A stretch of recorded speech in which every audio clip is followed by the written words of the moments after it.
So, Vepper said, if this stored her mind state, I suppose it would know everything up to the moment of her death, Zulbazki said. Veppers nodded. Yaskin, he said, ask Yarbethile what our relations are with the culture, would you? Sir, Yaskin said, turning away for a moment while he contacted Vepper's private secretary, doubtless already at his desk in the Halo 7's executive office pod. Yaskin listened, muttered something, turned back. Mr. Yarbethile characterizes our relations with the culture as nebulous, Yaskin said dryly. He shrugged. I'm not sure if he's trying to be funny or not. Well, Vepper said, we don't really have much to do with them, with the culture, do we? Veppers looked at the other two men. Not really. Yaskin shook his head. Zulbazki clenched his jaw and looked away to one side. All three experienced a momentarily disquieting lurch as the Halo 7, which had been quietly and suitably reconfiguring itself for the last couple of minutes, left the land precisely as scheduled and crunched down a long, broad beach in two giant troughs of pebbles to meet the misty, torpid waters of the Ologine Inland Sea, turning itself into a giant paddle wheel as it ploughed on through the banks of mist, its pace only slightly reduced. We need to look into this, obviously, Vepper said. Yaskin, use any resources required. Keep me informed daily. Yaskin nodded. Veppers stood up, nodded to Zulbazki. Thank you, Doctor. I trust you'll stay for breakfast. If there's nothing more for now, I think I'll go and get dressed. Excuse me. He walked towards the link leading to his bedroom, currently joined with a lounge gondola. As sometimes happened, Veppers found that the giant wheel's faint bobbing motion as it rolled through waters was giving him a feeling of nausea. He felt sure it would pass. Chapter 8. The planet outside was very big and blue and white and bright. It was revolving like planets usually did, but you couldn't really see that on normal time sight. It only seemed to move because the place where he was moving. The place where he was separate from the planet, and it was moving. It was above the planet, and it was moving. The place where he was called an abandoned space factory, and he was here to wait for the enemy to come, and when they came he would fight them. That was what he did. He fought. He had been built to fight. What he was, the thing that he was inside, that had been built to fight. The thing he was in was a thing, an it, but he was not an it, he was a he. He was a man, or he had been, at least.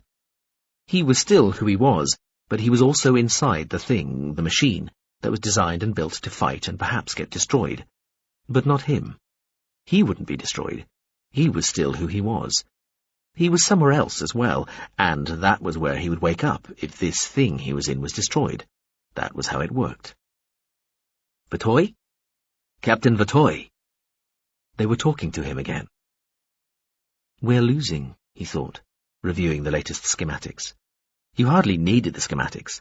Just step back far enough from the whole thing, replay what had happened since the war had broken out, and you could see it writing itself out in front of you. They had had some early disasters, then successes. Then they'd been beaten back consistently. Then they'd consolidated, and subsequently seemed to achieve the upper hand across almost every front, making steady progress everywhere. Then found that the fronts were not true fronts. The fronts, or at least the places where his side was strongest and was prevailing, were like stubborn tatters of a balloon that it turned out had already burst some time ago. There just hadn't been time to hear the bang. They were making forward progress the way the torn strips of the exploded balloon made forward progress, flailing hopelessly, uselessly, outwards like soft shrapnel. He sat, or floated, or whatever you wanted to call it, in the primary strategic situation overview space, as it was rather grandly called, surrounded by the other members of the Grand War Council. The council was mostly composed of people who were his comrades, friends, colleagues and respected rivals. There was only the barest minimum of contrarians, awkwardistas and outright defeatists, and even they argued their points well and arguably contributed to the working consensus.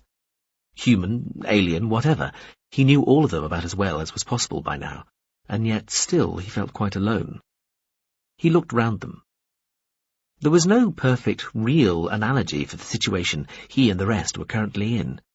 It was as though they all hovered around some modest spherical space, maybe a handful of meters across. From the outside, the sphere's surface appeared solid and opaque, but you could stick your head through it from the outside if you had the right clearance and a sufficient degree of military seniority. You stuck your head through, and there you were, one bodiless head sticking through, protruding into this dimly lit spherical space, with lots of other bodiless heads, only a minority of them in any sense human. Usually, a spherical display hovered in the centre of the space. Right now, the display was showing some detail of the general battle space, an antique, faux-real volume in which small rocket ships, armed with nuclear missiles, particle beam guns and crews, went skating around a few billion asteroids, spread in a ring round a sun, blasting and zapping each other. He had seen such battle environments many times before. Versions of him had invested the simmed humans fighting in these, or invested the machines. Most of his colleagues seemed to be discussing some pseudo-strategic detail of this particular environment that had long since ceased to interest him.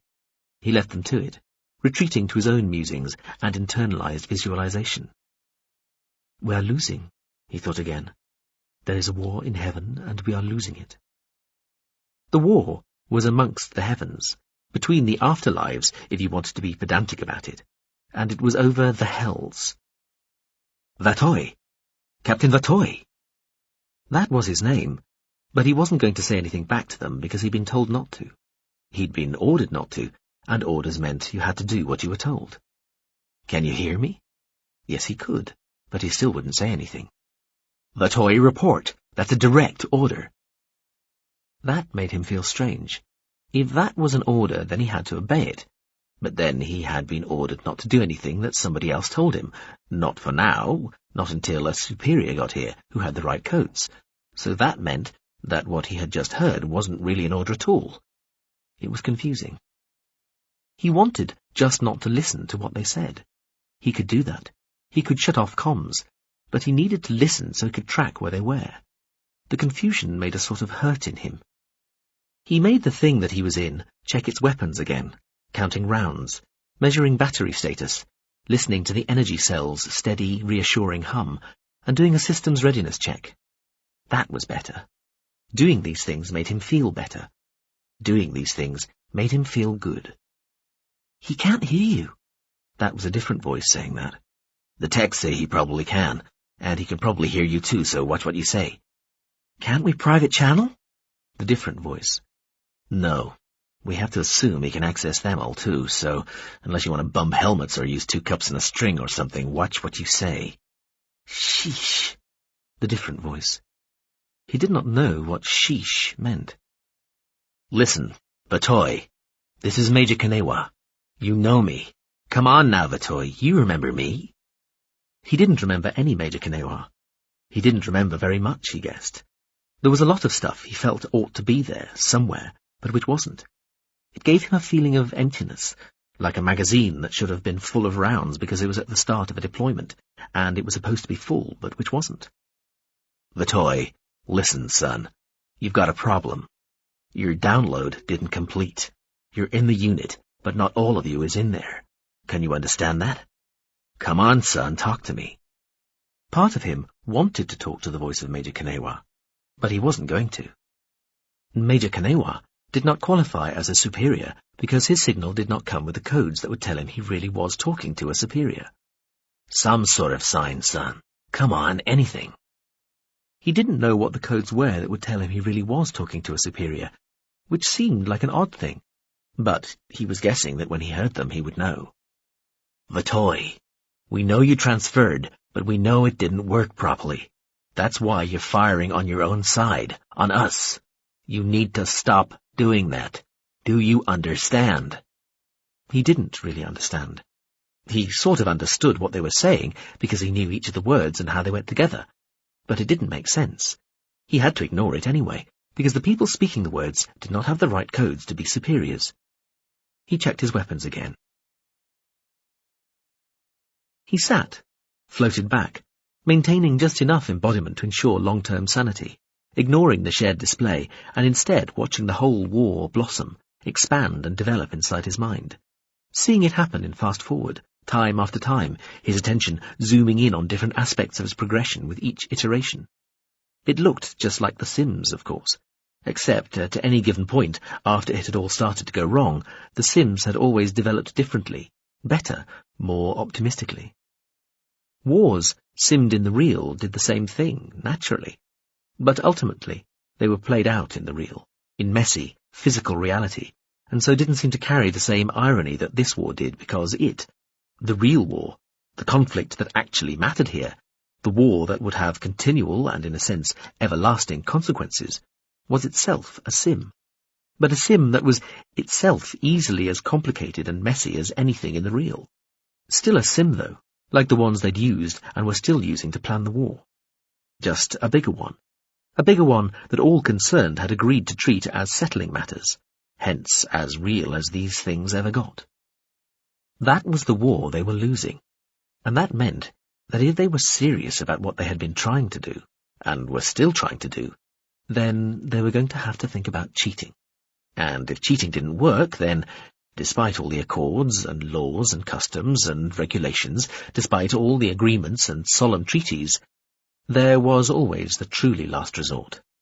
The real. The ultimate cheating. How the hell did we get into this? He asked himself.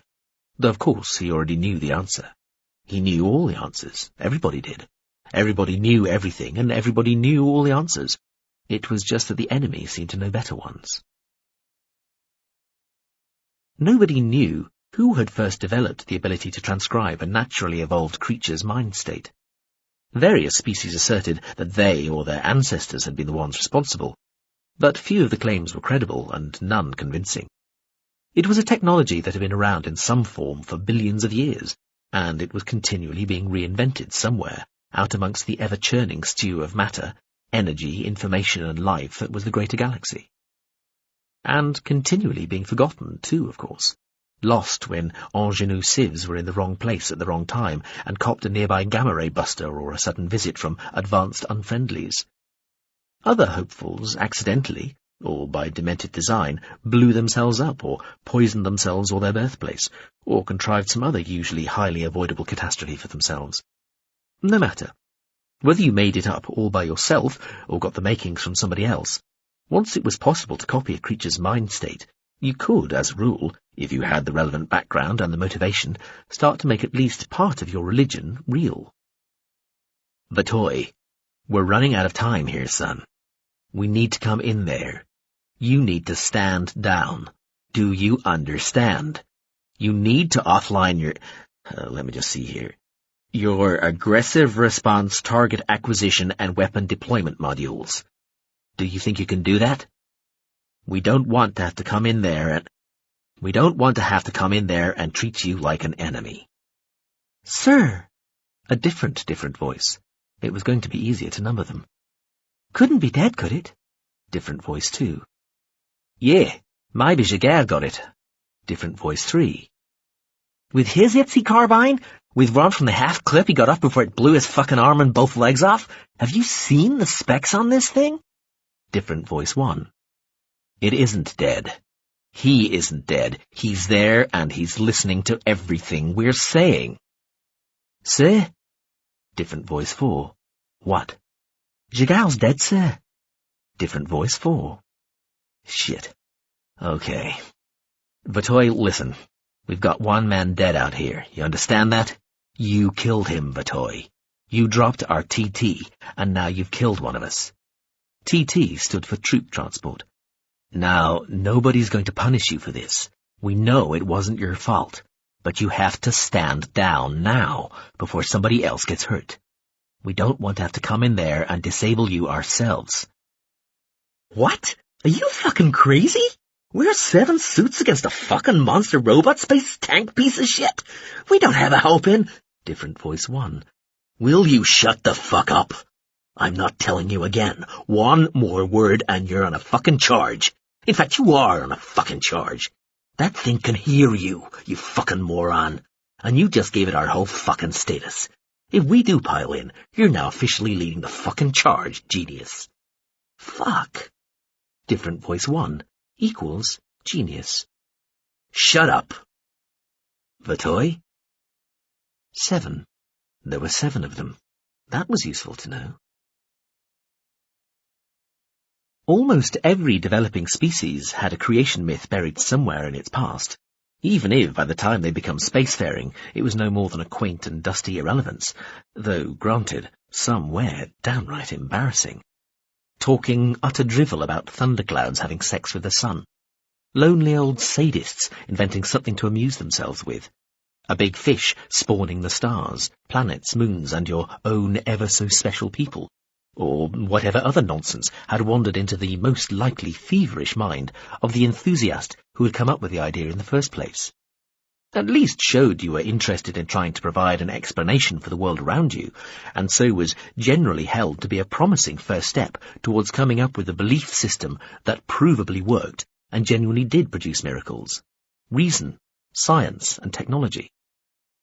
The majority of species, too, could scrape together some sort of metaphysical framework, a form of earlier speculation, semi-deranged or otherwise, regarding the way things worked at a fundamental level, which could later be held up as a philosophy, life rule system, or genuine religion, especially if one used the excuse that it was really only a metaphor, no matter how literally true it had declared itself to be originally.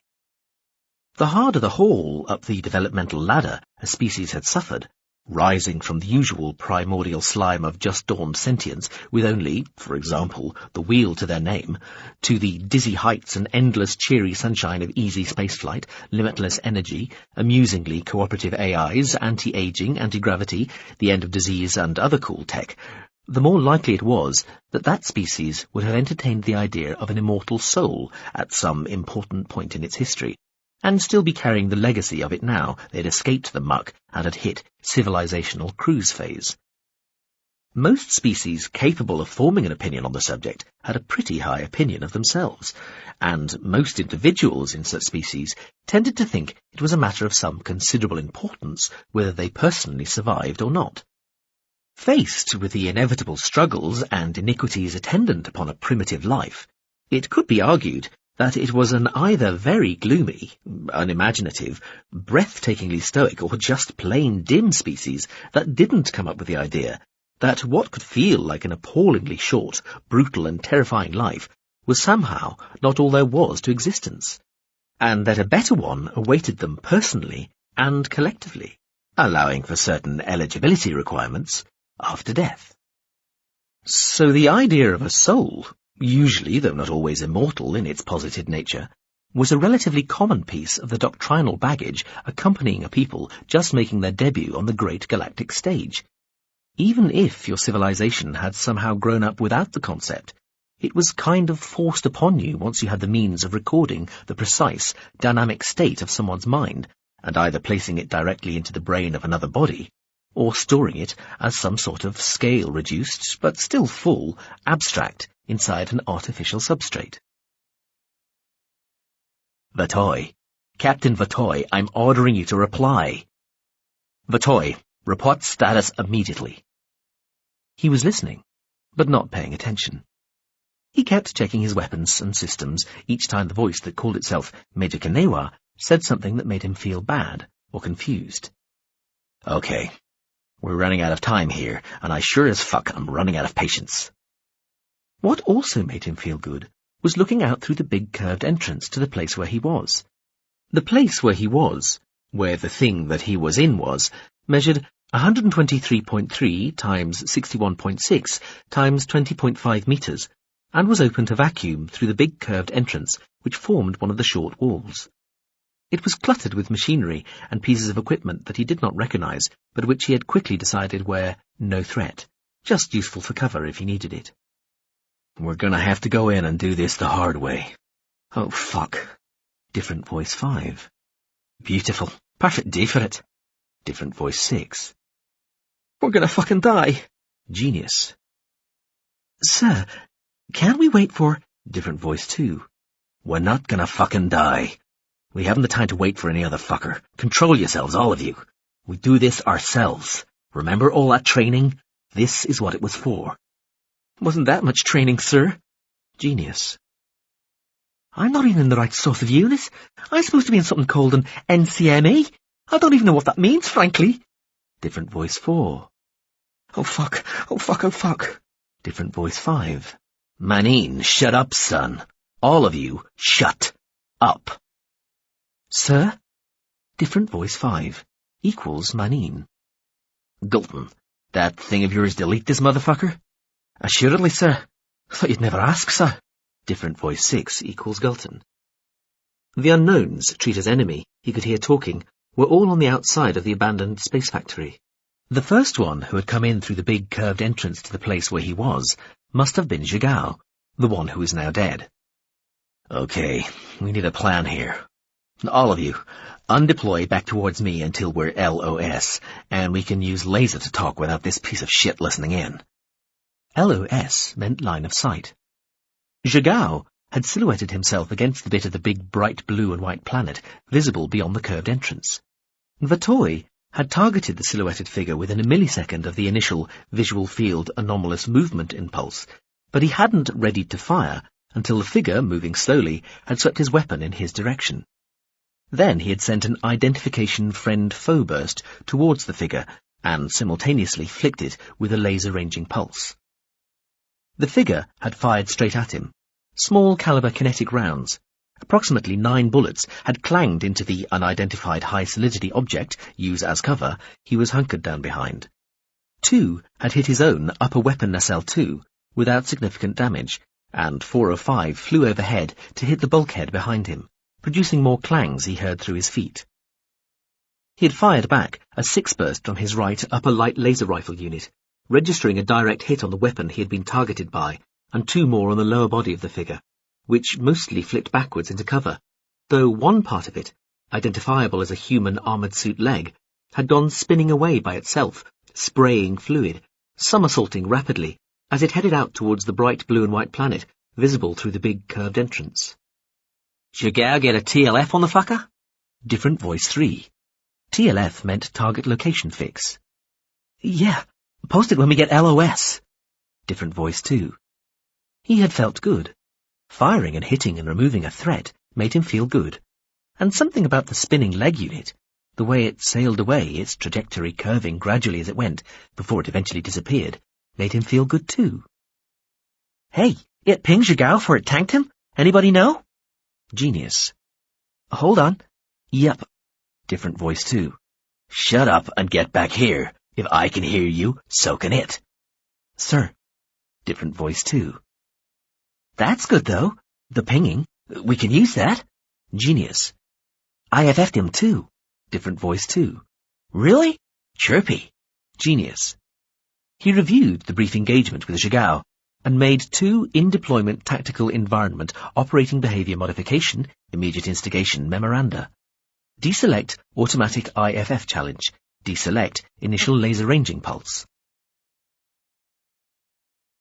Especially once a species or civilization started swapping ideas and tips with its galactic peers, it became fairly easy to do this mind-copying and pasting stuff. As a result, an individual, always one favoured in some way, either revered or just well off, once the tech was safely past the developmental stage, might serially or even concurrently inhabit several or indeed many different bodies. Some civs tried to use the technology purely as a backup, going for full biological immortality, with the soul-saving stuff just there in case something went badly wrong and you had to be transferred into a spare body. However, that tended to lead to short-term trouble if they kept on breeding as they'd been used to, or to more subtle long-term problems if they kept their population growth so curtailed their society basically became stagnant.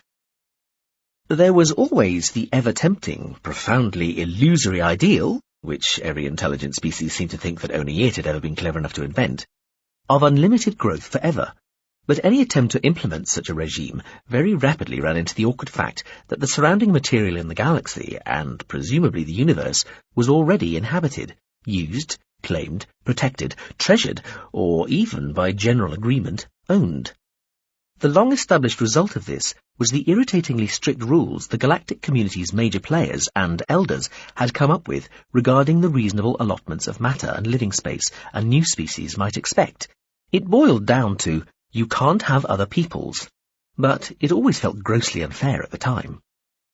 The seemingly wizard wheeze of turning the rest of the universe into teeny little copies of yourself was by no means a non-starter. Ignorant people and vainglorious machines started doing it all the time, but it was invariably a quickly brought to a conclusioner. Normally, especially given how much amazingly rich experience could be crammed into VRs in general, and afterlives in particular, people went with more modest and neighbourly growth plans in the real, and an extensive, though still ultimately limited expansion program in the virtual. Because, particularly for those just developing the relevant soul-saving tech, that life in virtual environments beckoned seductively. Deeply immersive and impressive VR was an effectively inevitable adjunct to mind-state transcription technology, even if, bizarrely, it hadn't come into existence before. Each led to and complemented the other. Only a few species didn't bother with the soul transference side at all. Some because, thanks to their heritage and development, they already had something as good or which they judged made it relevant. Some for specifically religious or philosophical reasons, and some, most, because they were more interested in going for full immortality in the real, and regarded mind-state transcription as a distraction, or even an admission of defeat. Of course, in any society using this soul transcription gizmology, there was usually a die-hard strand of true believers who insisted that the only afterlife worth bothering about still happened somewhere else, in the true heaven or hell that had always been believed in before all this fangling technology came along. But that was a tough position to hold when at the back of your mind was the niggling doubt that you really might not be saved when the time came, while at the back of everybody else's mind was a little device that was guaranteed to do precisely that. The result was that many civilizations in the greater galaxy had their own afterlives, virtual realities maintained in computational or other substrates to which their dead could go and, in some sense at least, live on. "I can see you now, sir." Manine. "Well, space biscuits for you, Marine. Switch to LOS. "Sir? Sorry, I mean—" Manine. There was a long silence for a while. The toy watched the big section of bright blue and white planet he could see beyond the curved entrance. The unknowns Cheetah's enemy were keeping quiet. The bit of the planet he could see was changing very slowly all the time. He went back and replayed how it had changed since he'd taken up position here.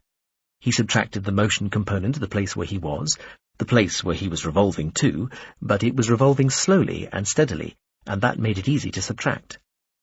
Now he could see that the planet was slowly revolving. Also, the white streaks and whorls which overlay the blue were changing too, even more slowly. Some of the streaks were widening, and some were narrowing, and the whorls were spinning out about their axes, and also shifting across the face of the planet, even allowing for its revolving. He watched the replay of all this movement many times. It made him feel good. It was different from the way checking his weapons made him feel good. It was like the way watching Zhagao's leg going tumbling off towards the planet had made him feel good, especially the way its trajectory had curved. It was beautiful. Beautiful. He thought about this word, and decided that it was the right word. Some afterlives simply offered everlasting fun for the post-dead. Infinite holiday resorts featuring boundless sex, adventure, sport, games, study, exploration, shopping, hunting, or whatever other activities especially tickled that particular species' fancy. Others were as much for the benefit of those still living as the dead themselves, providing societies that had inherited or recently come up with the idea of consulting the ancestors with a practical way of doing just that. A few were of a more contemplative and philosophic nature than those fixated on general hilarity. Some, and the majority of the more long-established afterlives, featured a sort of gradual fading away, rather than genuine post-death VR immortality, with the personality of the deceased individual slowly, usually over many generations of time in the real, dissolving into the general mass of information and civilizational ethos held within the virtual environment. In some, the dead lived much more quickly than those in the real. In others, they lived at the same rate, and in others far more slowly. Some even incorporated ways to bring favoured dead individuals back to life again. And many still featured death, a second, final, absolute death, even within the virtual, because, as it turned out, it was quite a rare species that naturally generated individuals capable of being able, or wanting, to live indefinitely. And those who had lived for a really long time in afterlives were prone to becoming profoundly, gravely bored, or going catatonically, or screaming, mad. Civs, new to the game, often went into a sort of shock when the first desperate pleas for true, real death started to emerge from their expensively created, painstakingly maintained, assiduously protected, and carefully backed up afterlives. The trick was to treat such entities as perfectly natural, and to let the dead have their way. He wanted to stay and watch the view of the planet beyond the curved entrance for much longer, so that he could see how the walls and streaks continued to change. Then he could replay the recording again and again. Seeing even more of the planet would be good too. It would be better. Seeing all of the planet would be better still. It would be best. He realized that he was starting to feel uncomfortable. He wasn't sure what the cause was at first, then understood that it was because he had stayed too long in the one place after a recent combat event. He thought about what to do. Nothing had changed or moved recently. It should be safe to move. He tried asking his outboard remote sensing engagement units what they could sense, but he still didn't have any of these units. He was supposed to have these things, whatever they were, but he didn't. It was like another empty magazine that was supposed to be full. So, proceed otherwise. He rose silently on his 3 articulated legs, senses sweeping all around as his upper sensory dome rose into the space beneath the ceiling. Clearance overhead duly reduced from 18.3 to 14.2 meters, and gave him an increased field of view. He kept both main weapon nacelles targeted at the curved entrance. All 6 secondary weapon pods deployed to cover the rest of the area about him, without him needing to tell them to. He rotated the upper weapon collar to point nacelle 2 directly behind him, where he judged the least risk was, as it had expended some energy and taken some damage, however nominal. Still nothing threatening to be sensed. He stepped over the unidentified high-solidity object and moved right and forward, towards the side of the curved entrance that showed the bright blue and white planet. He was moving quietly, at less than optimum speed, so that when his feet connected with the deck, they produced minimal vibration. A tipped section of the floor, near a long ragged tear in the thick deck material, meant that he had to use his weapon pods to balance himself. Some of the unidentified medium-solidity objects in the space about him resolved into space and atmosphere-capable craft. This meant that the place where he was a hangar. Most of the craft looked chaotically asymmetric, damaged, non-viable. He could see another unidentified high-solidity object nearer the curved entrance. He moved towards it. The view of the planet became more extensive and made him feel good. Beautiful. It was still beautiful. Suddenly, something moved against the bright white and blue of the planet. Nobody knew either what bright little soul had first hit on the idea of linking up 2 afterlives. But given that emerging civilizations were generally quite keen to establish permanent, high-capacity, high-quality, and preferably free links with the data spheres and informational environments of those around them, especially those around them with better tech than they possessed, it had always been going to happen, by accident if not by design. It even benefited the dead of both civilizations, opening up additional new vistas of exciting post-death experience, the better for the deceased to resist the regrettable attraction of a second, properly terminal event. Linking up all amenable and compatible afterlives had become something of a craze, almost before the relevant academics could come up with a decent provisional analysis of the phenomenon's true cultural meaning and implications. Practically every corner of the civilized galaxy was linked to every other part by afterlife connections, as well as by all the other more usual ties of diplomacy, tourism, trade, general nosiness, and so on.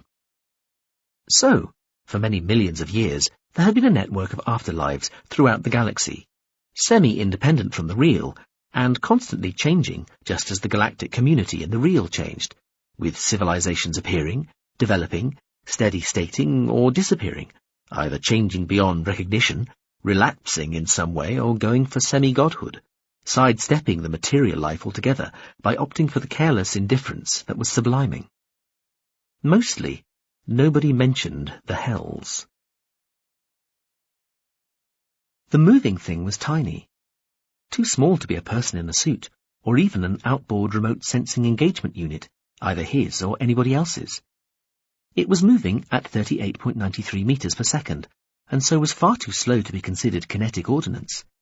It was approximately 3 centimeters by 11 centimeters round in section, conical aspect to the leading quarter, spinning. He deemed it to be a 32mm mortar shell. He had a lot of high reliability information on such ordnance. Maximum capability, a 5 kiloton micronuke, many variants. It was going to fly directly above where he had been positioned and impact on the bulkhead which had been behind him. Now his high telescopic vision apparatus had acquired it. He could see tiny sensory pits on the thing, blurring round as it rotated, 4.2 RPS. It flew past him 5 meters away and started to glitter, giving off range and combat space topography sensing laser pulses. None hit him. This was because it had gone past before it activated. He was still moving, taking one more quiet step as the projectile sailed through the dark space of the hangar.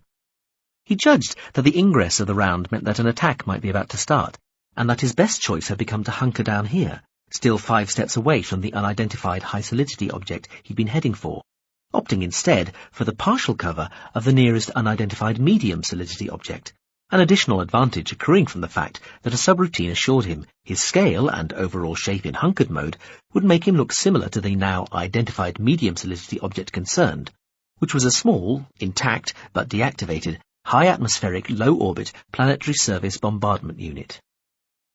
An additional advantage accruing definitely sounded like a good thing. It was almost like an order from inside himself. He'd choose that option. He started hunkering down. An expert subsystem suggested that should the mortar round detonate where he had been, further additional advantage might be accrued. That sounded good too. The mortar round was travelling so slowly, there was plenty of time to work out exactly where he had been, to target his left upper light laser rifle unit on the spinning projectile, and set himself up for minimal blast front damage from the direction the round was heading, should it prove to be a micronuke. When it was directly above where he'd been, he landed 4 direct low-power hits on its rear, 0 misses or outsplash, which made him feel very good. He whipped the rifle unit back into the armoured nacelle. The mortar round detonated. Micronuke. The hells existed because some faiths insisted on them, and some societies too, even without the excuse of overindulged religiosity. Whether as a result of perhaps too faithful a transcription, from scriptural assertion to provable actuality, or simply an abiding secular need to continue persecuting those thought worthy of punishment even after they were dead, a number of civilizations, some otherwise quite respectable, had built up impressively ghastly hells over the eons. These were only rarely linked with other afterlives, hellish or otherwise, and even then only under strict surveillance, and usually only with the aim of heightening the anguish of the sufferers by subjecting them to torments their own people somehow hadn't thought of, or the same old ones but inflicted by extra gruesome alien demons rather than the more familiar homegrown variety.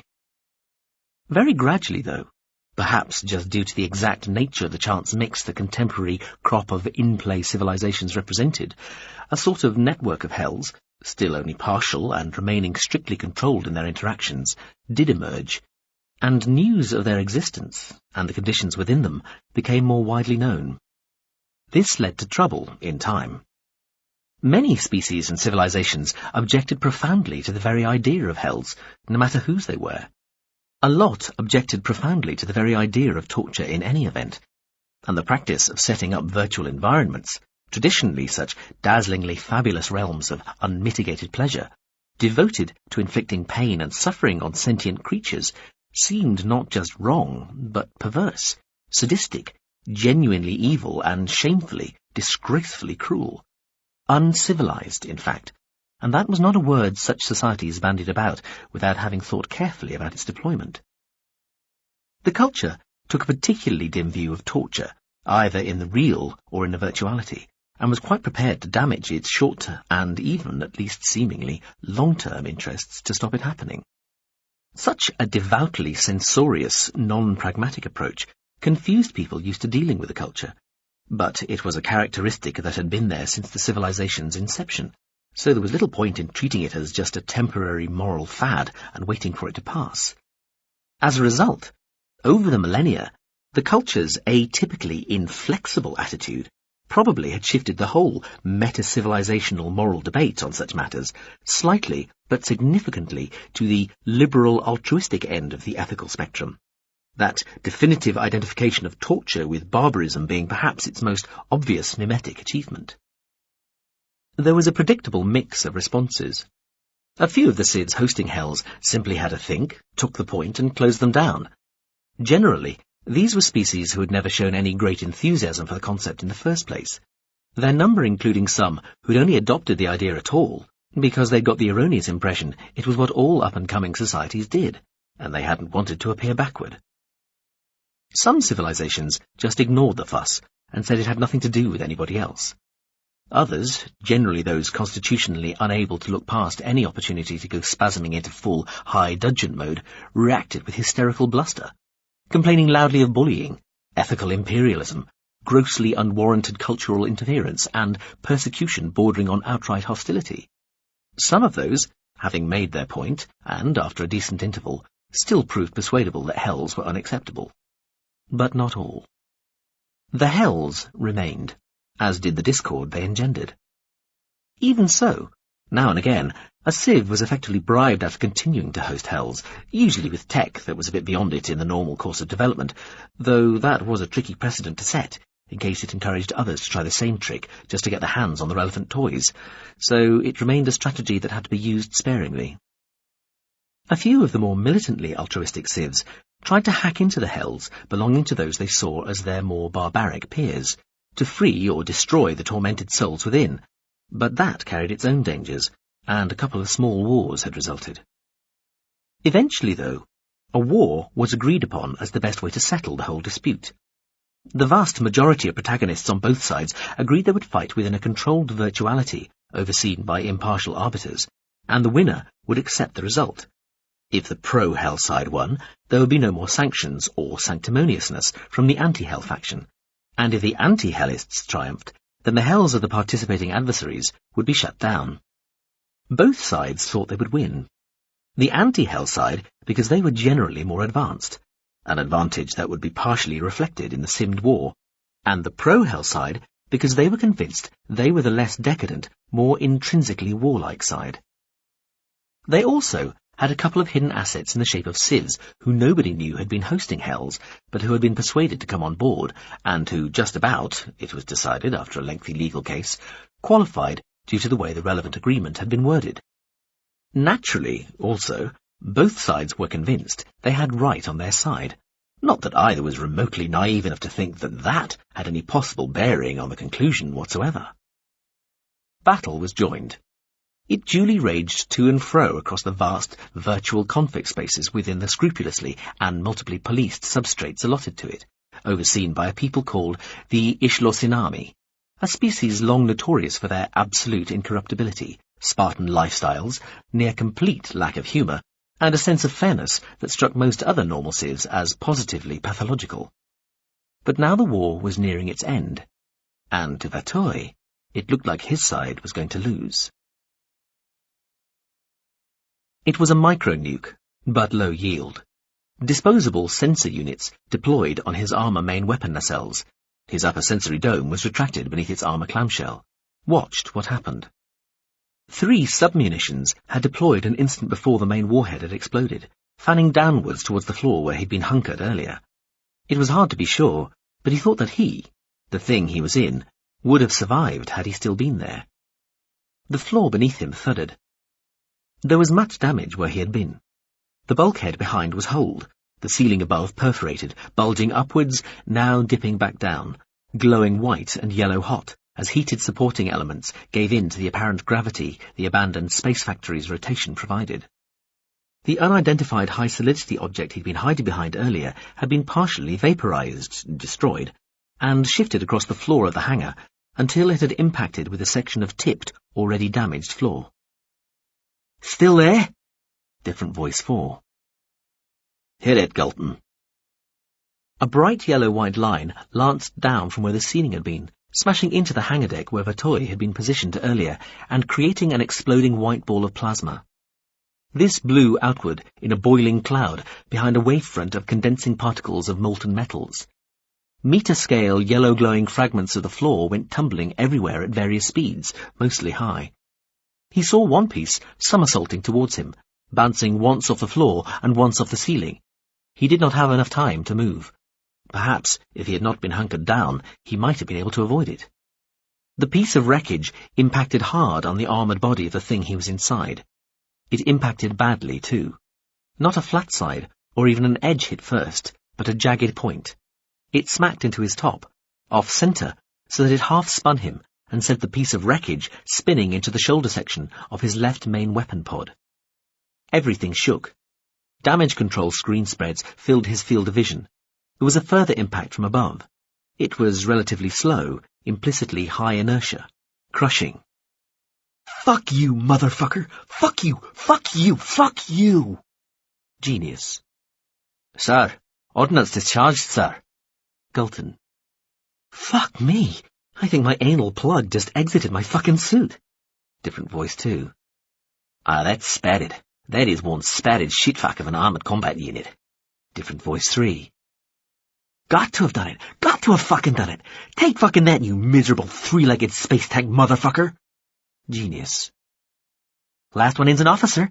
No offence, sir." Different voice 2. "Steady. Just hold. Those things are tough." He was injured. The machine he was in was now sub-optimal. It was called an armoured combat unit. The protective clamshell had taken a serious kinetic hit and was refusing to open, disabling the upper sensory dome. His left main weapon nacelle had been torn off by the same piece of wreckage. 4 secondary weapon pods were non-operational, and the upper secondary weapon collar had jammed. Something had damaged his main power distribution unit too. He didn't know how that had happened, but it had. Now he couldn't move his legs properly. Some secondary power left in his number 1 leg, that was all. Difficult to estimate how much power or leverage was available. Some piece of heavy equipment from the ceiling above, the source of the earlier high-inertia impact, appeared to be pinning him to the deck. Additionally, the condensing metals from the plasma event seemed to have spot-welded some parts of himself to some other parts of himself, and some parts of himself to the hangar floor. He rotated another set of disposable sensors into place on the right shoulder. This would be all he had to work with for now. He would have to stay where he was. He could still turn, though there was a grinding sensation when he did, and he could not turn smoothly, which contraindicated tracking firing. He couldn't see much. The lower sensory dome was obstructed by the squat cage of his immobile legs. "Okay, Trooper Droesser, you have the honour, I believe." "Sir." Genius equals Droesser. The figure came in through the curved entrance, bouncing on all fours and keeping very low to the hangar deck, a medium kinetic rifle tripoded on its back, barrel sweeping back and forth. Pt.2 let it go well past him, almost to the tipped, torn part of the hangar floor, then quietly lobbed a super-black snowflake grenade just behind it. The magnetic launcher produced no exhaust. The super-black coating kept the projectile stealthed, and it was too dark for the trooper to have much chance of seeing the round curving towards him through the vacuum. He launched a second round, aimed to fall right on top of the seated figure, if it stopped about now. The first grenade hit the deck 2 meters behind the trooper, then detonated with a flash and a floor thud. The figure had stopped and spun round. The trooper was caught inside the hail of millimetre and centimetre scale fragments. There was a shriek. Droesser. The back-mounted gun fired twice at where the first grenade had detonated. Then the second grenade landed. It was supposed to fall right on top of the figure, but landed a half-metre to its left side, and half a metre in front of it, because of his own sensor-compromised aiming, and the fact that the trooper had been blown backwards by the fragment shower from the first grenade. The second grenade had been set to detonate on contact. The detonation caused the figure's head to kick back. It also tore off and then disintegrated Droesser's helmet visor, causing an obvious pressure loss event. The figure collapsed to the floor without further movement or transmitted sound. Dresser? Fuck. Different voice too. Dresser. Sir, I think he triggered something. A sucker trap. If that thing's still dead, it must be. Different voice 4. Sir, the real bad guys are due to get here awful soon now. We need to be in there, even if it's just to hide. Gulton. Aware of that, Gulton. You want to be next? Sir, me and Koviak thought we might favour the skirmish space below with our twin presences, sir. Gulton. BMG, Gulton. He didn't know what BMG meant. The two figures dropped through the hole in the ceiling. Their dark suits were made briefly bright by the orange glow still coming from the slagged materials of what had been the hangar ceiling and the floor of the deck above. The toy could have hit both of them, but he had heard what they had said, and he thought that what it meant was that they thought he was dead. If that was true, then it was better to let them think that, and to bring them all into the same immediate tactical environment as he was in, the better to attack and destroy them. Trapeze! Came the call. It was not a surprise. The toy had been thinking of making it himself. He left a shell presence of himself in the primary strategic situation overview space and navigated to the trapeze space, scattering passcodes and decoys like petals. There were 5 of them. They sat on what looked like trapezes, hanging in utter darkness. The wires vanished upwards into the black, and there was no sign or implication of any floor below or wall to any side. It was meant to symbolize the isolation of the secret space or something. He had no idea what they'd have chosen had one of the number had a high-gravity heritage and been congenitally terrified of any drop more than a few millimeters. They'd all taken up different appearances to be here, but he knew who the other 4 were and trusted them completely, just as he hoped they trusted him. He had shown up as a furred quadruped, with big eyes and 3 powerful fingers at the end of each of his 4 limbs. They all tended to present as the sort of multi-limbed creature which had evolved in gravity, in trees. He knew how strange this must feel to the 2 water-worlders he knew were present, but it was the sort of thing you got used to in VR. They took on colours to distinguish themselves. He was red, as usual. He looked round at all of them. "We are losing," he announced. "You always say that," said Yellow. "I didn't when we weren't," he replied. "When I realized we were, I started saying so." "Depressing," Yellow said, looking away. "Losing often is," Green said. "It is starting to look kind of non-get-outable," Purple agreed with a sigh. Purple held on to the supporting side wires and started rocking back and forth, making its trapeze oscillate slowly. "So, next level?" said Green. Their exchanges had become terse over the last few meetings. They'd talked exhaustively about the situation and the choices it left them with. It was just a question of waiting for the voting balance to change, or for some of their number to become so frustrated with the process and the whole trapeze setup that they formed another even more exclusive subcommittee and took matters into their own hands. They had all pledged not to do this, but you never entirely knew. They all looked at Blue. Blue was the waverer. Blue had been voting no to going to what they usually called the next level until now, but had made no secret of being the one of the 3 naysayers who was most likely to change his, her, or its mind as circumstances altered. Blue scratched itself about the groin with one long-fingered hand, then sniffed at its fingers. They had each made their own choices about how closely their tree-dwelling images stuck to the sort of behaviour the real thing got up to back in the jungle. Blue sighed. As soon as he saw just how Blue sighed, the toy knew they had won. Blue looked regretfully at Yellow and Purple. "I'm sorry," it told them. "Truly I am." Purple shook its head, started picking at its fur, looking for who knew what. Yellow let out an exasperated whoop and did a backward circle dismount, falling silently into the darkness beneath, becoming a yellow scrap which quickly disappeared entirely. Its abandoned trapeze swung in a wild, jerking dance. Green reached out and steadied it with one hand, and looked down into the abyss. "Not bothering with a formal vote, then," it said quietly. "For what it's worth," Purple said disconsolately. "I agree too." It looked round them, while each was still watching for the reactions of the others, "but I do so not in protest, but mainly in a spirit of solidarity, and out of despair. I think we'll come to regret this decision." It looked down again. None of us does this lightly, Green said. So, he said, we go to the next level. Yes, Blue said.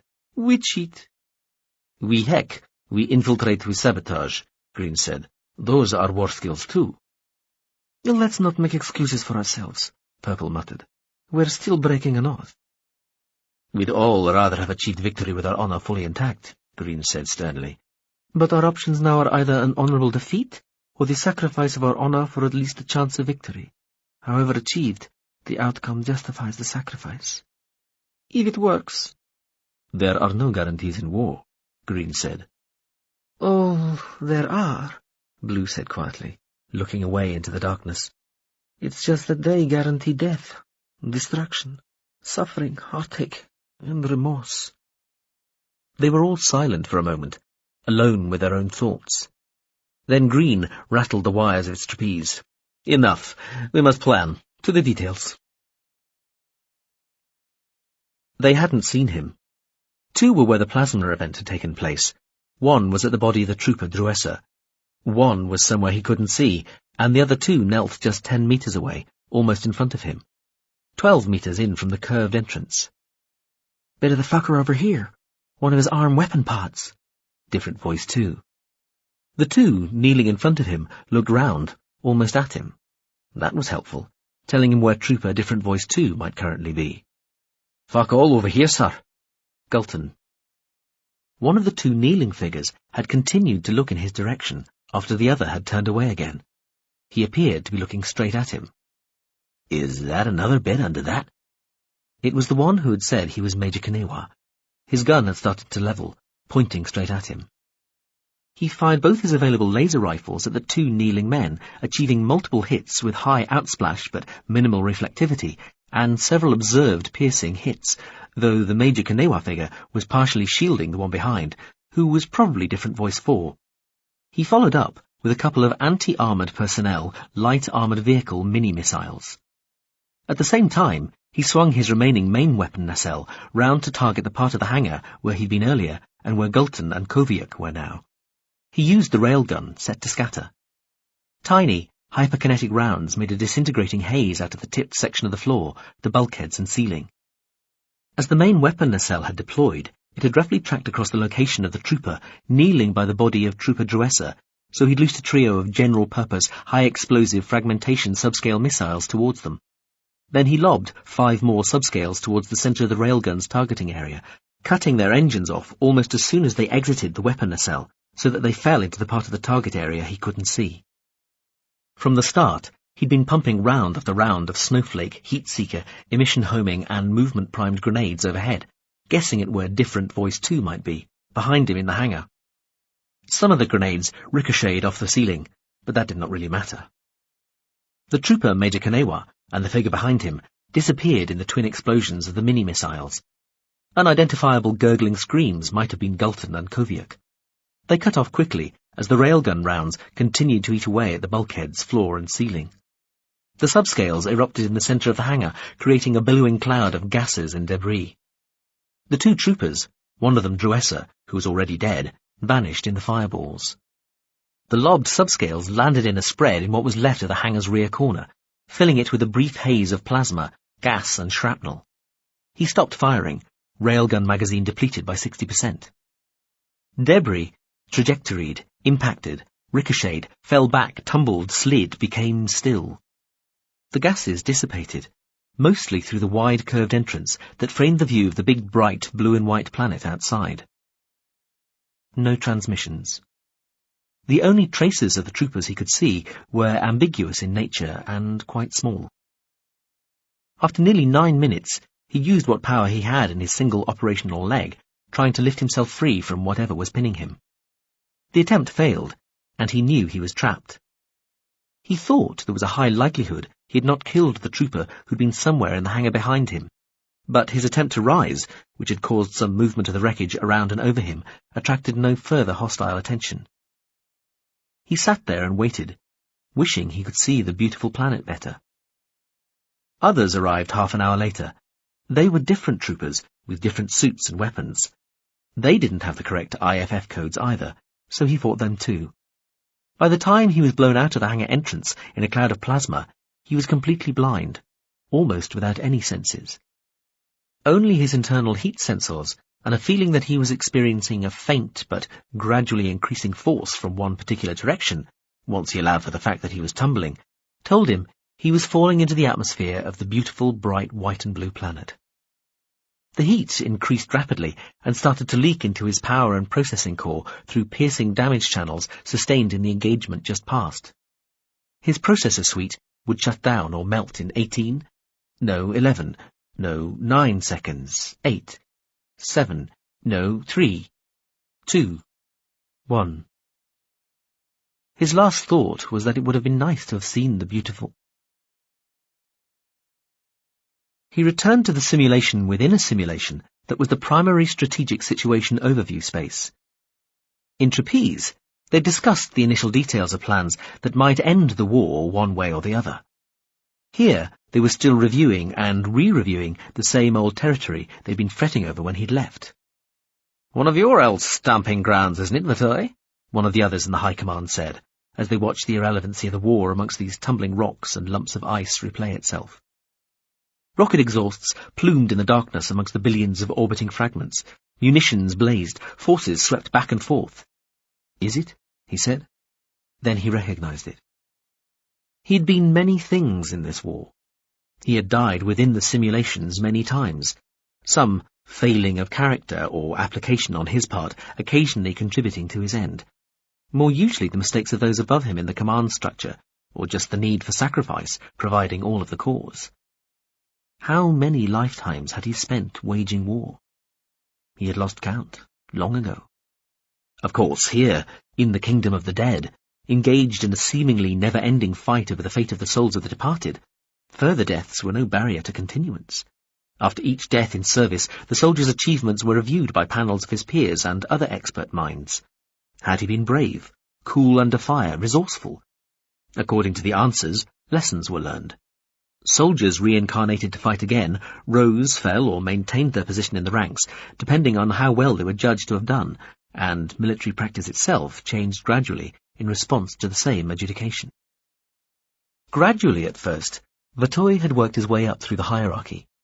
Even where his contribution ended in death, failure and defeat, he was found to have done the best he could have done with what resources and advantages he'd started with, and, most especially, to have shown imagination in his decisions. His very first incarnation in the war effort had given every indication of being a disaster, not even knowing that he was in a simulation, having no idea what he was really fighting for. He had been a military tunneler who had turned traitor, been tortured and then died.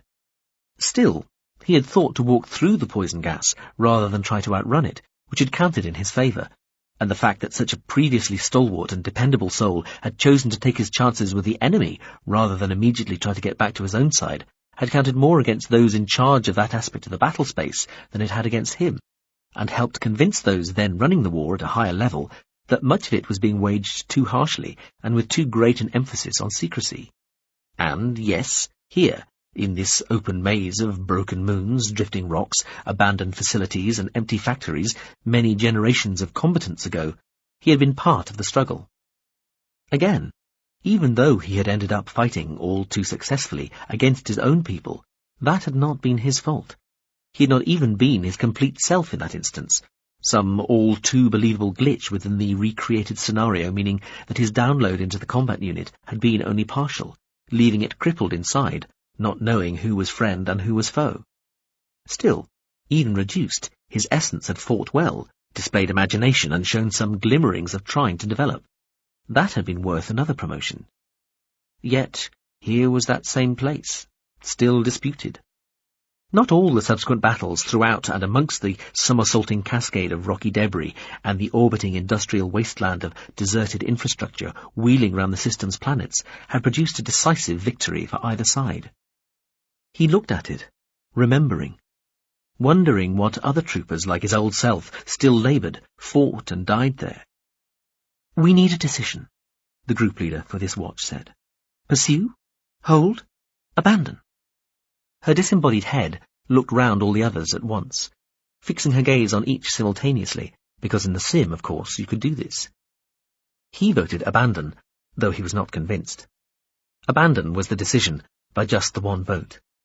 He felt a sort of despairing elation, and wondered if that contradictory mix was also something only possible in a sim.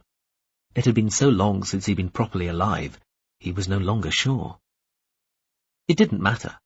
They would abandon the battle for the simulated asteroids and the simulated orbiting facilities in this particular simulated system, in this particular simulated version of this particular simulated era, in this particular simulated galaxy. He felt that he should feel bad about this, but did not. What was one more betrayal amongst so many? Chapter 9. To build on such a scale would have been spectacular enough, she thought. That this thing was not unique, that it was not that special, that it was one of a class, was moderately astounding. That it was some way from being one of the largest class was completely astounding. That it could move bewilderingly, unreally quickly in a realm hidden at right angles to everything she had ever known or experienced was beyond belief. She sat with her legs dangling over the edge of a 1,000-metre cliff and watched the various craft at play. Flyers of too many shapes and types to be sure they were not each unique, the smallest carrying only one man, woman or child, buzzed and fussed above, below, before and on each side. Larger craft floated with a stately grace. Their appearance varied, motley, and near chaotic with masts, pennants, exposed decks, and bulbously glittering excrescences, but their general structure approaching a sort of bloated uniformity, the greater in size they were. They drifted on the unhurried breezes the vast craft's internal meteorology created. True ships, spacecraft, generally more sober in form, if not in decoration, moved with still greater deliberation, often accompanied by small, squat-looking tug craft that looked hewn from solid. The canyon in front of her was 15 kilometres long, its laser-straight edges softened by the multicoloured mass of climbing, hanging and floating foliage, draped, spilling like gaudy icefalls from the tops of the two great strakes on either side. The sheer walls were diced with a breathtaking complexity of variously sized, mostly brightly lit apertures from, or into a few of which, on occasion, the various air and spacecraft issued or disappeared. The whole staggering, intricate network of docks and hangars graphed onto each colossal escarpment, representing a mere detail on the surface of this truly gigantic vessel. The floor of the Great Canyon was near table-flat grassland, strung all about with meandering streams, making their way to a hazy plain, kilometres ahead. Above, beyond filmy layers of pale cloud, a single bright, yellow-white line provided light and warmth, looping day slow across the sky in place of a sun. It disappeared into the misty distance of the view in front of her. It was almost noon by the ship's own time, and so the sun line stood near directly overhead. At her back, behind a low wall, in the parkland that covered the vessel's topmost surface, people passed. Tumbling waters could be heard, and tall, distant trees stood on gentle rolling hills. Dotted amongst the trees, long vertical bands of pale, almost transparent vegetation rose into the air, each soaring to 2 or 3 times the height of the tallest trees, and surmounted by a dark ovoid the size of the crowns of the trees beneath. Dozens of these strange shapes swayed to and fro in the breeze, oscillating together like some vast seaweed forest. Lideja and Sensia were sitting on the natural-looking cliff edge of dark red rock, their backs to the low wall of undressed stone. Looking straight down, Lideja could just about make out the filaments of a sort of gauzy net, 5 or 6 metres down, that would catch you if you fell. It didn't really look up to the job, she thought, but she'd been prepared to trust Sincere when she'd suggested sitting here. 10 metres to her right, a stream launched out into the air from a spur of rock. Its separating, whitening spray fell only 50 metres or so, before it was unceremoniously gathered up by half of a giant inverted cone of what looked like glass and funneled into a transparent pipe that plunged straight down towards the valley floor. It was almost a relief to see that, like so many other seemingly exotic, extraordinary and fabulous things, at least part of the GSV's functional glamour ended up expressing itself as plumbing. This was the Culture General Systems vehicle, Sense amid madness, wit amongst folly, the ship whose avatoid, Sincere, she had addressed when she'd first woken up within its near-infinite substrate of thinking material. Another version of Sincere, small, thin, spry, bronze-skinned and barely clothed, sat by her side. This personification of the ship was properly called an avatar. She had brought Lededja here to give her an idea of the size of the ship that she represented, that she in some sense was. Shortly, they would board one of the small aircraft, gliding, buzzing and blattering about them, presumably so that any tiny remaining fragment of Lededja that was not dumbfounded beyond imagining at the mind-boggling scale of the ship she was on, a labyrinth within, a jungled three-dimensional maze without, could join all the other parts of her that already most profoundly were. Lededja dragged her gaze away from the sight and stared down at her own hand and arm. So, well, here she was, revented, as they called it. Her soul, the very essence of her being, rehoused, as of only an hour or so ago, in a new body. And a fresh new body, she was relieved to know, not one that had belonged to anybody else. She had originally imagined that such bodies were the result of people guilty of terrible crimes being punished by having their personalities removed from the brains such bodies housed, leaving them free to host another's mind. She inspected the tiny, almost transparent hairs on her forearm and the pores on the golden-brown skin beneath. This was a human basic body, roughly, though very convincingly amended, to look like that of a Sechultian. Looking closely at individual hairs and pores, she suspected that her eyesight was better than it had been originally. There was a level of detail visible that made her head swim. She supposed that it was always possible she had been lied to and she was still within a virtual reality, where such zooming in was almost easier to do than it was to limit. She flicked her gaze out again to the kilometres of dazzling view in front of her. Of course, even this might exist within a simulated environment. Modelling such a vast ship within even the most detailed image of reality must be easier than actually building one, and certainly any people capable of constructing such a vessel could command the relatively trivial computational resources necessary to create an utterly convincing simulation of what she could see and hear and feel and smell before her now. It could always all be unreal. How could you ever tell otherwise? You took it on trust, in part, because what would be the point of doing anything else? When the fake behaved exactly like the real, why treat it as anything different? You gave it the benefit of the doubt, until something proved otherwise. Waking in this real body had been similar to waking up within the fake body imagined in the great ship's substrate. She had experienced a slow, pleasant coming to, the warm fuzziness of what had felt like deep, satisfying sleep, changing slowly to the clarity and sharpness of a wakefulness informed by the knowledge that something had profoundly changed. Embodied, she'd thought.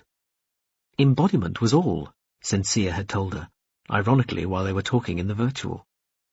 An intelligence completely dissociated from the physical, or at least an impression of it, was a strange, curiously limited and almost perverse thing, and the precise form that your physicality took had a profound, in some ways defining influence on your personality.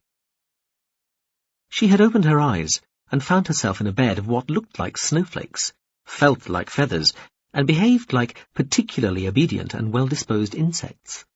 White as snow, but nearly as warm as her skin, the material had seemed unconstrained by any enveloping cover, and yet the apparently free-floating individual elements had refused to get in her eyes, up her nose, or to leave the confines of the bed and the few centimetres around both it and her pyjama-clad body.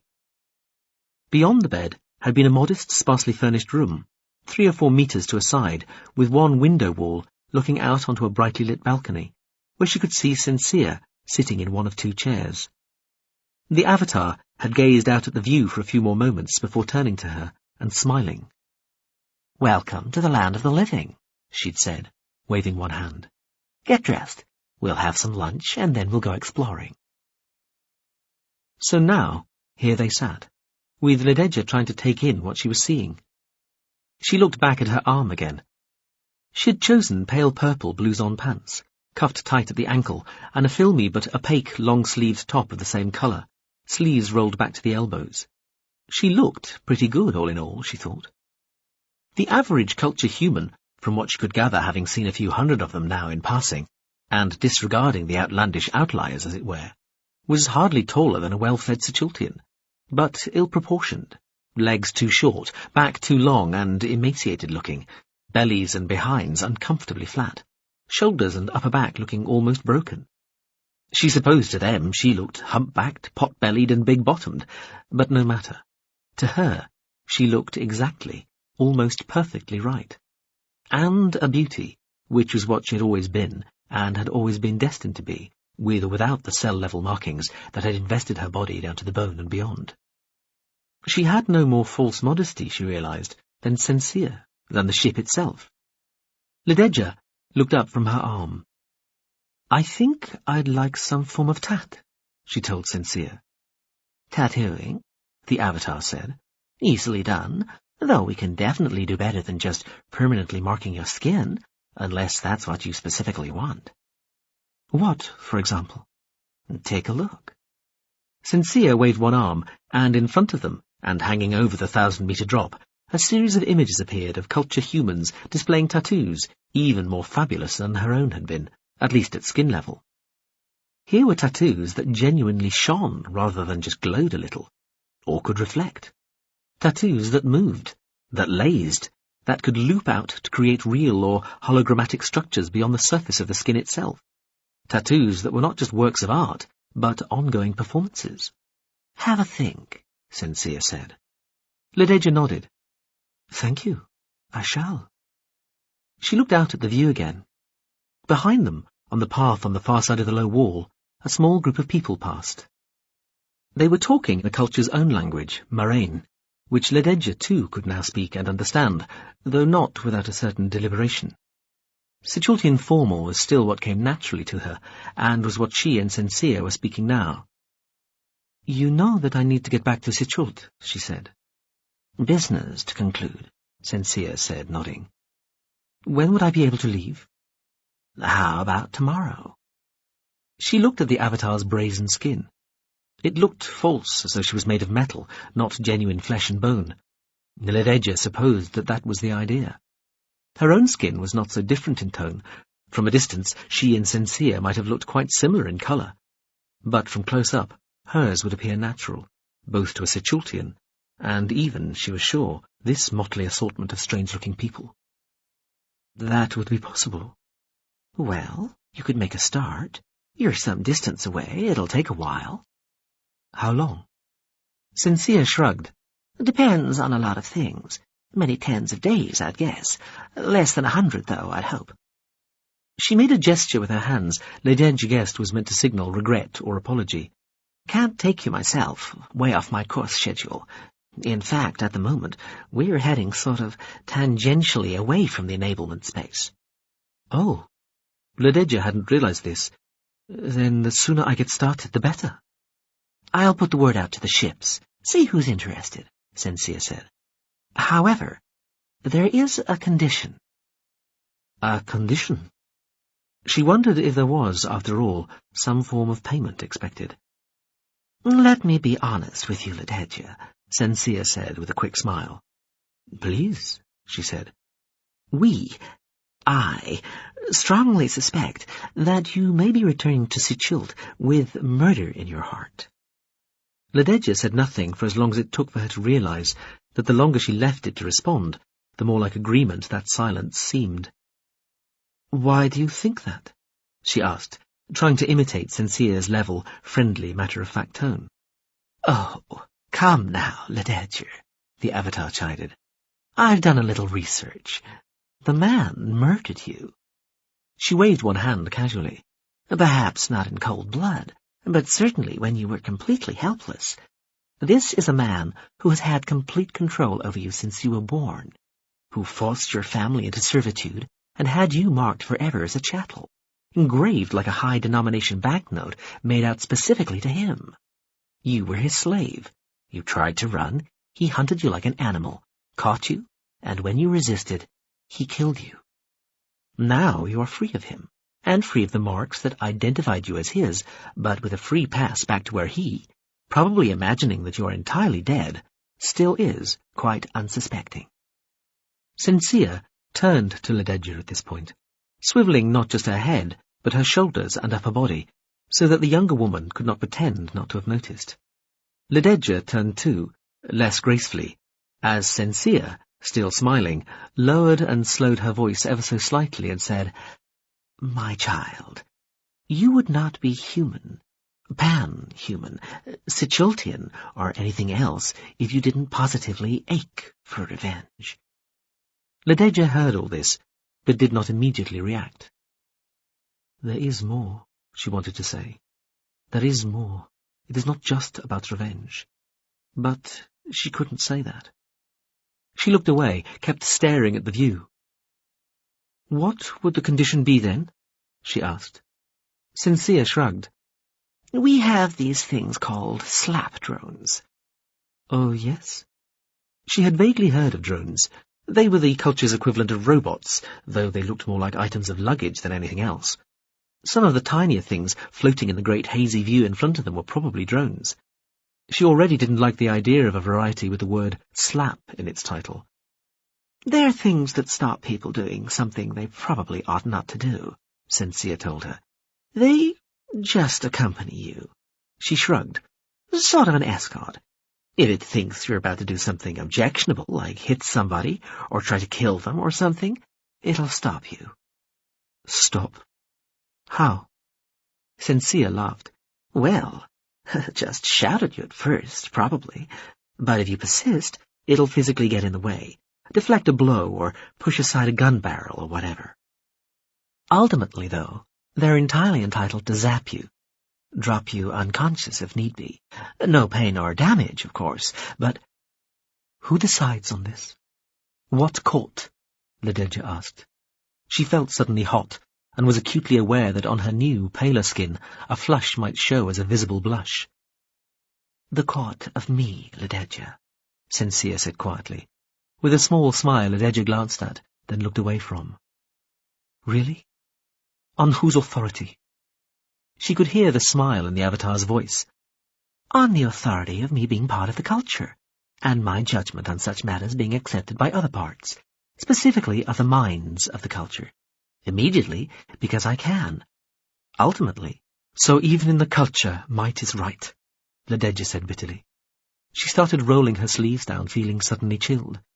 "Intellectual might, I suppose," Sensia said gently. "As I was about to say, though, ultimately, my right to impose a slap drone on you comes down to the principle that it is what any set of morally responsible, conscious entities, machine or human, would choose to do were they in possession of the same set of facts as I am. However, part of my moral responsibility to you is to point out that you are free to publicize your case. There are specialist news services who'd certainly be interested, and you being relatively exotic and from somewhere we have few dealings with, even the general news services might be interested too. Then there are the specialist legal, procedural, jurisdictional, behavioral, diplomatic—" She shrugged again. "And probably even philosophical interest groups who'd love to hear about something like this. You'd definitely find somebody who'd argue your case." "And who would I be appealing to? You?" "The court of informed public opinion," Sensia said. "This is the culture, kid. That's the court of last resort. If I was convinced I'd made a mistake, or even if I thought I was right but everybody else appeared to think otherwise, I guess I'd reluctantly have to abandon the slap drone thing. Being a ship mind, I'd take more notice of what other ship minds thought. Then other minds in general, then AIs, humans, drones, and others. Though, of course, as this would be a dispute ultimately about a human's rights, I'd have to give more than usual weight to the human vote. It sounds a little complicated, but there are all sorts of well-known precedents and much-used, highly respected processes involved." Sensia dipped forward and looked round at Lededja, trying to get her to look at her, though Lededja refused. "Look, Lededja, I don't mean to make it sound off-putting at all. The whole process would seem incredibly quick and informal to somebody with your background and understanding of the way courts and legal systems work, and you wouldn't have to stay aboard me to see it through. You could start back home and see how things turn out while you're en route. I say it would seem informal, but it'd be extremely thorough, and, frankly, much less likely to produce an unjust result than a similar case going through the courts you have back home. If you'd like to do this, please feel free, at any time. It's your right." Personally, I don't think you'd have a hope in hell of getting off the slapdrawn thing, but one never entirely knows with such matters, and continually having seemingly obvious judgments challenged is pretty much how the system works. Lededja thought about this. How secret has me being brought back to life been until now? Right now, it's just between you and me, given that I can't find the me I'm counting, the ship that we're assuming put the neural lace into your head in the first place. Only after she'd done it did Lededja realize she'd put one hand to the back of her head as soon as Sincere had mentioned the lace. Her fingertips moved through the soft, short, fair hair covering her scalp, tracing the contours of her own skull. She'd been offered another neural lace before she'd woken up in this new body. She'd said no, and was still unsure why she'd made that choice. Anyway, one could be installed later, even if the process required time to come to fully functioning fruition. That was what had happened with the last one, after all. What might have happened to the ship? She asked. She had a sudden recollection of Himmerance, sitting in the seat in her bedroom, dimly lit, talking quietly to her, 10 years earlier. Happened to it? Sincere sounded surprised. Oh, it'll be off on a retreat, probably. Or wandering aimlessly, tramping the galaxy, or doggedly pursuing some weird obsession all of its own. Either way, all it needs is to stop telling people where it is, and it disappears off the screens. Ships do that, especially old ships, she snorted. Especially old ships that saw active service in the Idiran War. They're very prone to going eccentric. So, ships don't get slap-droned. She tried to sound sarcastic. Oh, but they do, if they're especially strange, or of a certain capital substance, a major ship. Sincere leaned in close and said, Ship like me went eccentric once, or seemed to. Can you imagine? She said, pretending horror as she nodded out at the view. Something this size went totally off the rails in a crisis and shook off the ship detailed to be at slap-drone. And how did that end? Sincere shrugged. Not too badly. Could have been a bit better, could have been an awful lot worse. Lededja thought a little more. Then I think I'll just have to accept your judgment. She turned and smiled smoothly at the Avatar. I don't accept that it's necessary, but I'll acquiesce. Sincere wore an expression of regret and a small frown. Though you should know, Lededja said, fighting to keep her voice under control, that there is no possibility of the man who killed me being brought to justice for what he did to me, let alone suffering any punishment for it. He is a very charming, very powerful, but completely evil man.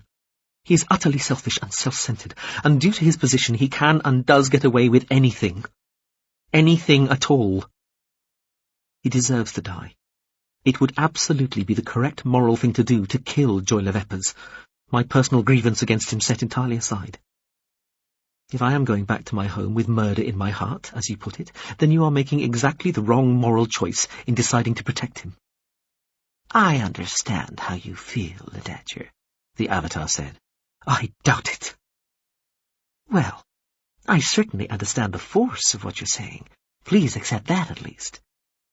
It's just not my place to pass judgment at such a remove on somebody I have no conceivable moral jurisdiction over. The culture never interferes in other societies? Lededja said, trying to sound scornful.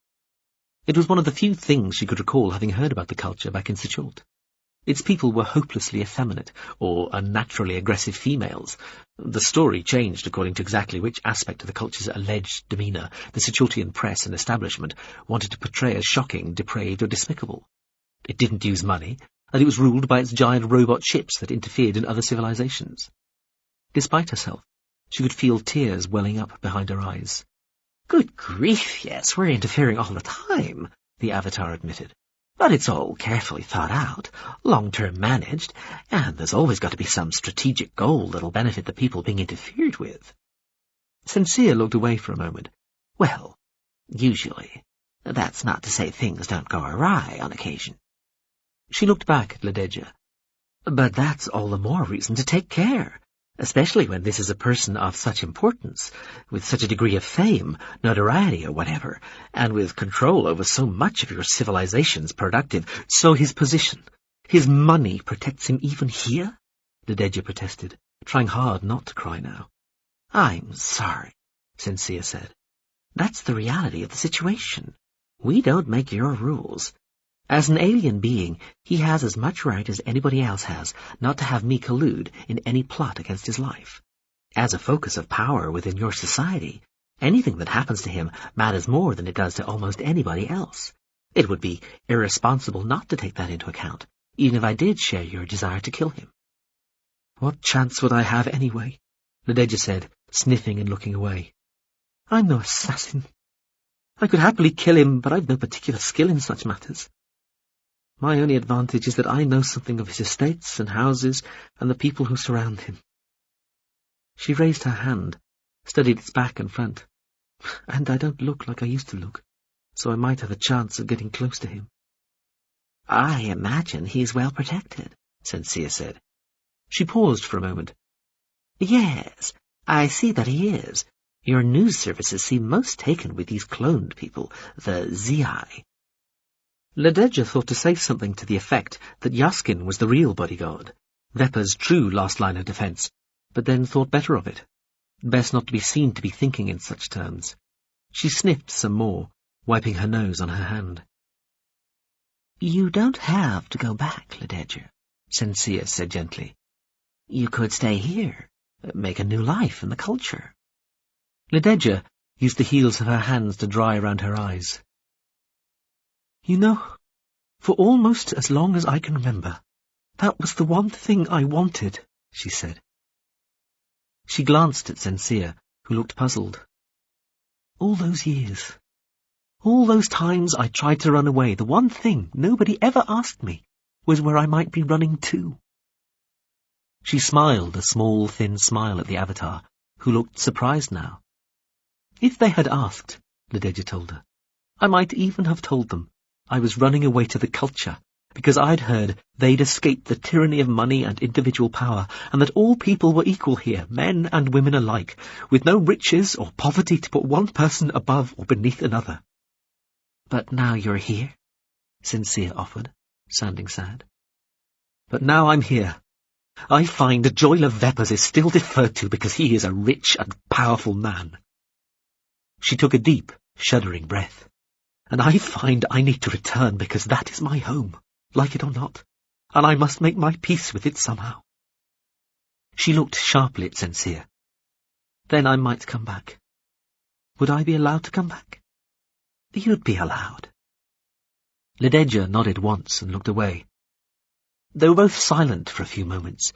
Then Sensia said, Slap drones can be quite useful companions, anyway. Willing and obedient servants, bodyguards too, so long as you don't try to kill or injure somebody. I'll choose you a good one. I'm sure we'll get on just fine, Lededja said. She wondered how easy it would be to lose a slap drone, or to kill it too. Iain Ensokyi stood in the main room of her apartment, her stance upright, her booted feet together, her head slightly back, her hands clasped behind her back. She was dressed formally in long dark grey boots, grey trousers, a light blouse and a plain grey jacket with a stiff high collar. She had a pen terminal in the breast pocket of the jacket and a backup terminal in the shape of an earbud attached to the lobe of her ear. Her hair was very neatly combed. Ms. Ensokyi, hello. Good day. You look very poised. Wouldn't you rather sit? I prefer to stand. Okay. The avatar of the GCU Bodhisattva OAQS had appeared, displaced apparently in front of her a moment earlier.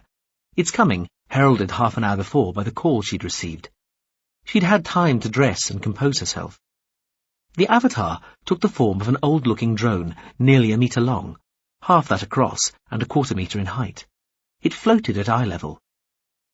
I shall take it we may dispense with any pleasantries, it said. That would be my choice, Iain agreed. I see. In that case, are you ready to? Iain flexed her knees, picked up a small soft bag at her feet and stood again. Fully, she said. Okay then. The avatar and the human female disappeared inside 2 silver ellipsoids which had hardly appeared before they shrank to 2 points and vanished. Not quite fast enough to create 2 tiny claps of thunder, but sufficiently quickly to cause a draught that ruffled the leaves of nearby plants. Prynne awoke from the long and terrible real nightmare of his time in hell, and found Che, his true love, gazing over at him as he lay blinking on the clinic bed. He was on his side, looking at her. She was on her other side, on a bed a metre away, facing him. Her eyes blinked slowly. It had taken a while for him to register where he was, who this person looking over at him was, even who he himself was. At first, all he knew was that he was somewhere vaguely medical, and that he felt something very sweet and special for the female lying opposite, and that he had done something important and terrifying. Hell. He had been in hell. They had been in hell, he and Che. They had gone in there to prove that it was real, not a myth, and that it was a vile, perverted version of an afterlife, a place of unredeemed cruelty, impossible to defend in any civilized society. They had sought to witness this, and then to bring the evidence back, and do what they could to make it public, get it disseminated as widely as possible, defying the state, the government, the political, commercial establishment, and all the various vested interests which wanted their hell, all the hells, to continue. Now, here they were, back in the real, the 2 of them. He couldn't quite speak yet. He was lying on this bed, in what certainly looked like the clinic they had left from, with Che on the bed opposite his. They had transferred their personalities into electronic or photonic form, or whatever it was. He had never been interested in the technical details, and they had set out together for hell. He could hear faint beeping noises, and see various pieces of medical equipment and communications gear stationed around their 2 beds. "Prynne, you're back," a voice said. He recognized the voice, or at least knew that he ought to know who the speaker was. A male came into view. He did recognize him. Erkun.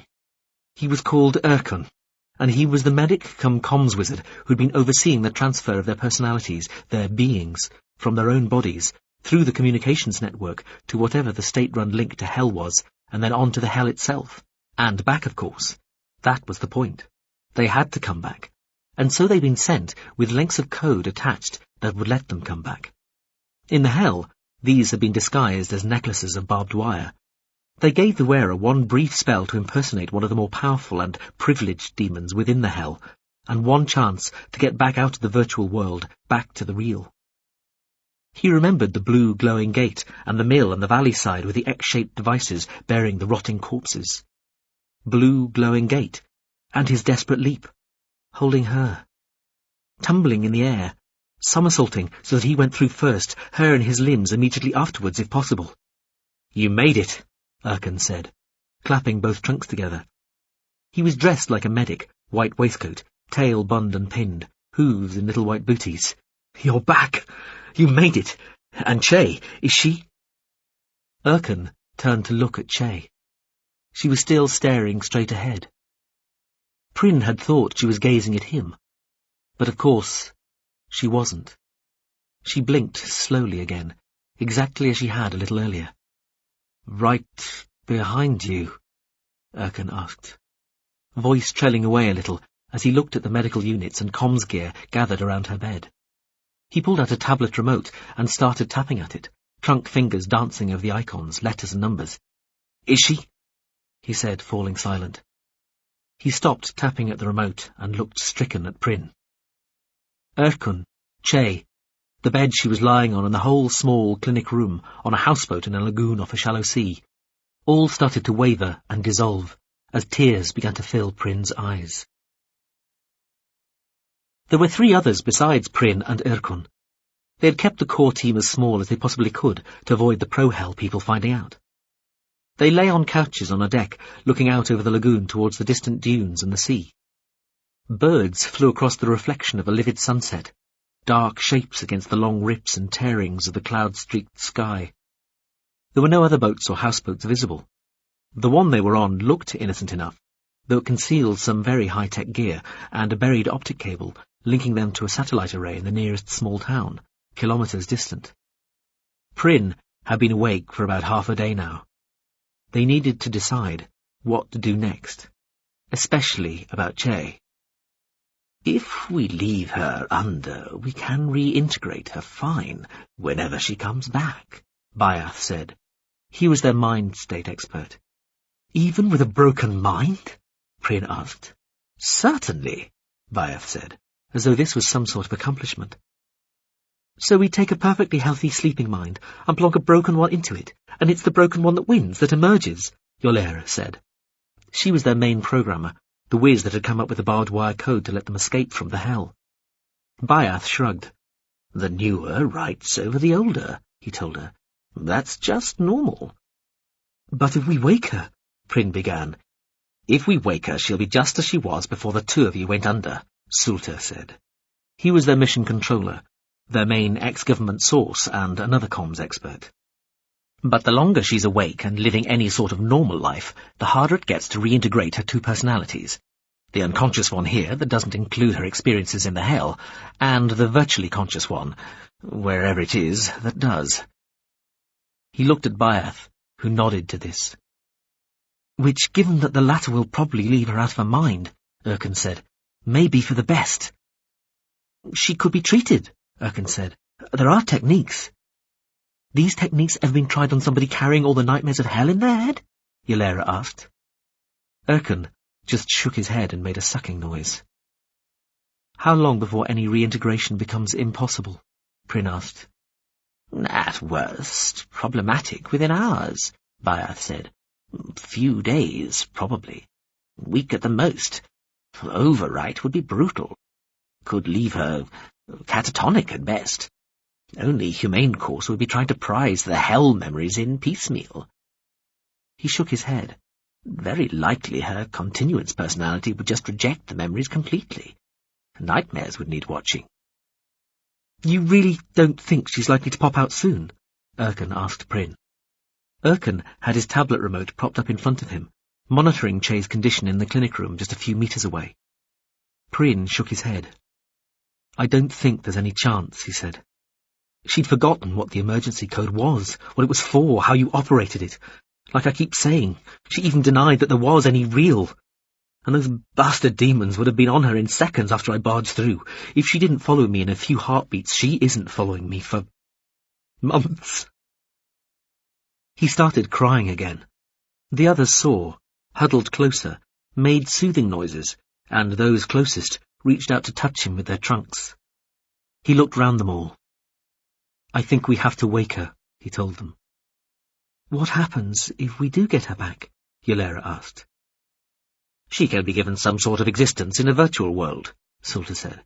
Fact is, it'll be easier to treat her there, yes? He said, glancing at Byath, who nodded. Do we need to take a vote? Erkin asked. I think it's Pryn's call, Sulta said. The others nodded, made noises of assent.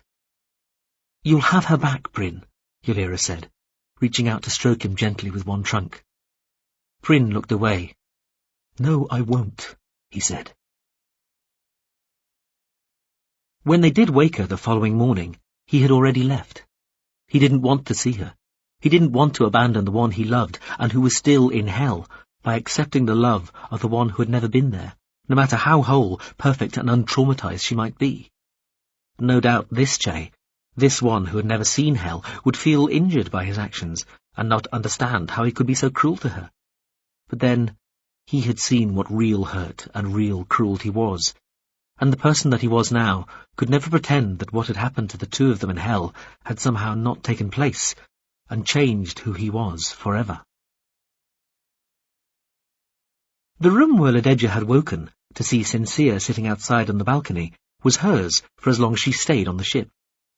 After their tour in a small, very quiet aircraft, the GSV was appropriately mind-boggling from every external angle and internal corridor, Sincere had dropped Lededja off nearby, where one of the kilometres-long internal corridors abutted one of the little stepped valleys of accommodation units, given her a long, silvery and elaborate ring, a thing called a terminal that let her talk to the ship, then left her to find her own way back to the room and otherwise sort herself out. Sincere said she'd be a call away, happy to be a guide, companion, or whatever. In the meantime, she imagined Lededja might want to rest, or just have some time to herself. The ring fitted itself to Lededja's longest finger and gave spoken directions back to her room. One wall of the room acted as a screen and allowed apparently unrestricted access to the ship's equivalent of the Sichultian datasphere. She sat, started asking questions. "Welcome aboard," said the avatar drone of the Bodhisattva. "May I take your bag?" Iain nodded. Instead of the avatar taking it from her, the bag simply disappeared from her hand, leaving the skin of her fingers with a tingling feeling. She wobbled on her feet and almost staggered as the bag's weight was suddenly removed from that side of her body, leaving her unbalanced. "You'll find it in your cabin," the avatar said. "Thank you." Iain looked down. She was standing on nothing. It felt like a very hard nothing, but, just looking, there didn't seem to be anything beneath her feet except stars, arranged in familiar-looking wispy sprays and whorls. Stars to the sides, too. Above her, a vast dark presence, a ceiling of polished black reflecting the stars shining beneath her feet. Looking straight up, she saw a ghost-pale version of herself, looking straight back down. Beneath, she recognized the patterns of the stars as those visible from her home orbital of Dinyol-Hay, though, given that she had just left her apartment in the later afternoon, these were not the stars she'd have expected to see if they'd simply moved straight down from her apartment to the part of the orbital beneath where she lived.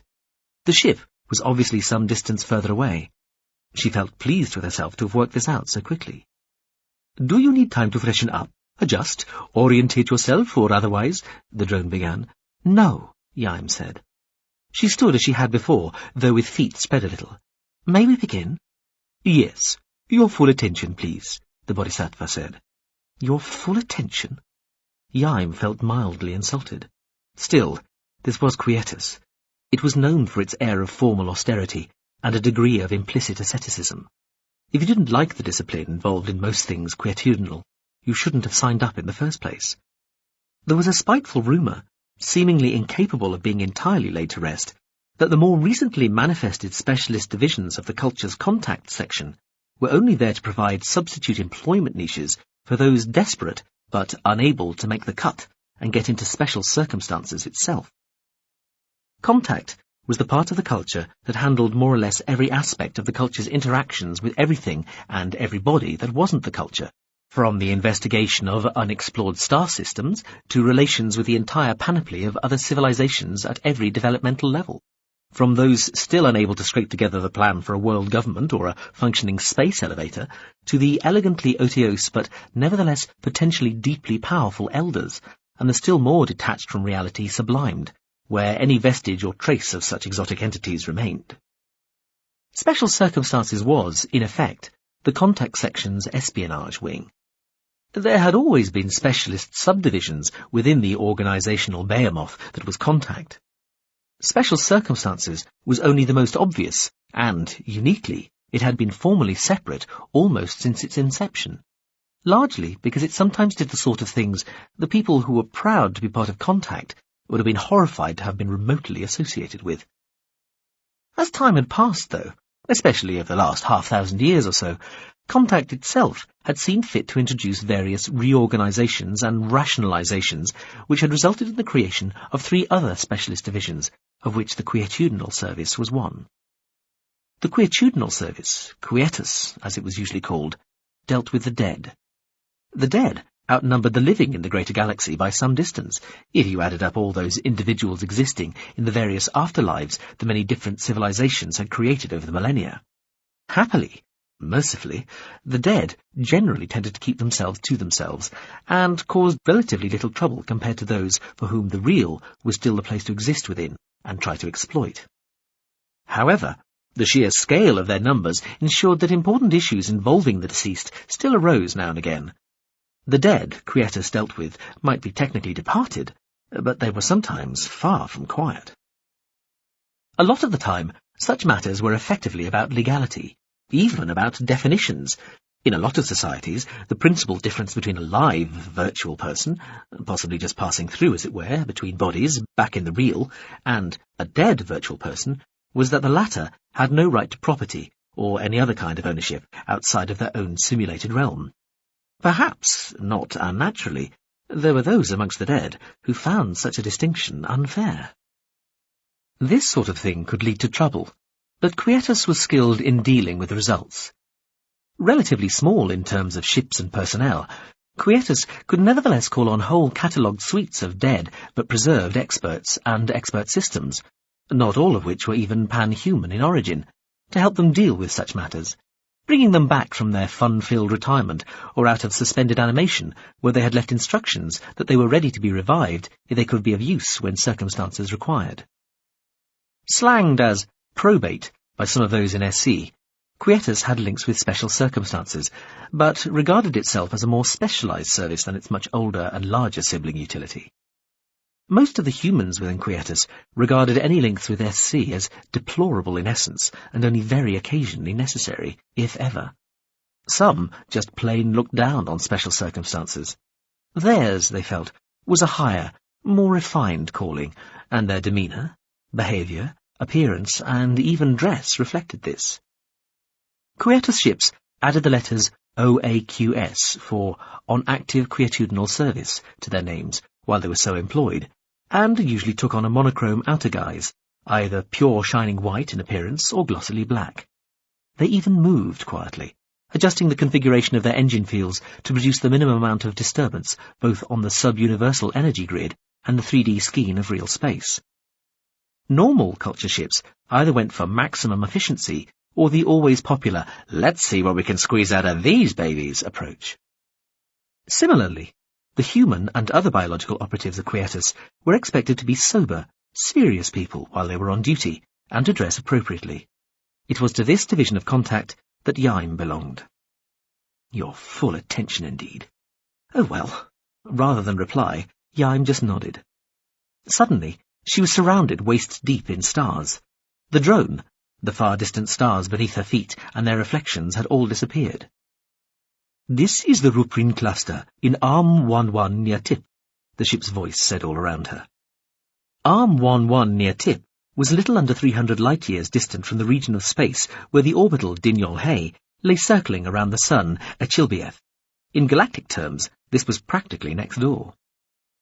These stars, the ship said, as a few dozen of the suns shone turned from their natural colours to green, represent the extent of a small civilization called the Sichultian Enablement, a Level 4-5 society originating here. One of the green stars blazed brightly, then reduced in brilliance. The Quinn system, home of the planet Sichult, where the pan-human Sichultians evolved. A pair of pan-humans were shown, standing just outside the ball of stars surrounding Iain. Curious physical proportions, Iain thought. Two sexes, each a little odd-looking to her eyes, just as she would have been to theirs, she supposed. Their skin colours changed as she looked at them, from dark to pale, then back to dark, with yellow, red, and olive tones exhibited en route. The two naked beings were replaced by one clothed one. He appeared tall, powerfully built, and had long white hair. This is a man called Joyla Vepers, the ship told her. He is the richest individual in the entire civilization, and by some margin. He is also the most powerful individual in the entire civilization, though unofficially, through his wealth and connections rather than due to formal political position. The image of the stellar cluster, with its artificially green stars and the tall white-haired man, both vanished, to be replaced by the earlier image of the stars constituting the Sichultian enablement, with the Quinn system sun still shown as the brightest. Mazinsoki, the ship said, are you aware of the current long-running confliction over the future of the afterlives known as hells? Yes, Iain said. Confliction was the technically correct term for a formal conflict within a virtual reality, i.e., one where the outcome mattered beyond the confines of the virtual battle environment itself. But mostly people just called this one the War in Heaven. It had been running now for nearly 3 decades and had yet to produce a result. She'd heard reports recently that it was finally coming close to a conclusion, but then there had been similar reports almost every 100 days since it had started, so she had taken no more notice than anybody else. Most people had long since lost interest. Good, the ship said. Mr. Vepers controls the largest part of the enablement's productive capacity, and, through one of his interests in particular, has access to this. A star near the outer limit of the enablement's volume blazed too, attracting attention. The view zoomed in vertiginously until it showed a single ringed gas giant planet. Between its broad, dun-coloured polar regions, The planet displayed 7 horizontal bands, coloured various shades of yellow, red and brown. "This," the ship said, as the entirety of the single equatorial ring surrounding the planet flashed green once, "is the artificial planetary nebula of the Zungarial disk, around the planet Rajir, in the Zung system. The disk comprises over 300 million separate habitats, and, mostly, manufactories, usually called fabricaria. The disk was abandoned 2 million years ago by the then subliming Iain, and has been a galactic protectorate since shortly after their disappearance. The protectorate status was agreed to be necessary due to a chaotic, dangerously uncontrolled war, both over and enabled by the very considerable ship and weapon system manufacturing capacity left behind, at least irresponsibly, possibly mischievously, and arguably maliciously by the Iain. The civilizations involved were the Hereptizile and the Yelv. The ship didn't bother to display any images of the Iain, Hereptizile or Yelv. Certainly Iain had never heard of any of them, which meant they were either long gone or just irrelevant. "Shortly following the Adiran War," the Bodhisattva said, "the culture became the latest in a long line of trusted Level 8s to be given protectorate custody of the disk. However, as part of what were in effect war reparations after the Chell debacle 600 years ago, we ceded overarching control of the disk to the Nauta Reliquaria and their junior partners, the GFCF. Iain most certainly had heard of the Nauta Reliquaria and the GFCF. Like the culture, the Reliquaria was a Level 8 civilization. Technologically, the societies were equals. Originally a species of giant, furred, gliding marsupials, for the last couple of millennia they had expressed themselves almost exclusively as their machines. GSV-sized constructor ships, smaller though still substantial space vessels, lesser independent spacefaring units, and a multifarious variety of meter-scale individuals roughly equivalent to drones, though with no standard model. Each design was unique or close to it. Their presence then extended down through the centimetre and millimetre scales to collectivized nanobots. The furry marsupials still existed, but they'd retreated to their home planets and habitats to lives of cheerfully selfish indolence, leaving their machines to represent them in the galactic community. Generally reckoned to be well on the slippery, if confusingly by convention, upward slope to subliming, the Reliquaria's relations with the culture were formal, perhaps even frosty rather than friendly, largely due to the Nautrians' robust attitude to punishment in their artificial afterlife. Basically, they were very much for it. Unlike the culture, which, despite being firmly of a mind with the anti-health side of the confliction, had thought it politic to take no active part in the virtual war, the Nautrians had made themselves an enthusiastic part of the pro-hell war effort. The Geseptian Fartazile Cultural Federacy was a Level 7 civilization. Pan-human, smaller and more delicate than the average, but generally reckoned to be quite beautiful, with large heads and large eyes. They had a strange relationship with the culture, professing to love it. They had even chosen their name, partly in honour of the culture, but often seeming to want to criticise it, and even work against it, as though they so much wanted to be of help, they needed the culture reduced to a level of neediness that would make such aid something it would genuinely be grateful for. The mention of Chell was randomly appropriate, Iain thought. Before that particular stain on the culture's reputation, people had seemed reticent to talk about the whole issue of afterlives. After it, for a while at least, they'd appeared to talk of little else. "The components of the Zungarial disk have mostly been mothballed for all this time," the ship continued, "left as a kind of monument or mausoleum. Over the last few decades, however, as the Sichultia have expanded their sphere of influence out to and around it, they have been granted limited, low-level control over the disk, and allowed, in the shape of Vepper's Vepperin Corporation, to use a handful of the orbital manufactories to construct trading and exploratory ships, all of this supervised by the Nauta Reliquaria and the GFCF. Vepers and the Sichultia have long sought greater operational control over the disk and its manufacturing capacity to aid their commercial, military and civilizational expansion. They are now on the verge of achieving their goal due to the changing attitudes, not to say connivance, of the GFCF and the Reliquaria. This is because the GFCF covets at least some of that capacity as well. Their medium-term aim is to step up a civilizational level, and control of the reactivated disk's productive capacity would go some way to securing it. while the Nautra Reliquaria are pro-hell in the short term, wanting the pro-anti-hell confliction ended, and with what they see as the right result, as well as, in the long term, and assuming they do not sublime in the meantime, by their own admission planning to combine all afterlives with their own and others sublimed. That nobody else thinks this is even possible does not seem to trouble them, and is anyway beside the point. Why does the Reliquaria being pro-hell have anything to do with control of the disk? Iain asked. Because the disk's productive or possibly computational capacity may come into play in an outbreak from the confliction into the real. An outbreak? Iain felt genuinely shocked. Conflictions, virtual wars, were there specifically to stop people warring in the real. The pro-anti-hell confliction may be about to end, the ship said, in victory for the pro-hell side. That was a blow for the culture, Iain thought. Even though it had seemingly stood aside from the war, there had never been any doubt which side it believed in. It was all just bad timing, in a way. At the point when the war began, the culture had been in one of its cyclic eras of trying not to be seen to be throwing its weight around. Too many others of the in-play level 8s had objected to the culture being involved with the war in heaven, for it to be able to do so without looking arrogant, even belligerent. The assumption had somehow always been that the pro-hell forces were going to be fighting a losing battle anyway, and their defeat was probably inevitable, no matter who did or didn't join in. Seemingly, the more the in-play and the elders thought about it, the more obvious it became that the whole idea of afterlives dedicated to extended torture was indeed barbaric, unnecessary and outdated, and the course of the confliction over the continued existence of the hells was expected to follow this slow but decisive shift in opinion. At the time, the prospect of the culture getting involved seemed likely to most people to make the conflict less fair, its outcome effectively fixed before it even began. For a virtual war to work, people had to accept the outcome.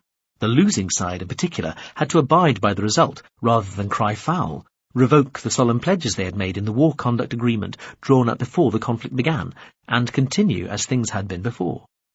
The consensus had been that the culture taking part would give the pro-hell side the excuse to do just that, if and when they lost. The anti-hell side, the ship continued, was the first to attempt to hack the other's conflict direction processing substrates. The opposing side retaliated.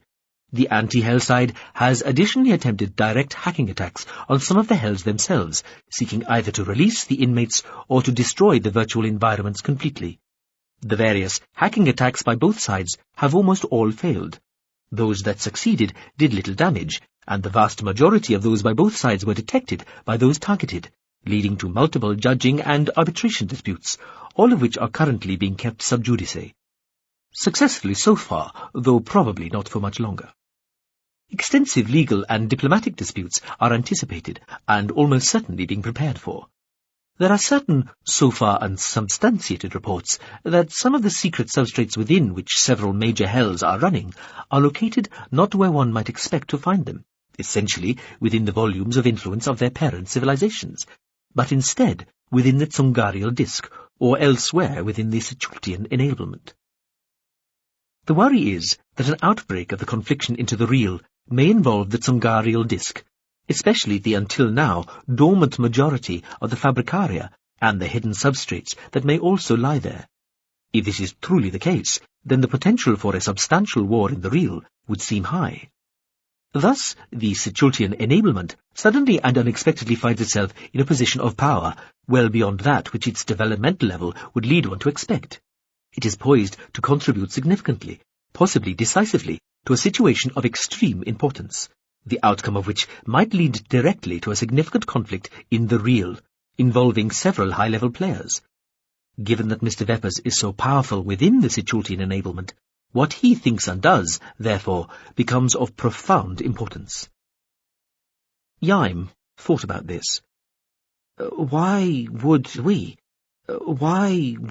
Quietus be involved? There is a complication, the ship told her. I thought there might be. In fact, there are two. That I did not anticipate, Iain admitted. The first concerns this person. A figure appeared. Iain said after a moment. The figure was of a pan-human, a Sichultian Iain would have guessed from the rather odd bodily proportions.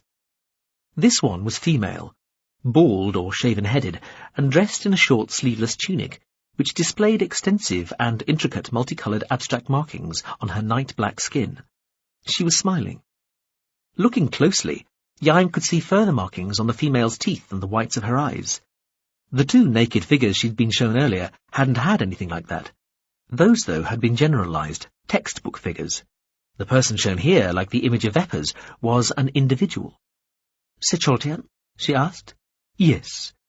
"The markings aren't natural." Correct. "Are they real?" They were real and permanent. They continued within her body. She was an intagliate, one of a subset of humans within the Sichultian enablement who are tattooed throughout their physical being. The practice began as an art form, though later also became a form of punishment, especially for matters regarding private civil debt. Iain nodded. What a bizarre thing to do, she thought. Her name is Lideja Ibrek, the ship told her. She was an intagliate, but her name is, Iain noticed. Ship minds didn't make mistakes like that. She suspected she already knew where this was going.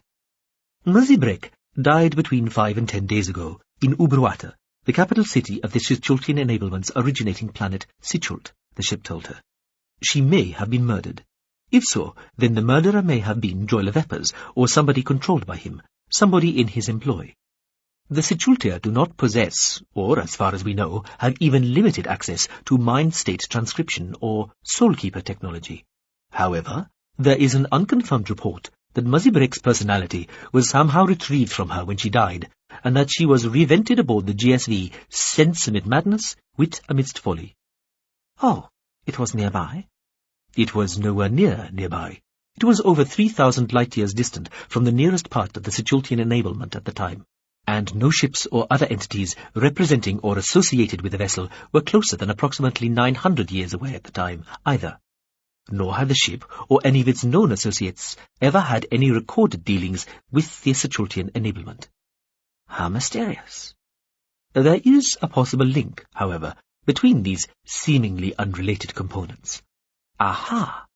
We'll come to that shortly. The salient point to be made here is that it is believed that Muzibrak may be on her way back to the Sichultian enablement, revented within a quite different body. Probably still Sichultian in form, though, for all we know, male and bearing the intention of doing some violence, likely fatal, to Mr. Veppers in revenge for her earlier murder. So, what am I supposed to do? Stop her? Help her? As things stand, simply finding her and keeping in touch would be sufficient achievement. You would then await further orders. So, she's our excuse, Iain suggested. I beg your pardon, Ms. Insoki? This girl, being revented, she's our excuse for getting involved in all this. Her revention is one reason to get involved. I'm not sure that characterizing it as an excuse is entirely helpful. The ship's voice sounded frosty. Also, this entire confliction is specifically about the fate of the dead. It is entirely within the remit of Quietus. But isn't this more of an SC thing? Iain suggested. In fact, hasn't this got special circumstances written all over it? She waited for a reply, but one did not appear to be immediately forthcoming. She went on.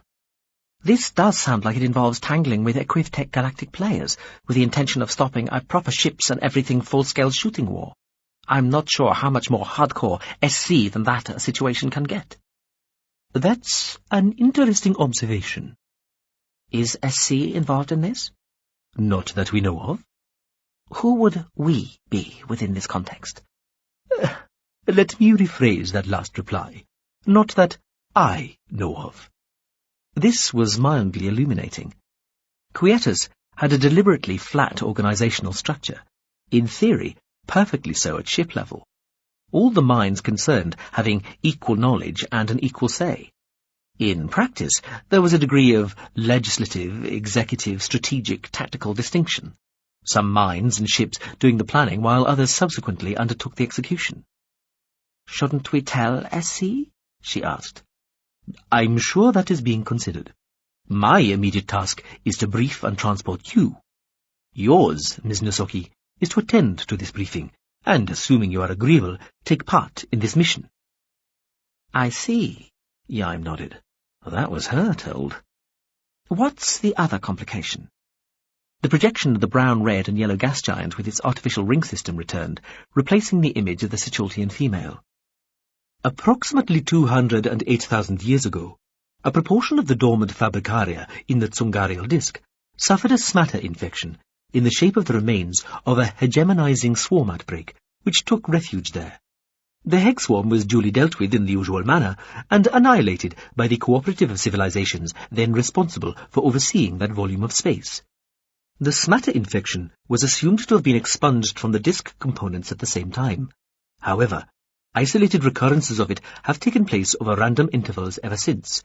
Due to its earlier success in dealing rapidly and effectively with these sporadic flare-ups, a small specialist culture presence was allowed to remain, even after the culture lost the mandate for the disk's protection. Iain nodded. Ah, pest control. The specialist culture contingent in the Tsungarial disk is indeed part of the Restoria section.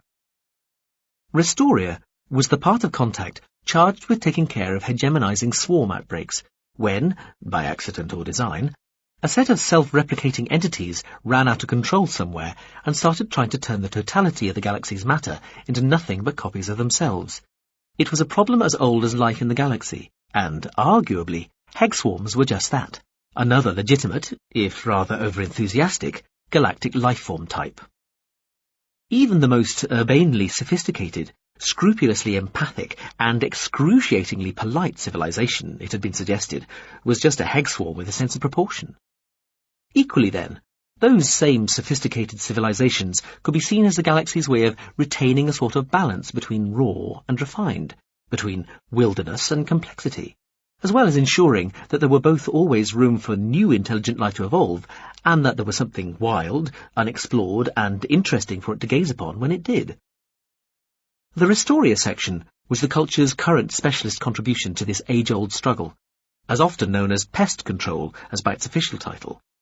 It was made up of experts in the management, amelioration, and, if necessary, obliteration of heg swarms. Quietus and Restoria worked together closely on occasion, and both felt that they did so with mutual respect and on equal terms. Restoria's approach to its task, and hence general demeanour, was less punctilious than Quietus. But then the ships, systems and humans in pest control generally spent their working lives rushing from heg swarm eruption to heg swarm eruption, rather than communing with the honoured dead.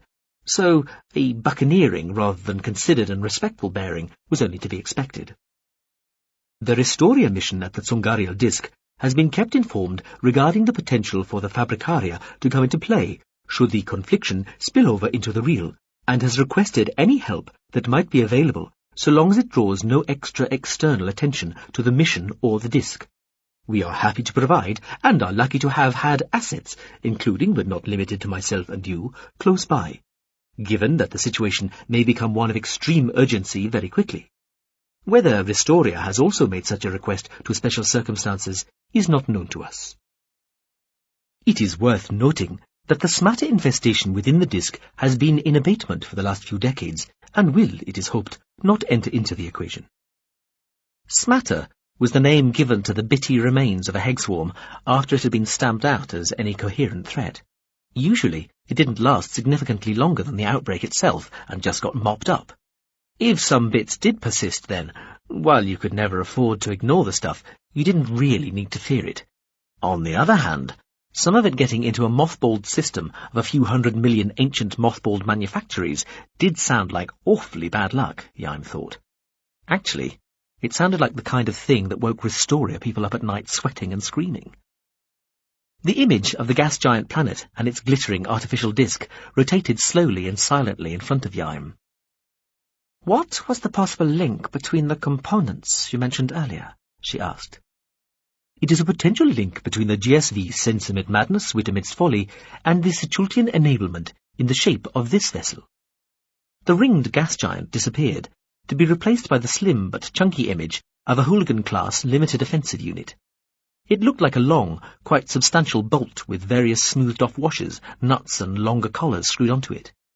This is the Me I'm Counting, an ex-LOU, now of the culture Ulteria, the ship told her. It was constructed by the Sense Amid Madness, Wit Amidst Folly, shortly before the Idiran War, and is thought to remain in sporadic contact with it. It is a self-declared peripatetic eccentric, a wanderer, a tramp vessel. It was last heard of with any formal degree of certitude some 8 years ago, when it declared it might go into a retreat. It is thought to have been present in the Sichultian enablement 2 years earlier, and so may constitute the mentioned link between it and the sense amid madness, wit amidst folly. There are indications that it accumulates images of strange and exotic creatures or devices, and it may have chosen to collect such an image of Ledeja Ibrek. That would be a very comprehensive image. It would. And one which would be 10 years younger than the female when she died. She wouldn't know she'd been murdered if she was. She might simply have been told. Iain nodded. I suppose she might. We think we know to a degree, the ship said, a note of caution in its voice, where the me I'm counting is. Do we? It may well be with the GSV, Total Internal Reflection. And where is it? That is not known. It is one of the forgotten. The what? Ah. Chapter 10. A what? A hymen. There were things to do, Ledeja had decided, and she might only have one night on the GSV to get them done. Getting laid was not the most important item on her list, but it didn't feel like the least important either. The attractive young man looked puzzled. How would I know? At least, she thought that was what he'd just said. The music was very loud. There were these zones scattered throughout the space that were called sound fields, where the music magically dropped away to nothing. She saw the vague blue glow in the air that betrayed the presence of one a couple of meters away, and, rather daringly she felt, putting her hand on the attractive young man's puffy sleeve, part encouraged and part dragged him in that direction. Maybe it was her, she thought.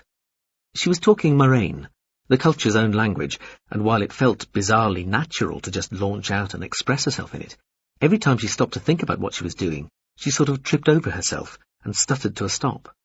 Sometimes specific word choice had her stumbling too. There seemed to be an awful lot of not quite synonyms in Moraine. The very loud, insistently beaty music, it was called Chug, apparently, though she had yet to establish whether this was the title of the composition, the name of the performers, or the musical form itself, faded almost to nothing. The attractive young man still looked puzzled. You look puzzled, she told him. Can't you just look the word up in your neural lace? I don't have a lace, he said, running his hand over one side of his face and through some of his long, dark, curly hair. Right now I don't even have a terminal on me. I'm out to play.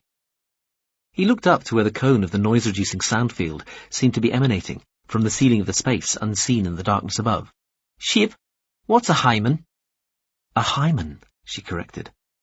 A hymen is a thin membrane, partially obstructing the vagina of a mammal, especially a human, the ship said, from the long silver ring on her finger. It is found in approximately 28% of the pan-human metaspecies, and its presence is often taken as signifying the individual concerned has yet to be subject to penetrative sex. However, thanks.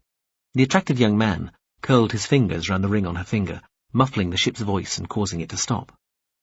Ledeja smiled as he took his fingers away. It had been quite an intimate act, she felt. Promising. She lowered her head to her hand a little. Do I have a hymen? She asked quietly. No, the ring said. Please hold me up to one of your ears. Excuse me, Ledeja said to the attractive young man. He shrugged, drank his drink, looked away. Ledeja, sincere here, the ring said.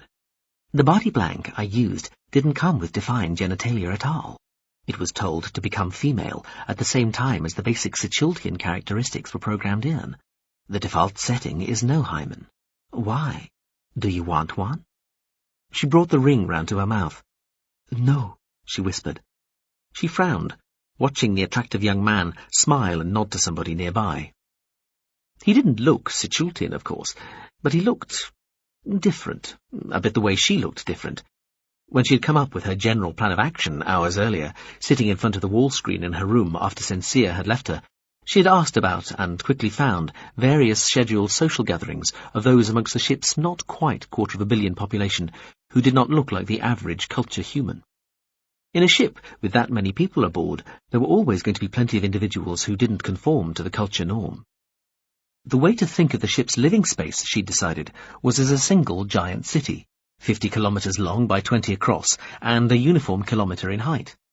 With a perfect, free and rapid public transport system composed of what she thought of as small, luxurious, one-carriage, ultra-fast, underground trains crossed with elevator cars.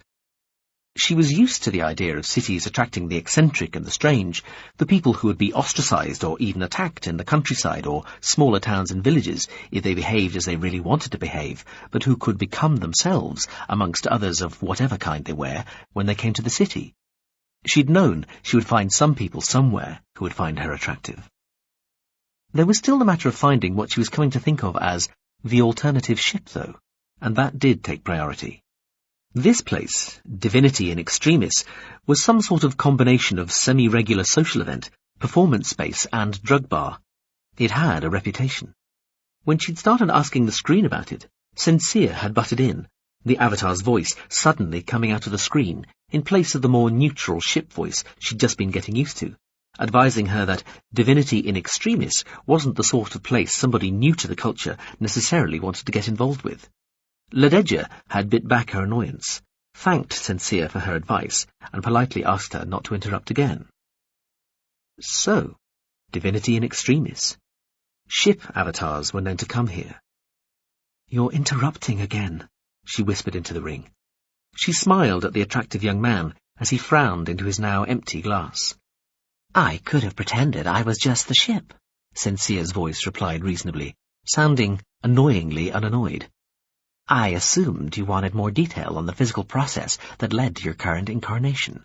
Sorry, dear girl. If you're worried about whether your body was somehow sexually interfered with while in the grow tank, I can assure you it wasn't." The attractive young man reached out to a passing tray as it floated past, depositing his empty glass and scooping up a fuming drug bowl.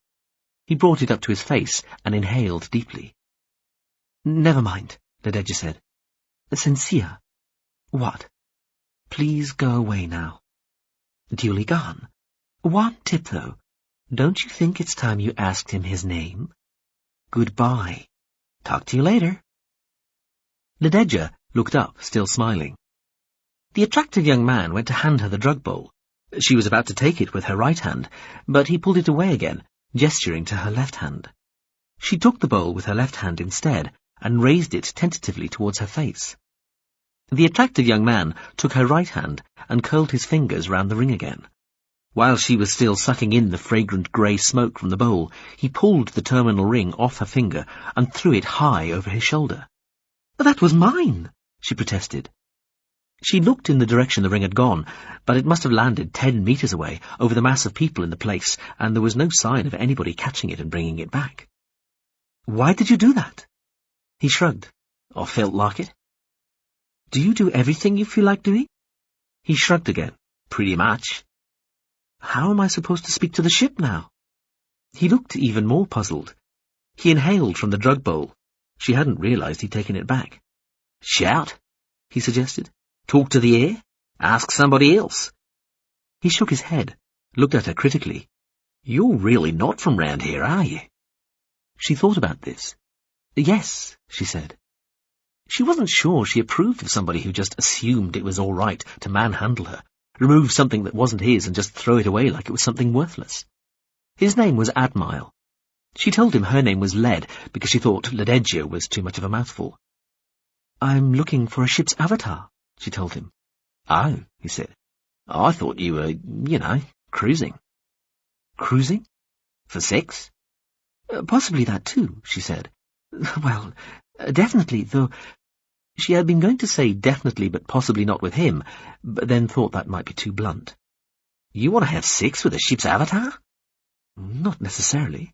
The two quests are separate." Admile said. "Follow me." She frowned, then followed him. The place was busy, packed with people of a variety of body shapes, though mostly pan-human. Outside the sound fields, it was very noisy with chug, which she was starting to suspect was the type of music rather than anything more specific. Knots of people got in their way and they pushed through. Clouds of fragrant fumes created smokescreens across the space. She nearly lost Admile twice. They passed one cleared circle where two naked men, hobbled by short ropes tied round their ankles, were bare-knuckle fighting. Then another where a man and a woman, both wearing only masks, were fighting with long curved swords. They came to a sort of deep, sunken, wide alcove, where, amongst a plethora of cushions, bolsters, and other padded-looking bits of furniture, a startling variety of people, perhaps 20 in all, were indulging in enthusiastic sex. A semicircle of people were gathered around the perimeter, laughing, clapping, shouting comments and offering advice. One couple, amongst those looking on, were just getting undressed, apparently about to start taking part. Lededja was not especially shocked. She had witnessed, and been obliged, to take part in orgies back on Sitchelt. Veppers had gone through a stage of enjoying them. She had not appreciated the experience, though she supposed that might have been more to do with the lack of choice involved than the surfeit of numbers. She hoped Admile wasn't about to suggest that they, or even just she, ought to join in the group sex. She felt that a rather more romantic setting might be more appropriate for this body's first sexual experience. "There he is," Admile said. Probably. It was noisy again. She followed him to the far side of the semicircle of voyeurs, where a fat little man stood surrounded by mostly young people. He was dressed in what looked like a shiny, highly patterned dressing gown.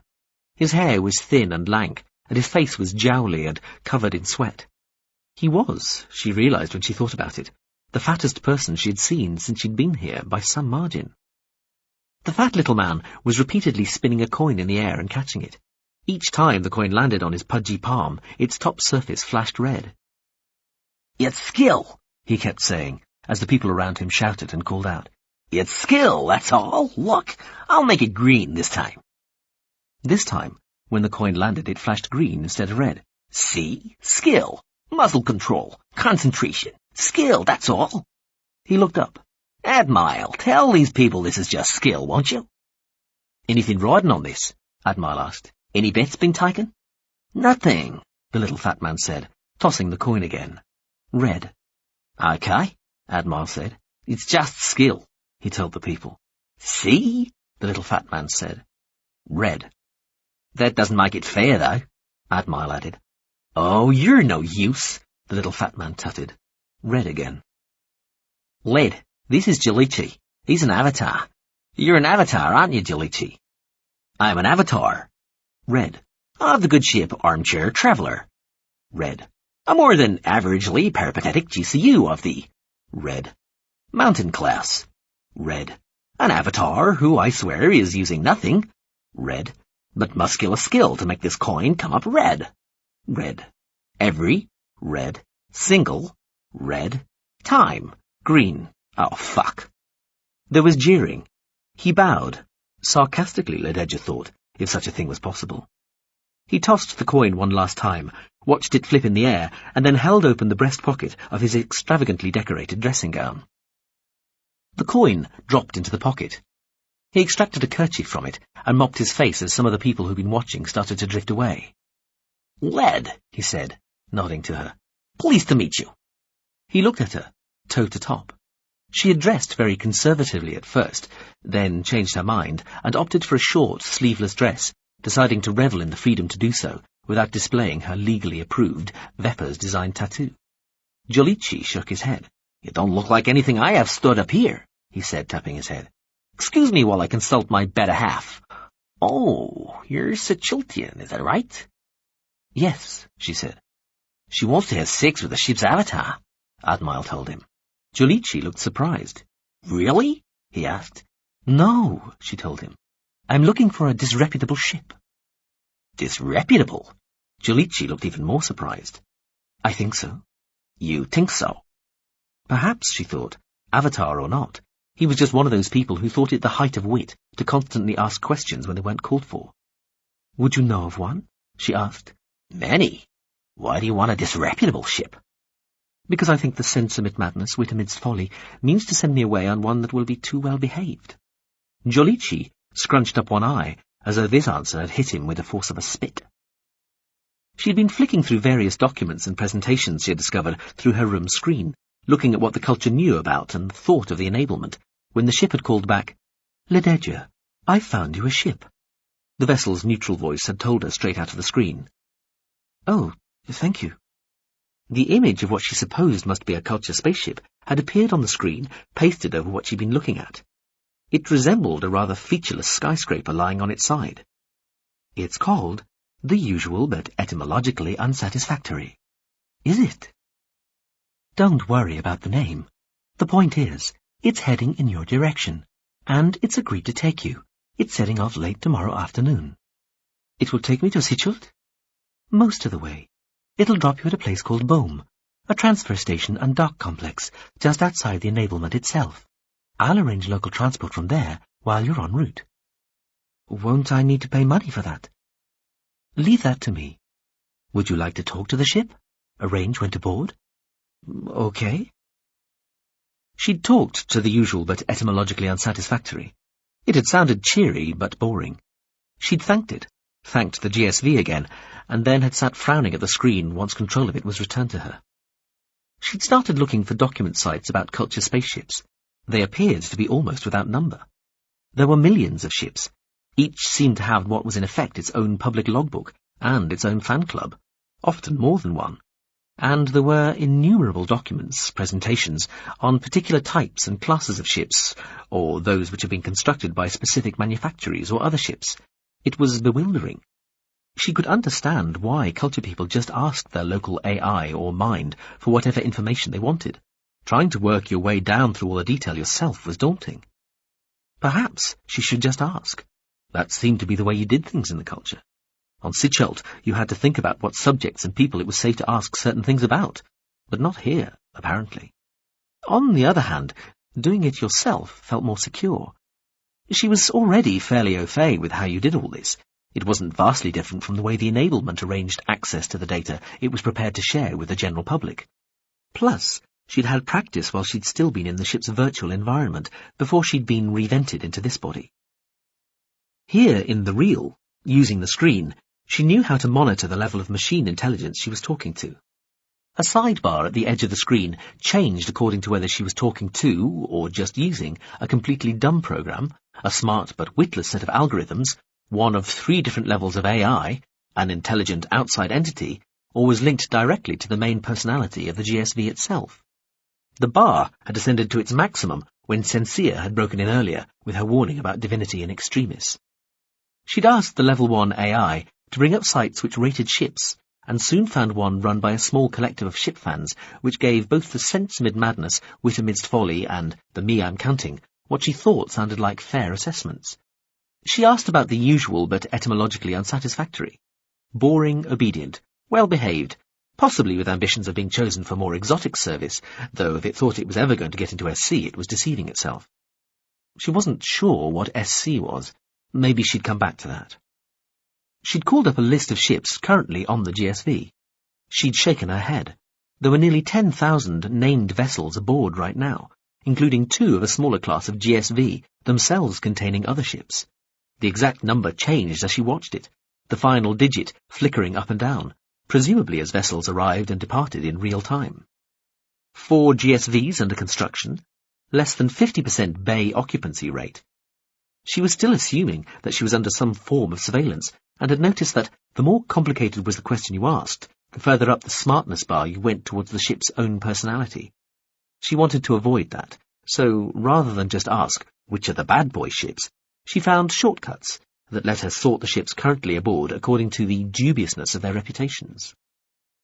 A handful of the ships aboard had worked for or been plausibly associated with something called special circumstances. They didn't publish their ship's logs or course schedules, she'd noticed. SC again. Whatever special circumstances was, it seemed to be closely linked with the kind of qualities she was looking for. She'd looked up special circumstances. Military intelligence, espionage, deep interference, dirty tricks.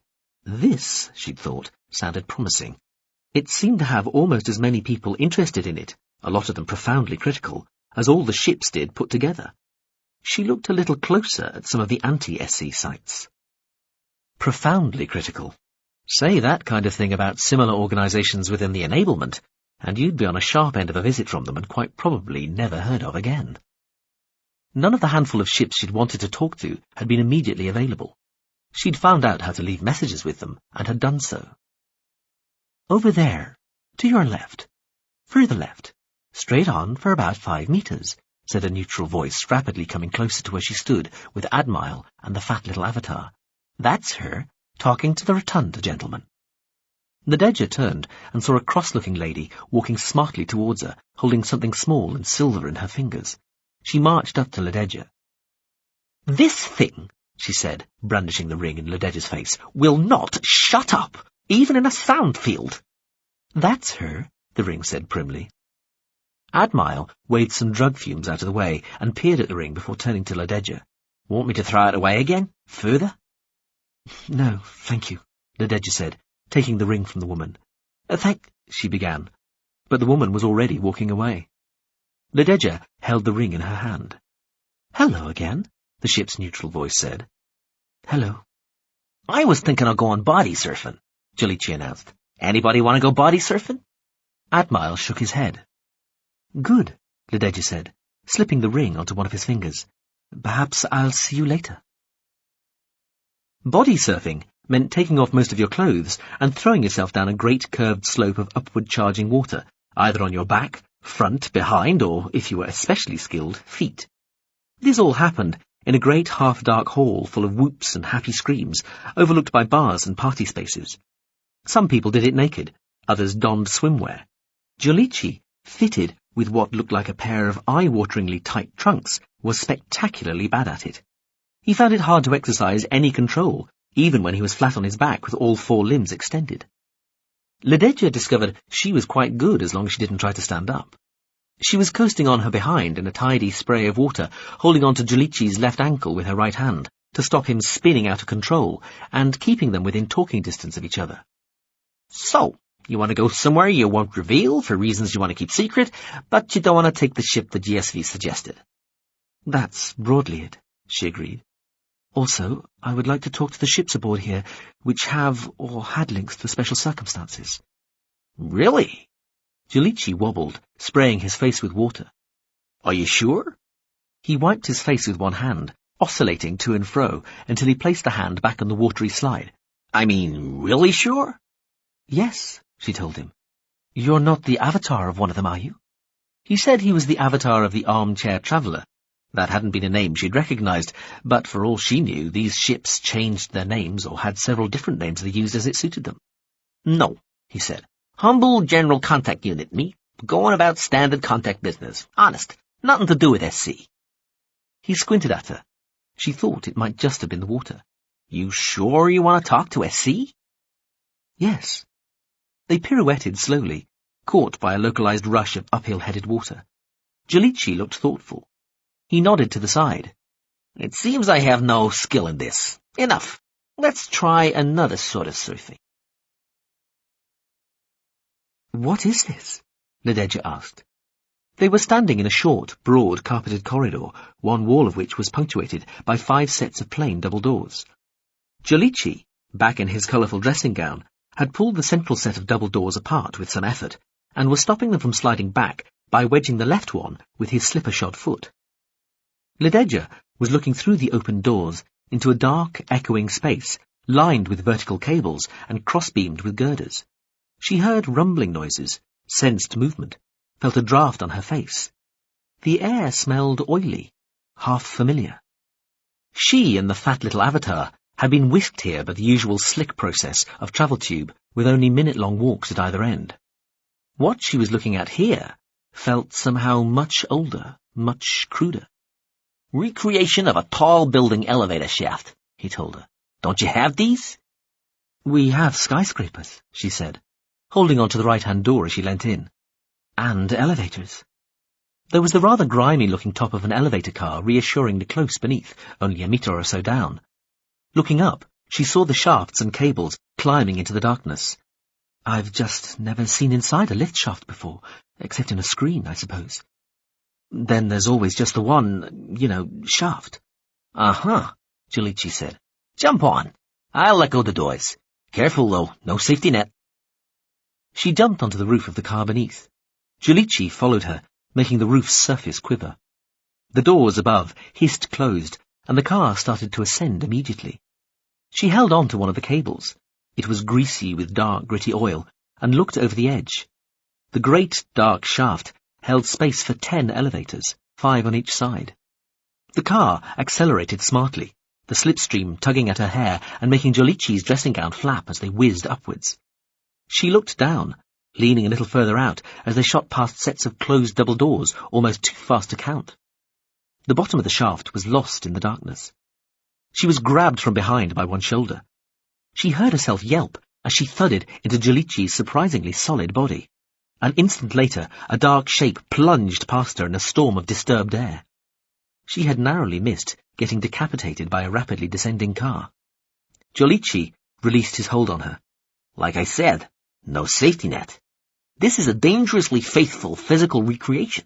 No sensors on the cars to stop them hitting or crushing you. No AG down the bottom if you fall. Nobody to see you fall, let alone stop you. You backed up? She found she was shaking a little. You mean myself? My personality? He just looked at her. She suspected it was just as well it was so gloomy. It was hard to tell precisely what his expression was. I'm only a day out of a jar, a body tank, she swallowed. But no. The car was slowing, drawing to a stop. Jolici looked upwards from the far side of the car. Right, here comes the fun bit. He glanced at her. You ready? What for? She asked. Get over here. Jump when I say. Don't hesitate. You'll need to let go of that cable first. She let go of the cable, stepped to stand beside him at the other side of the elevator roof. Looking up tentatively, she saw the bottom of another dark car descending quickly towards them. She heard some sudden, distant whoops and then laughter from further down in the great depth of shadows. The sounds echoed and re-echoed. Their car was still slowing. Okay, steady, steady, Jolici said, as their car and the one above approached each other. Should I hold your hand? She asked. Do not hold my hand, he said. Okay, steady. Their car had come almost to a stop. The one coming towards them from above whooshed past. Jump! Jolici shouted, as the car's roofs were almost level. He jumped. She jumped, too, a moment later, but found that she jumped as though to land where the other car's roof had been when she'd leapt, not where it was going to be as she dropped after it. She landed, awkwardly, and would have fallen against the car's cables if Jolici hadn't caught her. Nedeja heard herself gasp. She held on to the little fat avatar for a moment as they steadied on the roof of the car. The one they'd jumped from was stopped several stories above and getting further away all the time as their car descended. It, too, was starting to slow now. Wow, she said, letting go of Jolici. Her fingers had left dark, greasy marks on his dressing gown lapels. That was exciting. She frowned at him. Do you do this a lot? Never before, he told her. Heard of it? That shook her a little. She had rather assumed she was in safe or at least experienced hands. The car drew to a stop. Beneath, she could feel and hear its doors open. A bar of light shone from that edge of the roof, showing Jolici's face. He was looking at her oddly, she thought. She felt a strange little frisson of fear. This special circumstances thing, he said. Yes, she said, as he took a step closer to her. She stepped backward, tripped on a piece of the roof's cross-bracing and staggered. He grabbed her again, pulling her to the rear edge of the roof. Deep below she could see the car whose rear faced their car's rear, rising quickly towards them. The 2 sets of 5 cars per side were separated by nearly 2 meters, 3 or 4 times the separation of the cars on each side of the shaft. Jolici nodded down, indicating the approaching car. Think we can make that jump when it comes? He said into her ear. She could feel his warm breath on her skin. No safety nets, remember? Not even any surveillance inside here. He pulled her a little closer to the edge, brought his mouth closer to her ear. What do you think? Think we can do it? No, she told him. And I think you should let go of me. Before she could do anything to stop him, he gripped her hard by one elbow and pushed her out over the drop, only her feet still in contact with the car's roof. Still want me to let go? No, she shouted, grabbing his arm with her free hand. Don't be stupid. Of course not. He pulled her in towards him, though still not out of danger. If you had a terminal, it would hear you scream if you happened to fall, he told her. He made a show of looking down. He shrugged. Might be just enough time for the ship to realize what was happening and get a drone to you before you hit the bottom. "Stop doing this, please," she said. "You're frightening me." He pulled her close to him, his breath in her face now. Everybody thinks SC is so glamorous, so sexy. He shook her, rubbed his groin against her leg. Thrilling fun, all danger and excitement, but not too much danger. Is that what you think? Heard the rumors, absorbed the propaganda, read the right assessments, listened to the relevant experts, self-proclaimed, have we? "I'm just trying to find out." "You feel frightened?" he asked her. "I just said." He shook his head. "This isn't dangerous." He shook her again. "I'm not dangerous. I'm a nice roly-poly GCU avatar. I wouldn't drop somebody down an antique lift shaft to let them splatter on the concrete. I'm one of the good guys. But you still feel frightened, don't you? You do feel frightened, don't you? I hope you feel frightened." "I already told you," she said coldly, trying to keep any expression from her face or voice as she stared into his eyes. He smiled, pulled her inwards as he stepped back. He let go of her and held onto the cables as the car started downwards again. "As I say, I'm one of the good guys, Mrs. Breck." She gripped another of the cables hard. "I never told you my full name." "Well spotted. Seriously, though, I really am one of the good guys. I'm the sort of ship who'd always do everything to save somebody, not kill them, not let them die.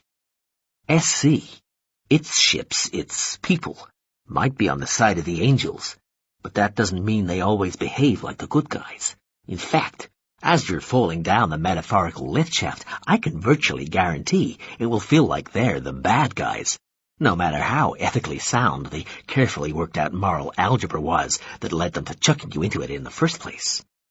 "You have made your point, sir," she told him frostily. "Perhaps we might abandon this pastime now?"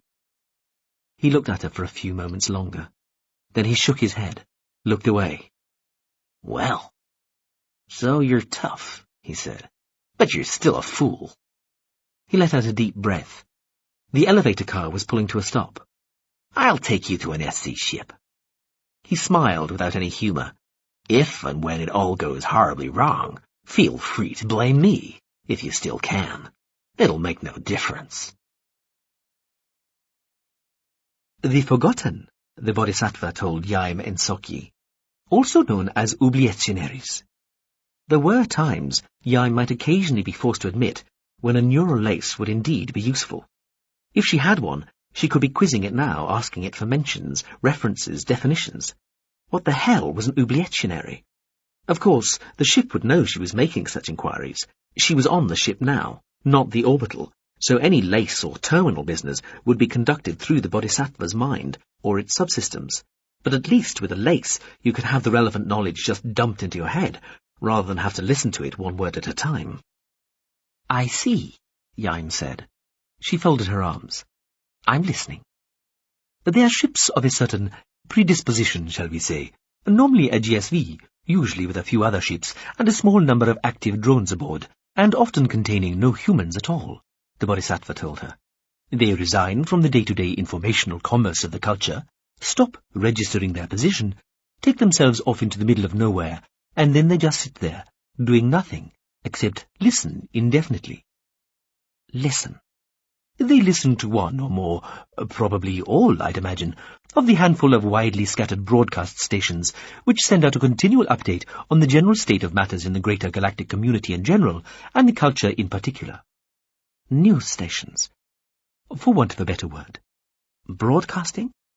It's a wasteful and inefficient way to communicate, but the advantage of a broadcast in this context is precisely that it goes everywhere, and nobody can tell who might be listening. How many of these forgotten are there? Good question. To most people, they appear simply as ships that have gone into an especially uncommunicative retreat, an impression the ships concerned do nothing to contradict, of course. At any time, anything up to 1% of the culture ship fleet might be on a retreat, and perhaps 0.3 or 0.4% of those have been silent since quitting what one might call the main sequence of normal ship behavior. I hesitate to call it discipline. It's not a much-studied field, so even the quality of the relatively few guesstimates is hard to evaluate. There might be as few as 8 or 12 of these ships, or possibly as many as 300 or 400. And what's the point of all this? They are backup, the Bodhisattva said. If, through some bizarre and frankly unfeasibly widespread and complete calamity, the culture somehow ceased to be, then any one of these ships could reseed the galaxy, or a different one, perhaps, with something that would be recognizably the culture. This does beg the question, what would be the point if it had been so comprehensively expunged in the first place? But I suppose you could argue some lesson might have been learned that might make version 2 more resilient somehow. I thought the entire contact fleet was supposed to represent our backup, Iain said. In its relationships with other civilizations, especially with those that were encountering it for the first time, much tended to be made of the fact, or at least the assertion, that each and every GSV represented the culture in its entirety, that each one held all the knowledge the culture had ever accumulated, and could build any object or device that the culture was capable of making, while the sheer scale of a general systems vehicle meant they each contained so many humans and drones, they were more or less guaranteed to hold a reasonably representative sample of both, even without trying to. The culture was deliberately and self-consciously very widely distributed throughout the galaxy, with no center, no nexus, no home planet. Its distribution might make it easy to attack, but it also made it hard to eradicate altogether, at least in theory. Having hundreds of thousands of vessels individually quite capable of rebuilding the entire culture from scratch was generally held to be safeguard enough against civilizational oblivion, or so Iain had been led to believe. Obviously, others thought differently. The contact fleet is what one might call a second line of defense, the ship told her. What's the first? All of the orbitals, the ship said reasonably, and other habs, rocks and planets included. And these forgotten are the last ditch? Probably, so one might imagine, as far as I know. That, in ship speak, Iain thought, probably meant no, though she knew better than to try to coax a less ambiguous answer out of her mind. So they just sit there, wherever there might be? Oort clouds, interstellar space, within or even beyond the outer halo of the greater galaxy itself. Who knows? However, yes, that is the general idea. And indefinitely? Indefinitely until now, at least, the Bodhisattva said. Waiting for a catastrophe that'll probably never happen, but which, if it did, would indicate either the existence of a force so powerful it could probably discover these ships regardless and snuff them out too, or an existential flaw in the culture so deep it would certainly be present in these forgotten as well, especially given their representativeness. Put like that, the entire strategy does sound a little forlorn, the ship said, sounding almost apologetic. But there we are. Because you never know, I suppose. I think a part of the whole idea is that it provides a degree of comfort for those who might otherwise worry about such matters. But most people don't know about these ships in the first place, Iain pointed out. How can you be comforted by something you don't know about? Ah, the Bodhisattva said, that's the beauty of it. Only people who do worry are likely to seek out such knowledge, and so are suitably reassured. They also tend to appreciate the need not to make the knowledge too well known, and indeed take additional pleasure in helping to keep it from becoming so. Everybody else just gets happily on with their lives, never fretting in the first place. Iain shook her head, frustrated. They can't be completely secret, she protested. They must be mentioned somewhere. The culture was notoriously bad at keeping secrets, especially big ones. It was one of the very few areas where most of the culture's civilizational peers, and even many much less advanced societies, thoroughly eclipsed it. Though, being the culture, this was regarded as being the legitimate source of a certain perverse pride. That didn't stop it. The it in such contexts usually meaning contact, or even more likely, SC, from trying to keep secrets every now and again. But it never worked for very long. Though sometimes, of course, not very long was still long enough. Well, naturally, the Bodhisattva said. Let's just say the information is there, but little notice is taken, and by the very nature of the whole program, if one can even dignify it with a name implying such a degree of organization, confirmation is almost impossible to find. So this isn't what you might call official? Iain asked. The ship made a sighing noise. There is no contact department or committee that I know of which devotes itself to such matters. Iain pursed her lips. She knew when a ship was basically saying, "Let's leave it at that, shall we?" Well, one more thing to have to take account of. "So," she said, "the me I'm counting may be aboard the GSV Total Internal Reflection, which is on retreat, and is probably one of these forgotten." Indeed. "And the me I'm counting holds an image of Mizibrek." Probably the image of Mizibrek, the Bodhisattva said. We have intelligence from another individual the ship took an image of subsequently that it was happy to guarantee any image it took remained unique for its own collection only, never to be shared or even backed up. It would appear that it has stuck to this. "So you think, what? That Ibrek will attempt to recover her image, even though it's 10 years old?" It has been judged to be a distinct possibility. "And Quietus knows where the me I'm counting and the Total Internal Reflection are?" We believe we have a rough idea. More to the point, we have occasional contact with a representative of the Total Internal Reflection. We do we? The Total Internal Reflection is relatively unusual amongst the Forgotten, we think, in that it plays host to a small population of humans and drones who seek a more than usually severe form of seclusion than the average retreat offers. Such commitments are usually quite long-term in nature, decades on average. However, there is a continual, if fluctuating churn in both populations, so people need to be ferried to and from the GSV. There are 3 semi-regular rendezvous points and a fairly reliable rendezvous program. The next scheduled meeting is in 18 days at a location in the Semzerine Wisp. Mizibrek should be able to get there in time, and so should you and I, Mizansoki. Does she know about this rendezvous? We believe so. Is she heading in that direction? Again, we believe so. Iain frowned. That is the generality of the situation, Mizansoki. A more comprehensive briefing awaits, obviously. Obviously. May I take it that you are agreeable to taking part in this mission? Yes, Iain said. Are we underway yet? The image of the old Hooligan-class warship vanished, to be replaced with the sight of stars again. Some of them reflected in the polished-looking black body of the ship, hanging above, and others gleaming through the hardness beneath her feet that looked like nothing at all. The stars were moving now. Yes, we are, the Bodhisattva said. Lideja was introduced to the avatar of the Special Circumstances ship, falling outside the normal moral constraints, in a war bar, where the only lighting, apart from the screens and hollows, came from broad curtains of amphoteric lead, falling down the walls from slots in the dark ceiling. The continual sputtering yellow-orange blaze of the reaction gave the light in the place an unsteady, flickering quality, a lot like firelight, and made the space feel stickily warm. A strange, bitter smell hung in the air. "Lead, the element very finely ground, just dropped through the air," Jilichi had muttered to her as they'd entered the place, and she'd remarked upon the strange sight. Just getting in hadn't been that easy either. The venue was housed in a stubby, worn-looking interstellar-class ship, housed in one of the GSV's small bays, and the ship itself made it very clear, as they stood in the darkly echoing depths of the bay, that this was essentially a private club, one that the GSV had no immediate jurisdiction over, and a place that was certainly not under any obligation to admit anybody who any one of its patrons took exception to.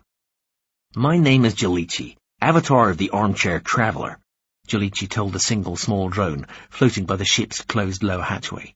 "I think you know who I've come to see. Please let him know." "I'm doing so," the boxy little drone said. The ship was called the Hidden Income. It was maybe 100 meters in length. Looking round, squinting into the gloomily cavernous depths of the bay, Lideja reckoned the small bay could have squeezed in at least another 3 ships the same size without them touching fins or engine pods or whatever all the various bits were. Small was obviously a relative term when it came to ships and the vast hangars required to accommodate them. Lideja looked at the little drone hanging in front of them at head height. Well, this was a new experience, she thought. Whenever she'd been taken somewhere by Veppers, the most expensive new restaurant, the most exclusive new club, bar or venue, he and his entourage had always been ushered straight in, whether he'd had a reservation made or not, even to the ones which he didn't own. How odd to have to come to the reputedly obsessively egalitarian culture, finally to experience the phenomenon of hanging around outside a club, waiting to see if she'd be allowed in. The hatchway dropped without warning, immediately behind the little drone. It fell so fast, she expected a clang when it met the finely ridged floor of the bay, but it seemed to cushion its descent at the last moment, and landed silently. The drone said nothing, but it floated out of their way. "Thank you," Giulici said, as they stepped on. Giulici held her arm as the hatch rose smoothly up towards a small, barely lit hangar volume inside the hidden income. "Demyson is a little odd," he told her, "even by ship avatar standards. Just be honest with him, or her, or it." "You're not sure?" "We haven't met for a while. The falling outside the normal moral constraints changes avatars fairly frequently." "What is this place, anyway?" Giulici looked awkward. "War porn club, I think." Lededja would have asked more, but they were met by another small drone and escorted into the place. "Demyson, I present Ms. Lededja Breck," Giulici said to the man sitting at the table near the middle of the room. The place looked like a sort of strange restaurant, with substantial round tables scattered about, each featuring at their centre a trio or more of screens or a tankless hollow display. A variety of people, mostly human, sat or lounged around the tables. In front of most of them, drug bowls, drinks glasses, chill pipes and small trays of food lay arranged, scattered or abandoned. The screens and hollows all showed scenes of warfare.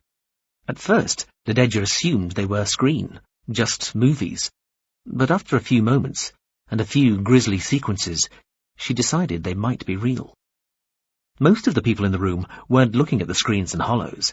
They were looking at her and Giulici. The man Giulici had addressed was at a table with several other young men, all of them with that air that implied they were, within their own subset of pan-human physiognomy, quite strikingly handsome. Demyson stood. He looked cadaverous, hollow-cheeked, dark eyes with no whites, 2 ridges instead of eyebrows, a flat nose and mid-dark skin, scarred in places. He was only medium tall, but his height was emphasized by his thinness. If his physiology was the same as a Siciltian's, then the slight bagginess about his face implied the weight loss had been recent and rapid. His clothes were dark, perhaps black, skinny trews and a tight-fitting shirt or jacket, partially closed at the neck by a thumb-sized, blood-red glittering jewel on a loosened choker. Lededja saw him look at her right hand, and so put it out to him. His hand clasped her hand, fingers with too many joints closing around like a bony cage. His touch felt very warm, almost feverish, though perfectly dry, like paper. She saw him wince, and noticed that 2 of his fingers were crudely splintered together with a small piece of wood or plastic, and what looked like a piece of knotted rag. Somehow, the wince didn't travel all the way to his face, which regarded her without obvious expression. "Good evening," Lededja said. "Ms. Breck." His voice sounded dry and cold. He nodded at Giulici, then indicated the seats on either side of him. "Hwiloop, Emis, if you would." The 2 young men seemed about to protest, but then did not. They rose together with a sort of brisk contempt and walked proudly away. She and Giulici took their places. The other handsome young men stared at them. Demyson waved one hand. The table's hollow display, which had been depicting a gruesomely realistic skirmish between some horsemen and a larger force of archers and other foot soldiers, faded to blank. "A rare privilege," Demyson murmured to Giulici. "How does the business of general contacting?" "Generally well. How's life as a security guard?" Demyson smiled. "Night watching is unfailingly illuminating." There was a small gold tube in front of him, which Lededja had assumed was the mouthpiece of an under-table chill or water pipe. There were several other mouthpieces lying or cradled on the table, but which proved to be a stick with a glowing end, unattached to anything else. Demyson put it to his lips and sucked hard. The golden tube crackled, shortened, and left a fiery glowing tip beneath a lofting of silky grey smoke. Demyson saw her looking and offered the stick to her. "A drug, from Sudal, called Narthak. The effect is similar to Winnow, though harsher, less pleasant." The hangover can be severe. Winnow? Nadejda asked. She got the impression she'd been expected to know what this was. De Meissen looked both surprised and unimpressed. Mzibrek does not possess drug glands, Jalichi explained. Really? De Meissen said. He frowned at her. Are you suffering from some form of punishment, Mzibrek? Or are you of that demented persuasion that believes enlightenment is to be found in the shadows? Neither, Nadejda told him. I am more of a barely legal alien. She had hoped this might be amusing, but if it was, nobody round the table seemed to find it so. Maybe her understanding of Moraine wasn't as flawless as she'd been assuming. De Meissen looked at Jalichi. I'm told the young lady looks for passage. She does, Jalichi said. De Meissen gestured with both hands, sending loops of smoke into the air from the hand holding the golden stick. Well, Jalichi, for once you have the better of me. What on earth gives you the idea that I have turned into a taxi? Do tell. Can't wait to hear. Jalichi just smiled. There is a little more to the matter, I believe. Mzibrek, he said to her. Over to you. She looked at De Meissen. I need to get home, sir. De Meissen glanced at Jalichi. Very taxi-sounding so far. He turned back to her. Go on, Mzibrek. I cannot wait for this to achieve escape velocity from the mundanity well. I intend to kill a man. That's a little more uncommon. Again, though, one imagines a taxi would suffice, unless the gentleman concerned can only be dispatched using a warship. A state-of-the-art culture warship at that, if I may make so immodest. For some reason the word overkill leaps to mind. He smiled icily at her. You may not be doing quite as well here as you thought you might at this point. I've been told that I'll be slap-drugged. So you were stupid enough to let slip that you intend to kill this man? He frowned. Oh dear. Might I suggest that this does not bode terribly well, should your murderous plans include more than the absolute minimum of guile, subterfuge, or, dare I say it, intelligence? My, trust me, highly limited empathic capacities remain resolutely unengaged. He turned to Jalichi again. Have you quite finished humiliating yourself here, Jalichi? Or do you really require me to— The man I intend to kill is the richest man in the world, the richest and most powerful man in my whole civilization, Nadejda said. Even she could hear the edge of desperation creeping into her voice. De Meissen looked at her, one eye crease raised. Which civilization? The enablement, she told him. The Siciltian enablement, Jalichi said. De Meissen snorted. Again, he told Nadejda, not saying as much as you might think. He killed me, she told him, doing all she could to keep her voice under control. Murdered me with his own hands. We have no soul-keeping technology, but I was saved because a culture ship called the Me I'm Counting put a neural lace in my head 10 years ago. I was revented here only today. De Meissen sighed. All very melodramatic. Your feud may inspire a not terribly good screen presentation at some point in the future, hopefully distant. I look forward to missing it.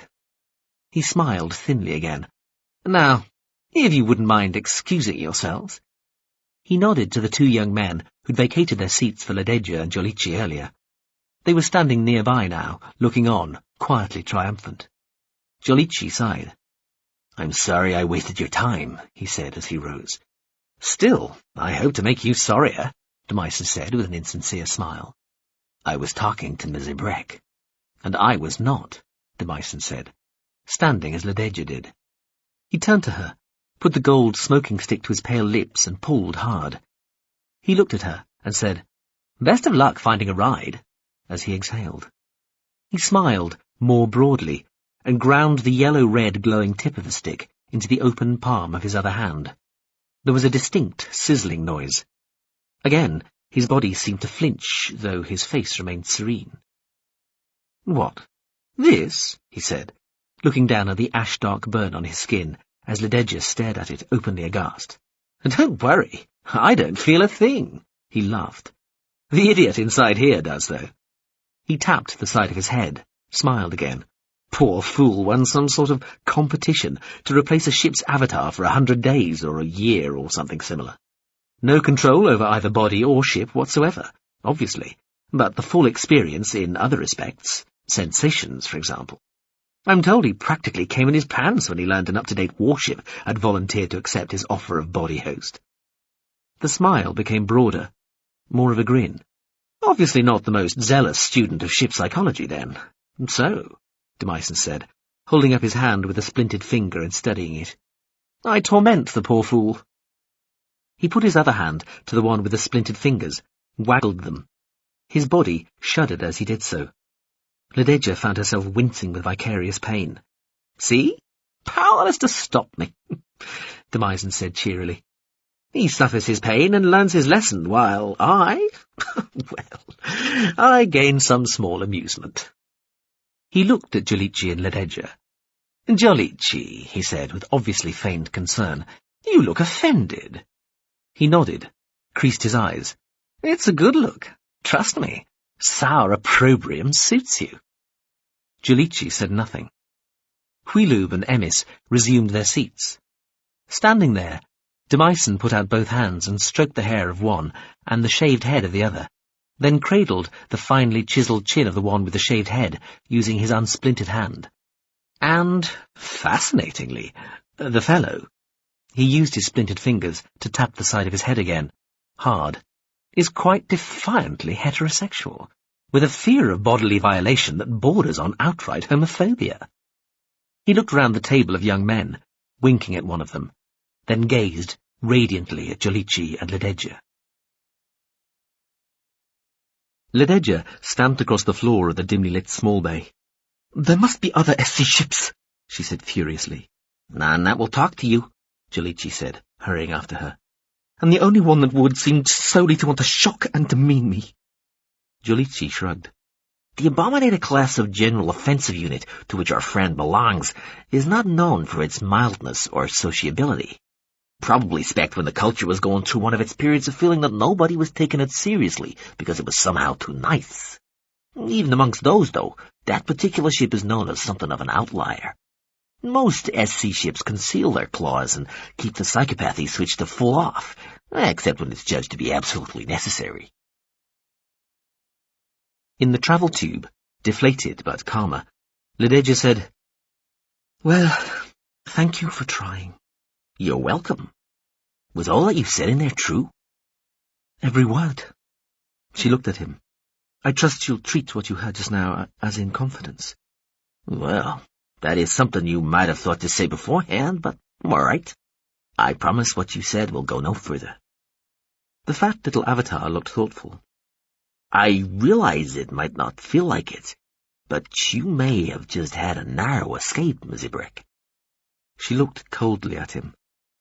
Then, that makes 2 this evening, doesn't it? Jolichi appeared unconcerned. If anything, he looked amused. As I said, I was never going to let you fall. What I did was a stunt. What you just saw there was real. The ship would really be allowed to treat a human like that? If it was done voluntarily, if the bargain was struck with eyes open, as it were, yes. Jolichi made an expansive gesture with both hands. It's what can happen if you put yourself in harm's way by treating with SC. The fat little avatar appeared to think for a moment. Perhaps a rather extreme example, admittedly. Lededja took a deep breath, let it out. I have no terminal. May I use you as one? Feel free. Who would you like to contact? The GSV. To tell it I'll take its suggested ship tomorrow. No need. It'll be assuming so anyway. Anybody else? Admile? She said, her voice small. There was a pause, then Jolichi shook his head regretfully. I'm afraid he is otherwise engaged. Lededja sighed. She looked at Jolichi. I desire a meaningless sexual encounter with a male, preferably one as good-looking as one of those young men round Demyson's table. Jolichi smiled, then sighed. Well, the night is yet middle-aged. Iain Mensoki lay awake in the darkness of her small cabin, waiting for sleep. She would give it another few minutes and then gland soft now, to bring it on not entirely naturally. She possessed the same suite of drug glands as most culture humans, the default set that you tended to be born with, But she preferred not to use them unless genuinely necessary, and almost never for pleasure, only to accomplish something of practical value. She might have got rid of them completely, she supposed, just told them all to wither away and be absorbed into her body, but she had chosen not to. She knew of some within Quietus who had gone through with this in some spirit of denial and asceticism that she thought was taking matters too far. Also, it was arguably more disciplined still to possess the glands, but not to use them, than it was to remove them and their temptations altogether. But then, the same might be said of her choice to become neuter. She put one hand down between her legs to feel the tiny slotted bud, like a third bizarrely placed nipple, which was all that was left of her genitals. When she'd been younger, when her drug glands had still been maturing, that too had been a way of bringing on sleep, masturbate and then drift off in the rosy afterglow. She rubbed the tiny bud absently, remembering. There was no hint of pleasure in touching herself there any more. She might as well have caressed a knuckle or an earlobe. In fact, there was more sensuality to be found in her earlobes. The nipples of her reduced, near-flat breasts were similarly unresponsive. Oh well, she thought, clasping her hands over her chest. It had been her choice, a way of making real to herself her dedication to Quietus. Nun-like, she supposed. On that reckoning, there were a lot of nuns and monks within Quietus, and, of course, the decision was entirely reversible. She wondered about changing back, becoming properly female again. She still thought of herself as female, always had. Or she might become male. She was exactly poised between the two standard genders. She touched the little bud at her groin again, just as much like a tiny penis as a relocated nipple, she supposed. She clasped her hands over her chest once more, then sighed, turned on one side. "Ms. Nsoki?" the ship's voice said quietly. "Yes." "My apologies. I sensed you were still some way from sleep." "You sensed correctly." "What?" "I have been asked by a number of my colleagues whether your earlier comment regarding informing special circumstances about the matter in hand represented what one might call a formal suggestion or request." She waited a moment before replying. "No," she said, "it did not." "I see. Thank you. That's all. Good night. Sleep well." "Good night." Iain wondered whether the ship would even have bothered to ask, had she not had the history she did with SC. She'd been drawn to Quietus, even when she'd been a little girl. A serious, reserved, slightly withdrawn little girl who'd been interested in dead things found in the woods and keeping insects in terraria. A serious, reserved, slightly withdrawn little girl who knew that she was easily capable of joining special circumstances if she wanted to, but who had only ever wanted to be part of the quietudinal service. Even then she had known that Quietus, like Restoria, and the third of Contact's relatively recently specialist services, Numina, which dealt with the sublimed, was seen by many people and machines as being second best to special circumstances. SC was the pinnacle, the service that attracted the absolutely best and brightest of the culture. In a society that held few positions of individual power, SC represented the ultimate goal for those both blessed and cursed with a sort of vaunting, hungry ambition to succeed in the real that could not be bought off by the convincing but ultimately artificial attractions of VR. If you genuinely wanted to prove yourself, there was no question that SC was where you wanted to be. Even then, still a child, she had known she was special, known that she was capable of doing pretty much whatever it was possible to do within the culture. SC would have seemed like the obvious target for her aims and aspirations, but she hadn't wanted to be in SC. She wanted to be in Quietus, the service everybody seemed to feel was a second best. It was unfair. She had made her decision then, way back, before her drug glands were developed enough to use with any skill or finesse, before she was sexually mature at all. She studied, trained, learned, grew a neural lace, applied to join Contact, was accepted, applied herself both diligently and imaginatively within Contact, and all the while waited for the invitation to join SC. The invitation duly came, and she declined it, so joining an exclusive club many orders of magnitude smaller than that of the elite that was SC itself. She applied immediately to Quietus instead, having made her point, and was accepted with alacrity. She began to curtail her use of her drug glands and started the slow changes in her body that would turn her from female to neuter. She also abandoned her use of the neural lace, beginning an even longer process that saw the biomechanical tracery of the device gradually shrink and wither and disappear, the minerals and metals that had composed the bulk of it being slowly reabsorbed into her body. The last few particles of exotic matter it had contained exited in her urine via the tiny, sexless bud between her legs a year later. She was free of SC, committed to Quietus. Only it could never be that simple. There was no sudden yes or no point when it came to joining SC. You were sounded out first. Your intentions were questioned, and your motivations and seriousness were weighed in the balance. At first, though apparently innocuous, informal conversations, often with people you would have no idea were in any way associated with SC. Then, only later in rather more formalized settings and contexts where SC's interest was made clear. So, in a sense, she had had to lie, or at least constructively deceive, to get what she wanted, which was the formal invitation to join, which she could then turn down, but use in the future as proof that Quietus had been no second choice, no consolation prize, but rather something she had valued beyond the merits of SC right from the start. She had finessed it as best she could at the time, giving answers that seemed straight and unambiguous when they were given, and which only later, in the light of that obviously planned refusal, revealed a degree of dissemblance. Still, she had been guilty of a lack of openness, if nothing else, and of simple dishonesty, if you were judging severely. SC considered itself above bearing grudges, but was patently disappointed.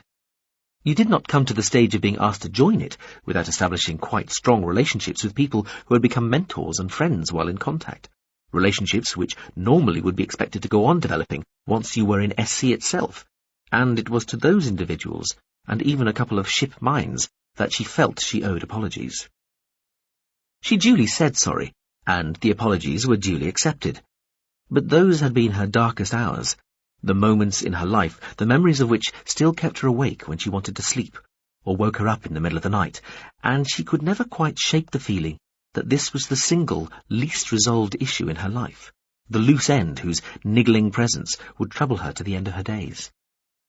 And even though she had foreseen it, it had still come as something of a disappointment to her that her behaviour meant she existed within Quietus under a faint but undeniable cloud of suspicion.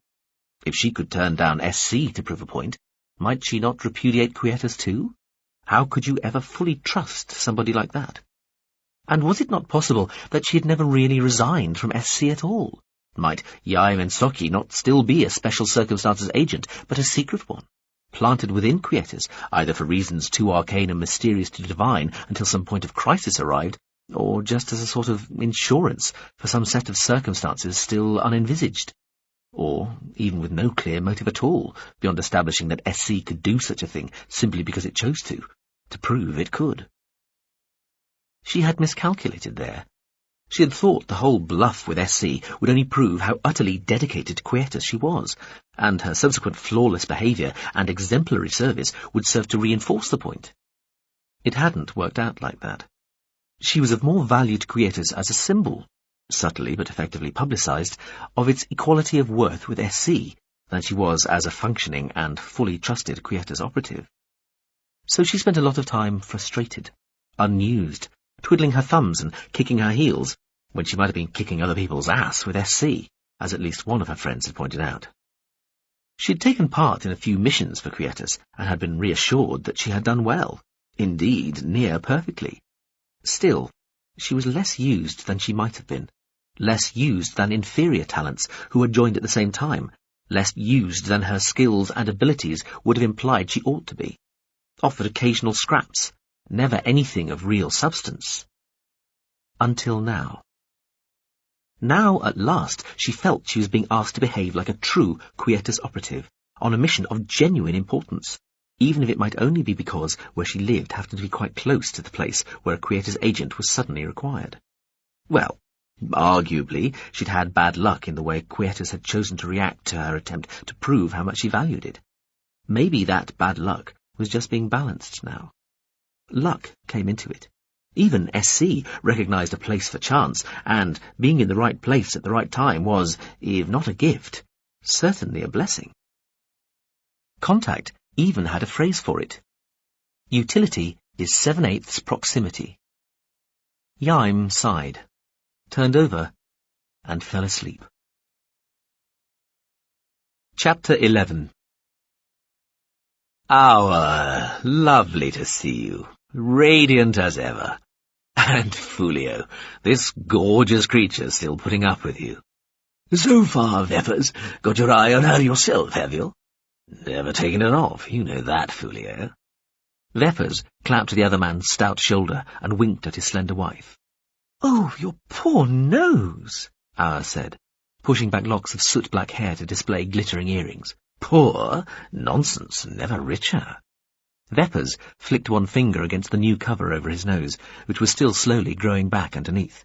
This is pure gold. He smiled, turned away. Sapple tried. Good to see you. Glad you could make it. What's it look like under there? Sapple-Tried asked, nodding at Veppers' nose. He pulled down his sunglasses, revealing small green eyes above his own thin, expensively sculpted nose. I was studying medicine before I was lassoed back into the family farm, he said. I could take a look. Wouldn't be shocked.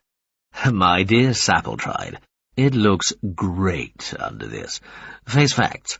I look better mutilated than most men do at their very best, whole and hearty after a long day in the grooming salon. Jaskin, Sapple-Tried's wife, Giselle, said to the man standing behind Veppers, one arm in a cast and a sling. Did you really do this to our dear, lovely Veppers? I regret to say so, ma'am, Jaskin said, bowing gently to the slim, exquisitely dressed and manicured woman. He pushed his slung arm out a little. Mr. Veppers more than had his revenge, though. What a blow he— His revenge? Giselle said, a tiny frown spoiling her otherwise quite perfect face. The story I heard was that he struck first. He did, ma'am, Jaskin said, aware that Veppers was watching him. It was only his shock at having hit me so sharply, and his natural urge to stop, putting up his sword and inquiring to make sure that he had not injured me too severely, that allowed me the opportunity to deliver my own blow, the one that, more by luck than skill, so assaulted Mr. Veppers' nose. Giselle smiled conspiratorially. You are too modest, Jaskin. Not so, ma'am. What? You weren't wearing masks? Sapple-Tried asked. Veppers snorted. Masks are for weaklings, aren't they, Jaskin? Perhaps, sir. Or for those of us who have such a lack of looks that we can't afford to lose even a little of them, unlike your good self. Veppers smiled. My Veppers, Giselle said slyly.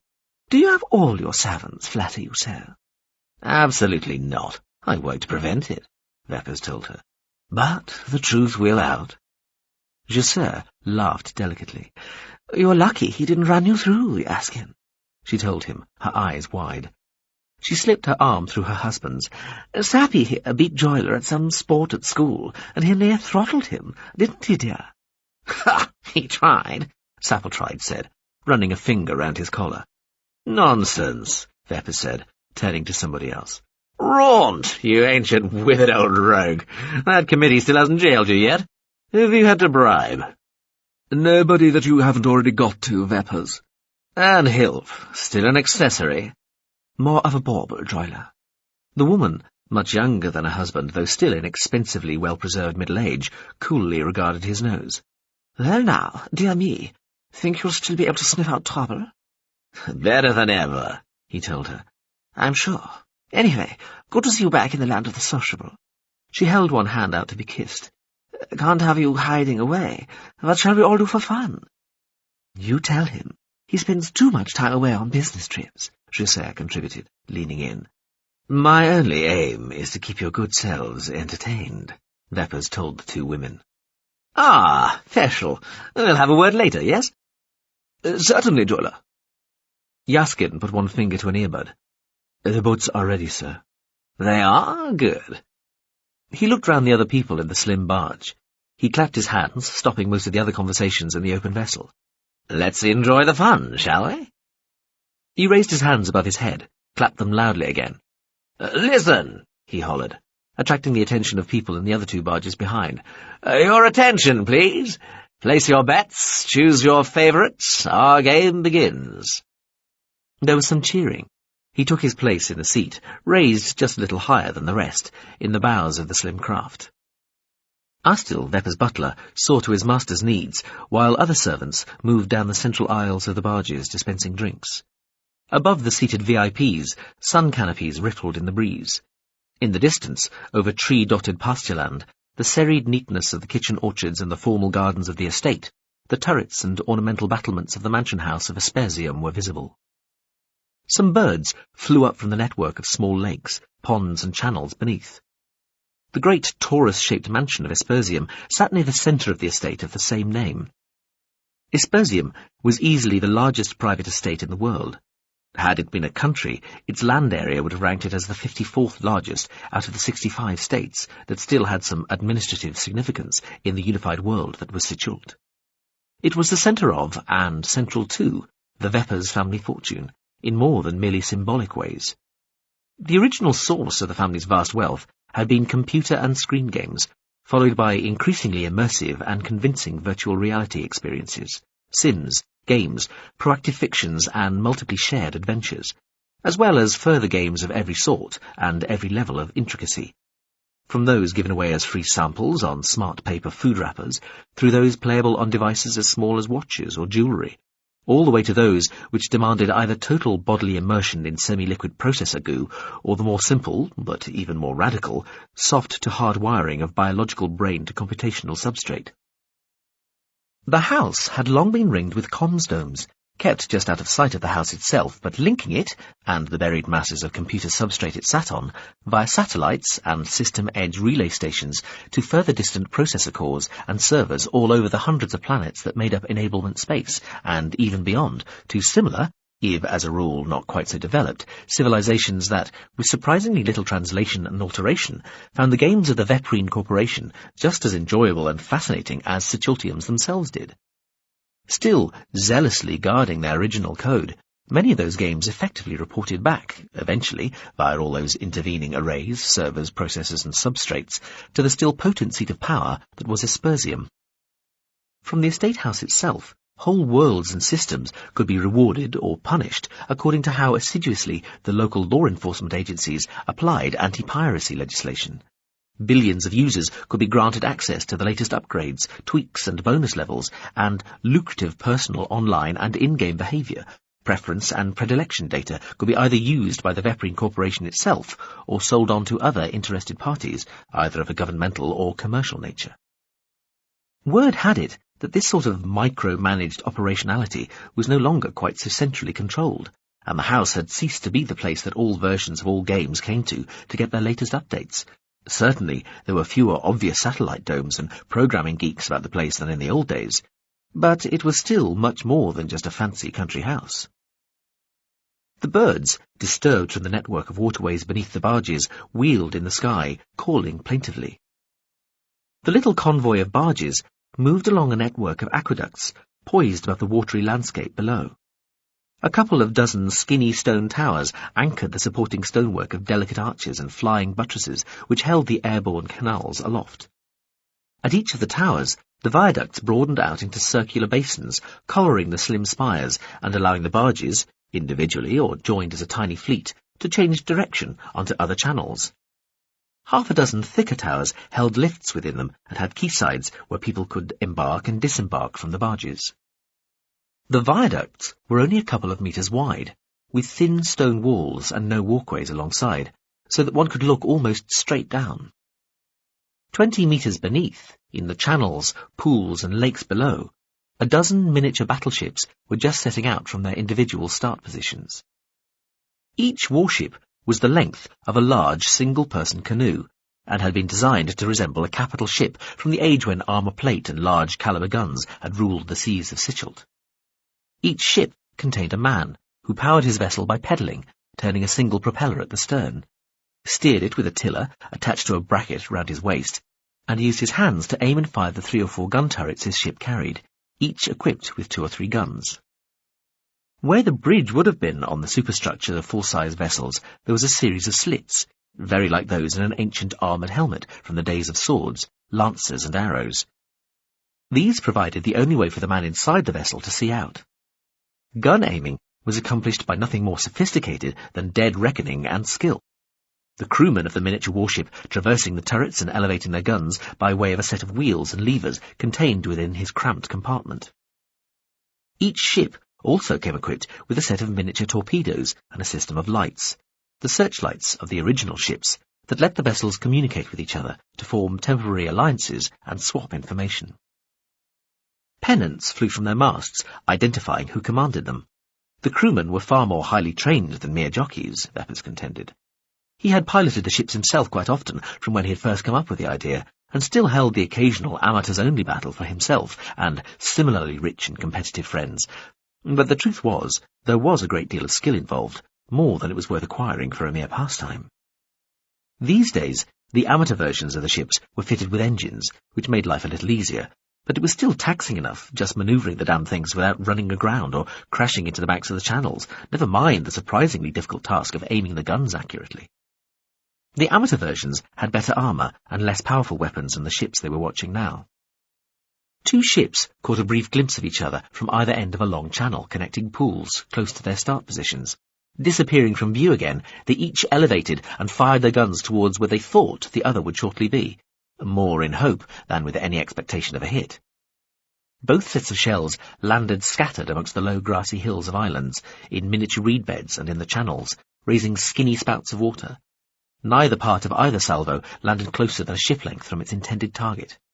"Something of a waste," Veppers muttered, watching through a pair of field glasses. "Are the bullets terribly expensive?" Jesser asked.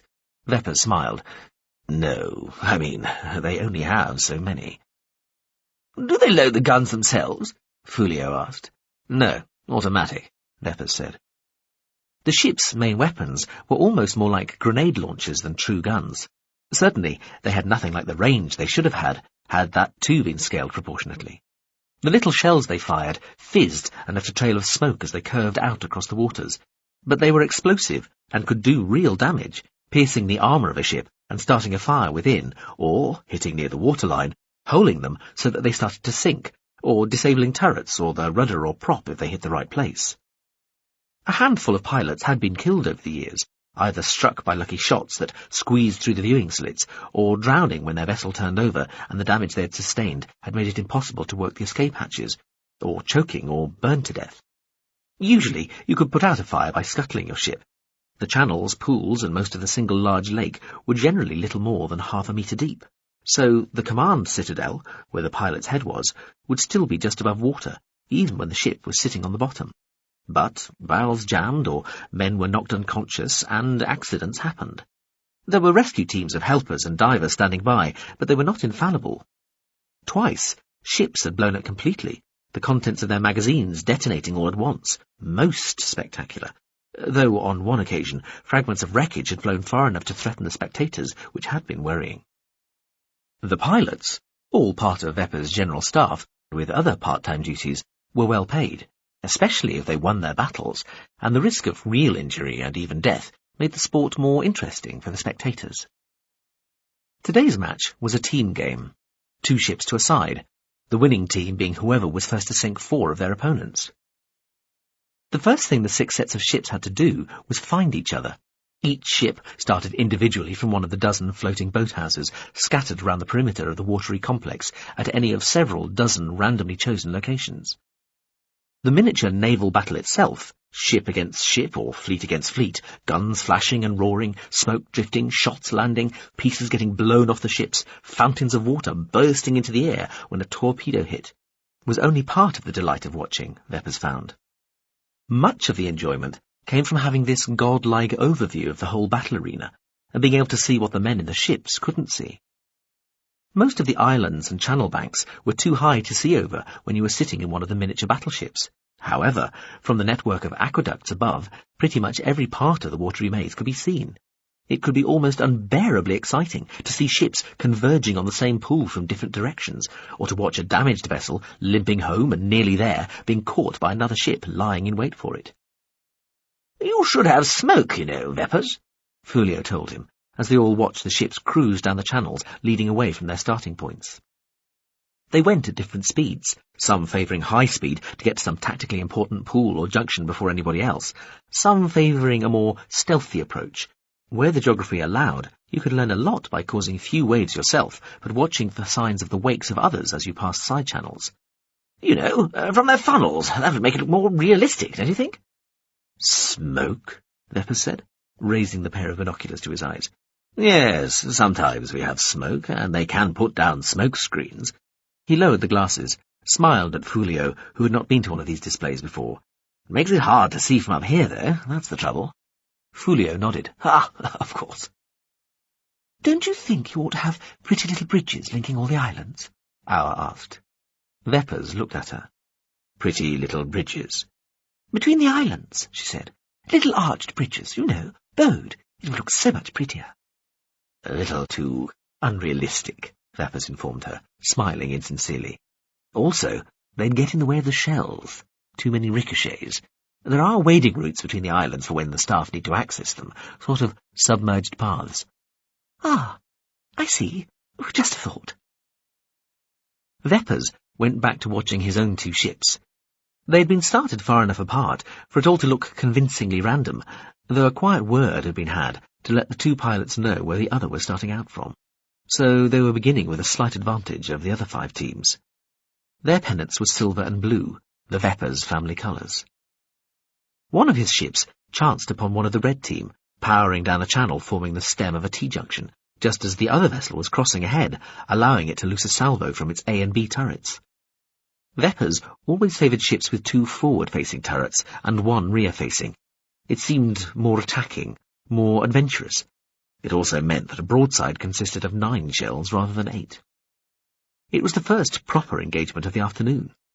Cheers rang out as the targeted ship rocked to one side under the fusillade. Bits of superstructure spun off the vessel as it lost its signalling lights. 2 dark holes appeared near the waterline at midships. Veppers ordered a round of celebratory cocktails for all. Arriving at the next tower, with its encircling girdle of water and choice of 3 different viaducts to take, the 3 barges split up and went their separate ways. Veppers was in control of the first barge, steering it with pedals at his feet and ignoring the pleas of his passengers to watch the ships they'd placed bets on so that he could watch the progress of his own vessels. There was a roar and some ladylike screams from some distance away as another 2 ships met side-on just beneath, but even closer than in the first engagement. One rammed the other, forcing it sideways onto a sandbank through the attacking vessel's momentum and trapping it there, firing point-blank into its superstructure. Shells whizzed away, ricocheting. The grounded vessel brought all 4 twin-gun turrets to bear and let off a broadside that blasted into the other ship's command citadel, where the torso, shoulders and head of the opposing pilot would be. Veppers, watching through his binoculars, made a whistling noise. "That looks like it could well hurt," Raunt said. "The poor man's just inside there," Auer said. "They sit in an armoured tub," Veppers told her, "and they wear flak vests. Yes, Jaskin?" he said as the other man leaned in towards him, enhancing oculenses glittering in the sunlight. "The house, sir," Jaskin said quietly, nodding. Veppers frowned, wondering what he was talking about. He looked towards the distant mansion and saw a small dark arrowhead shape lowering itself towards the central courtyard. He brought the binoculars up in time to see the familiar alien craft disappearing behind the stonework. He put the field glasses down. "Fuck," he said. "Chooses his moments." "Shall I ask him to wait?" Jaskin said, his mouth very close to Veppers' ear. "No, I want the news, good or bad. Call Trubazgi, get him to come too." He looked behind. They were a lot closer to the tower to their rear than the one ahead. They'd disembark there. He put the barge into full astern. "Sorry, ladies and gentlemen," he shouted over questions and protests. "Duty calls, I must go. But I shall return, to collect my winnings, I imagine. Stapletride, your captain." "Splendid. Do I get a special hat?" "So, have we decided exactly what it is?" Veppers asked. He, Jaskin, Dr. Sulbazgi and Zingra, the Jalupian, were in the shielded windowless drawing-room in the sub-basement of the Aspersia mansion, which Veppers used for especially secret meetings or delicate negotiations. Somewhat to Veppers' surprise, it was Zingra, the usually reticent Jalupian who spoke. The translation filtering from the silvery cushion the alien sat upon, voice pitched to the scratchy, tinkly tones it favoured.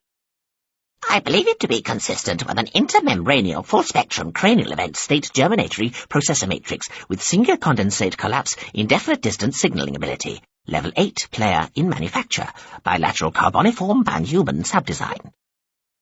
Vepers stared at the 12-limbed creature. Its 3 stalk eyes stared back.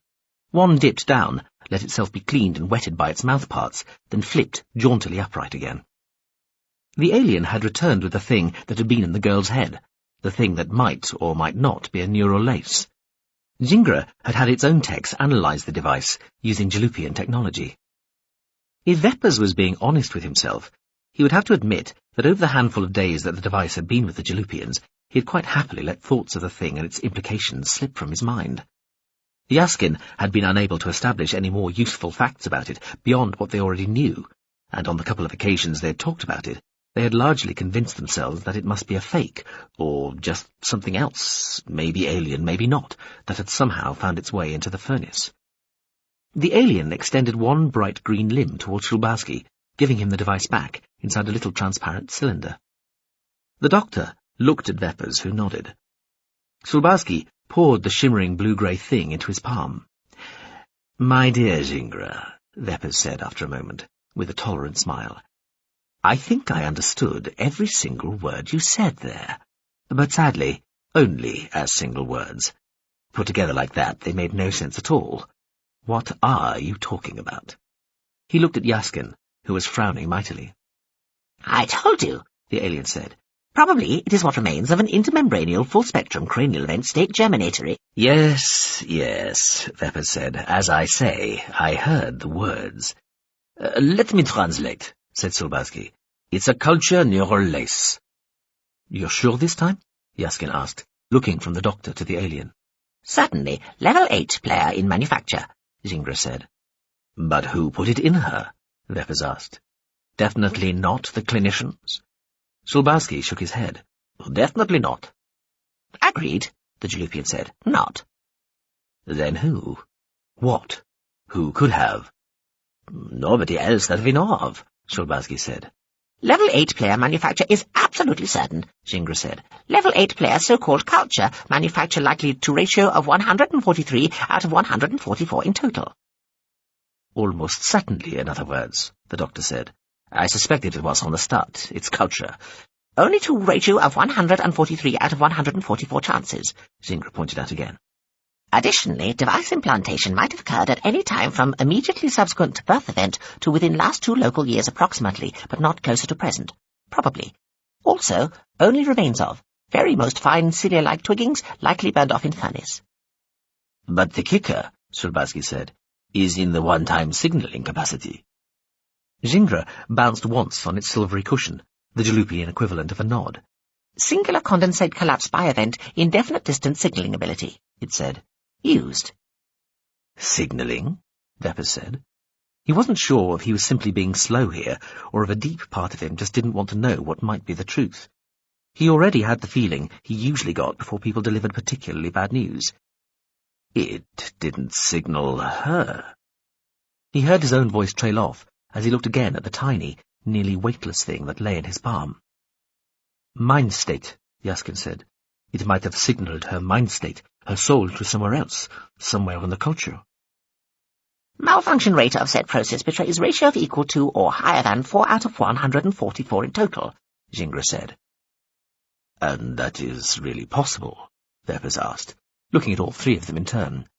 I mean, total, full, transferring of a real person's consciousness? This isn't just a cosy myth or alien propaganda. Yaskin and Shulbarsky looked at the alien, which sat floating silently for a short while. Then, suddenly fixing them with the gaze from one eye each, seemed to realize it was the one they were all expecting to answer. Yes, it blurted. Positively a full affirmation. And bringing them back to life? They can do that too? Vepers asked. Zingra was quicker this time. After a moment, when nobody else answered, it said, Yes, also most possible. Availability of appropriate and compatible processing of physique substrate shell being assumed. Vepers sat for a moment. I see, he said. He put the neural lace down on the glass top of a nearby table, letting it drop from a half-metre up to see what noise it made. It seemed to fall slightly too slowly, and landed silently. Bad luck, Veppers, Sappletride told him when he got back to the naval battle. Both your ships got sunk. Chapter 12. Ladadger Ibrek, the Avatar Sincere said. May I introduce Chanchen Kaliafalpiz Barchendradrenskoin? Kaliafalpiz, for short, the drone itself said, dipping in the air in what she guessed was the equivalent of a bow or nod. Though I'll happily answer to Cal, or even just KP. The machine floated in the air in front of her. It was about big enough to sit comfortably on two outspread hands. A cream-casinged, mostly smooth device that looked like something you'd find on the work surface of an intimidatingly well-equipped kitchen and wonder what its function was. It was surrounded by a vague, misty halo that appeared to be various mixtures of yellow, green and blue, according to the angle. This would be its aura field, the drone equivalent of facial expression and body language, there to convey emotions. She nodded. Pleased to meet you, she told it. So, you're my slap drone. Kaliafalpiz rocked back in the air as though hit. Please? That's a little pejorative, if I may say so, Miss Ibrek.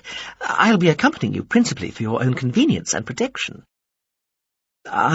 She began, then was interrupted by the young man standing at her side.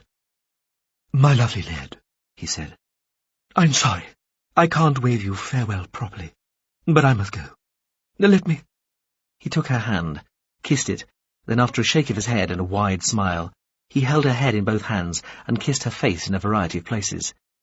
He was called Shokas, and while he had proved an attentive and sensitive lover, he had been impossible to shake off come the morning. He'd said he had other things he had to do that day, but had insisted on accompanying her here, despite protests. She said non-committally, as he kissed her. She prized his hands from her face. A pleasure, Shokas, she told him. I don't suppose we shall ever meet again. Shh, he said, placing a finger to her lips and his other hand on his chest as he half closed his eyes and shook his head. However, I must go, he said, backing off, but keeping hold of her hand until the last moment. You wonderful girl. He looked round the others, winked. Wonderful girl, he told them, then sighed deeply, turned and walked quickly for the travel tube doors. Well, that was one less. She hadn't expected so many people. Jolichi was there too, standing, smiling at her. She was in a medium bay of the GSV, on a wide gantry 50 metres up a side wall from the deck. The view in front of her, filled by the pink-hulled bulk of the fast picket, the usual but etymologically unsatisfactory.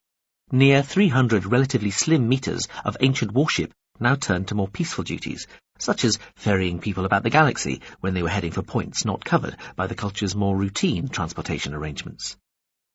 The ship was supposed to be 1,500 years old, but appeared brand spanking new and, to her, still looked like a round, windowless skyscraper laid on its side. Its rear 3/5 was a single great cylinder, its pale pinkness chevroned with brown. This was its engine, seemingly. Another substantial section held various, mostly sensory systems, and the roughly conical section at the front would have held weapons when it had been a psychopath-class rapid offensive unit. The crew section, a thick band on the central spindle squeezed in between the engine and the system section, looked small for the 30 or so people who would once have formed its crew, but generous for one. It had produced a single, solid-looking plug of doorway 20 metres long, which had moved smoothly out towards them, then dropped gently down to the gantry's floor level, to provide a sort of gangplank affording access to the vessel. The ship's own avatar was another drone, a little bigger, boxy and more thrown-together looking than Kaliafalpiz. Shall we? She said to it. Certainly. The drone floated to one side and picked up the 2 small cases of clothes, assorted toiletries and so on, which Sincere had given her. Farewell, Ladadger, Sincere said. Ladadger smiled at her, thanked her, accepted a hug, then bade a slightly more formal goodbye to Jolichi. She turned towards the ship. Just in time. Let me be the last to wish you bon voyage, a voice said behind her. She turned to find Demyson strolling from the travel tube entrance, smiling thinly. He looked a little less haggard and dishevelled than when Lededja had seen him the evening before. The red jewel at his neck glittered under the lights. Sincere glared at him. "I thought you left earlier." "I did leave earlier, my gracious hostess.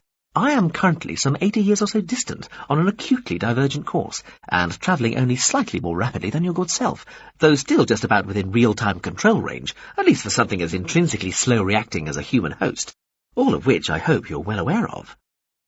"You're abandoning your puppet here, then?" Jalichi said. "I am," Demyson agreed. "I thought now would be as appropriate occasion as any other to return the fucker to the wild." "I have heard some disturbing reports regarding your treatment of this human you're using, Ship," Sincere said.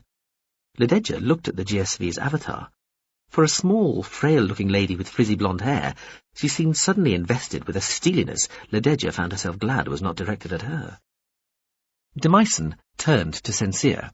"All above board, dear thing. I have the relevant releases signed by his own fair hand. In blood, admittedly, but signed. What was I to use? Engine oil?" He looked puzzled and turned to Jalichi. "Do we even have engine oil? I don't think we do we?" "Enough," Jalichi said. "Say goodbye and release your hold now before I do it for you," Sincere said levelly. "That would be impolite," Demyson said, pretending shock. "I'll suffer the injury to my reputation," the GSV's avatar said coolly. The cadaverous humanoid rolled his eyes before turning to Lededja and smiling broadly. "My every best wish for your journey, Mzibrek," he said. "I hope I did not alarm you unduly with my little display last night. I get into character sometimes, find it hard to know when I'm causing distress. My apologies, if any are required. If not, then please accept them in any event, on account, to be banked against any future transgressions. So, perhaps we shall meet again. Until then, farewell." He bowed deeply. When he came upright, he looked quite changed. His face was set differently, and his body language had altered subtly too. He blinked, looked around, then stared, blankly at Lededja, then at the others. "Is that it?" he said. He stared at the ship in front of him. "Where is this? Is that the ship there?" "Demyson?" Jalichi said, moving closer to the man, who was looking down at himself and feeling his neck under his chin. "I've lost weight," he muttered. Then he looked at Jalichi. "What?" He looked at Sincere and Lededja. "Has it happened yet? Have I been the avatar?" Sincere smiled reassuringly and took him by the arm. "Yes, sir. I believe you have." She began to lead him towards the travel tube and made a begging your leave gesture to Jalichi and Lededja before turning away. "But I can't remember anything." "Really? Oh, dear. However, that may be a blessing." "But I wanted memories. Something to remember." "Well," Lededja heard Sincere say, before the doors of the travel tube capsule closed. Lededja nodded to an unsmiling Jalichi and walked along the level granite-solid gangplank towards the ship, followed by the ship's drone and the creamy presence of her slap drone. The fast picket, the usual but etymologically unsatisfactory, slipped away from the GSV sense amid madness wit amidst folly, slung out in a great elongated nest of fields that decelerated it to speeds the fast picket's engines could cope with. To Lededja, who was used to fighter planes being faster than passenger jets and powerboats overtaking liners, this seemed wrong somehow. "Scale," the boxy-looking ship drone told her as she stood, and it and Caliph Alpiz floated in the main lounge, watching a wall screen showing the silvery dot that was the GSV disappearing into the distance. The dot, and the swirl of stars shown beyond it, started to track across the screen as the usual but etymologically unsatisfactory began its long turn to head for Arm 11 near Tip and the Rupering cluster. "With ship engines, there are advantages that come with scale." "Bigger is better," confirmed Caliph Alpiz. The silvery dot and the whole great sweep of stars moved faster and faster across the screen, apparent motion accelerating as the fast picket wheeled about, heading 3/4 the way back in the direction the GSV had come. "Let me show you to your cabin," the ship's drone said. They set course for Sitchelt. The journey was due to take about 90 days. Lededja's cabin, taking up the space of 4 of the originals, was spacious and beautiful, if somewhat minimalist compared to what she was used to back home. Veppers didn't believe in minimalism. He thought it smacked of a lack of imagination or money, or both. The bathroom was similar in size to the cabin, and had a transparent spherical bath for which she suspected she was going to need instructions. Calliophalpes followed her and the ship's drone around, floating a metre or so to her side, just visible at the corner of her eye as she inspected the cabin. She turned and faced it once the ship's own drone had left. "I think I'll get some more sleep," she told the slap drone. "Allow me," the cream-coloured machine said, and the bed, another of the scoop plus intelligent snowflake feathers design she was becoming used to, fluffed up like a curiously localised snowstorm in one corner of the cabin. They were called billow beds, apparently. "Thank you," she said. "You don't need to stay." "Are you sure?" the little machine asked. "I mean, obviously, while we're aboard ship, that's fine, but once we arrive anywhere else, I would be derelict in my duty if I didn't remain where I might be of most immediate protective use, especially while you're asleep. It might be best for both of us to get used to that arrangement, don't you think?" "No," she said. "I prefer my privacy." "I see." The machine bobbed in the air, its aura field going grey-blue. "Well, as I say, while we're aboard ship. Excuse me." The door shushed closed behind it. Ahem is the accepted interrupter, I believe, so fucking hem. She opened her eyes to find herself looking sideways at a man sitting cross-legged on the floor about 2 metres away, near the centre of the cabin. He was dressed in the same dark clothes Demyson had worn, and as she blinked, trying to confirm to herself that she was really seeing what she appeared to be seeing, she realised that he looked like a healthier, filled-out version of the gaunt figure who'd bade her farewell only a few hours earlier. She sat up, aware of the bed feathers swirling neatly about her, tidying themselves out of the way. She was glad she had worn pyjamas, less glad now that she had got rid of the slap drone. Demyson raised one long finger. "Wait a mo. You might need this." The word simulation glowed in red letters, in Marraine this time, at the lower limit of her field of vision. "What the hell is going on?" she said. She pulled her knees up to her chin. For a dizzying instant, she was back in her bedroom in the townhouse in Ubruata a decade earlier. "I'm not really here," Demyson said, winking at her. "You haven't seen me, right?" He laughed, spread his arms, looked about the cabin. "Do you have any idea how highly fucking irregular this is?" He put his elbows on his knees, rested his chin on his tented fingers. Too long, too multiply jointed, they looked like a cage. "This poor old stager thinks it's still some sort of hotshot fucking warship, with a few of its systems removed and most of the others improved. No more chance of somebody having a private chat with a passenger than, I don't know, it hitting a space reef or something." "What are you talking about?" she asked. She looked around the cabin. The word simulation followed her gaze like a subtitle. Demyson's face sort of scrunched up. "Not that there's any such thing. Running aground on an asteroid, maybe. Whatever. Anyway," he said. "Hello again. Bet you didn't expect to see me again so soon." "Or ever." "Well, quite. Also, bet you're wondering why I'm here." She waggled a finger towards her lower face as she looked at him. "Can you get rid of—" He snapped his fingers. It was an unsettlingly sharp, loud sound. She almost jumped. "There," he said. The word simulation vanished. "Thank you. Why are you here, if only apparently?" "To make you an offer." "What? To be your next abused avatar?" He grimaced again. "Oh, that was all just to upset Jalichi. You saw the guy I was inhabiting. I released him in front of you. He was fine. I'd even fixed his fingers and everything. Didn't you notice this morning?" She hadn't. "And anyway, he did agree to everything. Not that I really abused him in the first place. Did he say anything? When I released him, did he? I didn't bother to send any surveillance backup, and I haven't asked for SAMWAF, so I honestly don't know what happened after I pulled out. Did he? Make any allegations?" He couldn't remember anything at all. He wasn't even sure he'd been an avatar. He thought maybe it was about to happen. Demyson waved his arms. "Well, there you are." "There you are what? That proves nothing." "Yes, it does. If I'd really been sneaky, I'd have left the dumb fuck with a batch of implanted false memories full of whatever contact wank fantasy he'd been imagining before he took the gig in the first place." He waved one hand in a blur of 2 long fingers. "Anyway, we're getting off the point here. You need to hear my offer." She raised one brow. "Do I?" He smiled. It was the first time he'd smiled, she thought, when it actually looked like he meant it. Fine attempt at dismissive insouciance, he told her, But yes, you do. All right. What is it? Come with me. Well, not right now, necessarily, but come with me. Where? To Sitchelt, back to your home. I'm already going there. Yes, but very slowly, and with a slap drone in tow. Plus, they're going to try to distract you. How are they going to distract me? By telling you they found the ship with your full body image, the me I'm counting. Which they sort of have, so it's not a lie.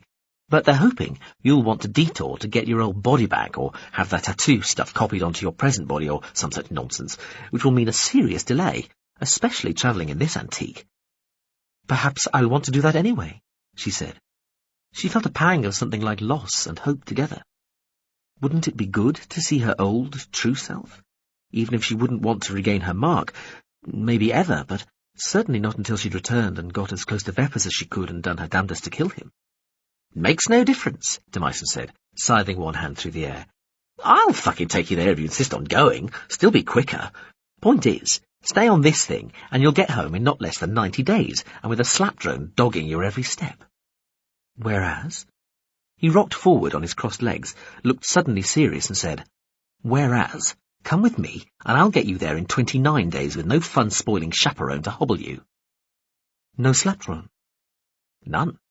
And no mistreatment of me? I mean, the way you mistreated that poor man, including mistreatment I forget about? He frowned. You still on about that? Of course no mistreatment, I swear. She thought. After a moment she said, Would you help me kill Veppers? He put his head back and laughed loudly. The simulation did a convincing job of making his laughter echo round the generously proportioned cabin. Ah, if only, he said, shaking his head. You can cause your own major assassinatory incident, sweetheart, without making it a diplomatic one involving the culture. You can't offer me any help at all? I'm offering to get you there, quicker, and without the fucking slap drone. But no help in doing what I want to do when I get there. He slapped himself on the forehead. Fuck me! What more do you want? She shrugged. Help with killing him? He put one long-fingered hand over his eyes for a moment.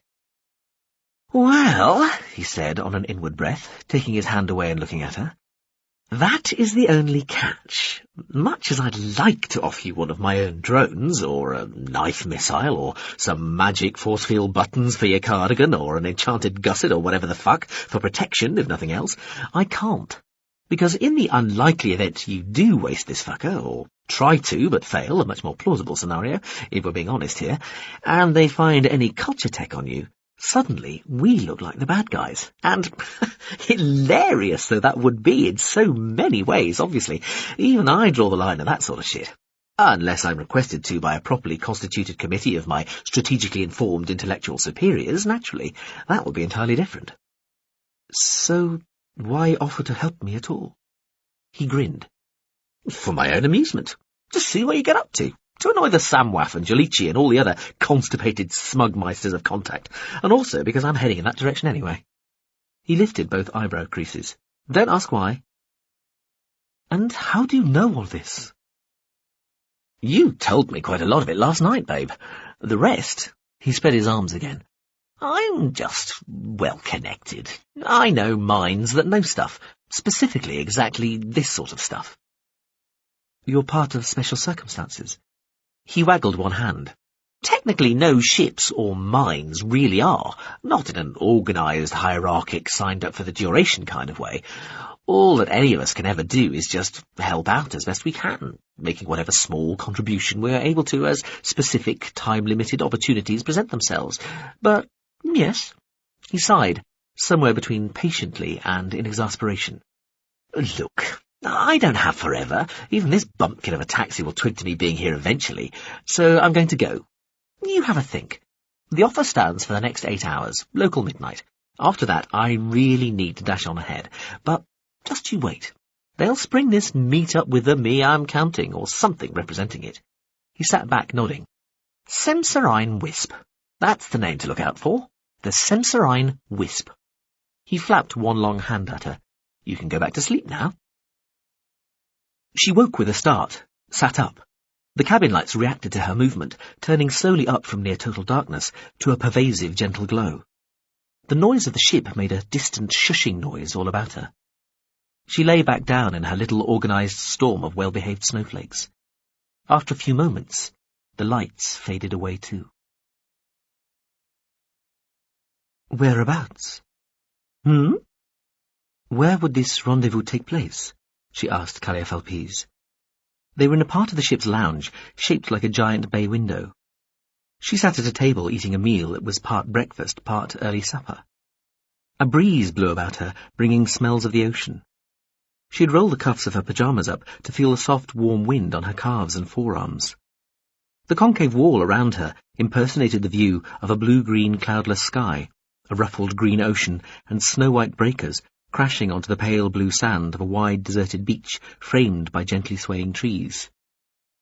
Even the floor beneath her bare feet was taking part in the illusion, ridging and roughening to become a convincing impression of polished but uneven wooden floorboards, just like you'd find at a beachside villa or resort, somewhere nice and hot and far away.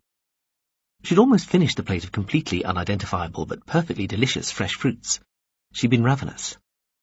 "There's a place in a part of the sky called Semserine Wisp," the little drone told her, as though she really didn't need to bother her pretty little head about such boring details.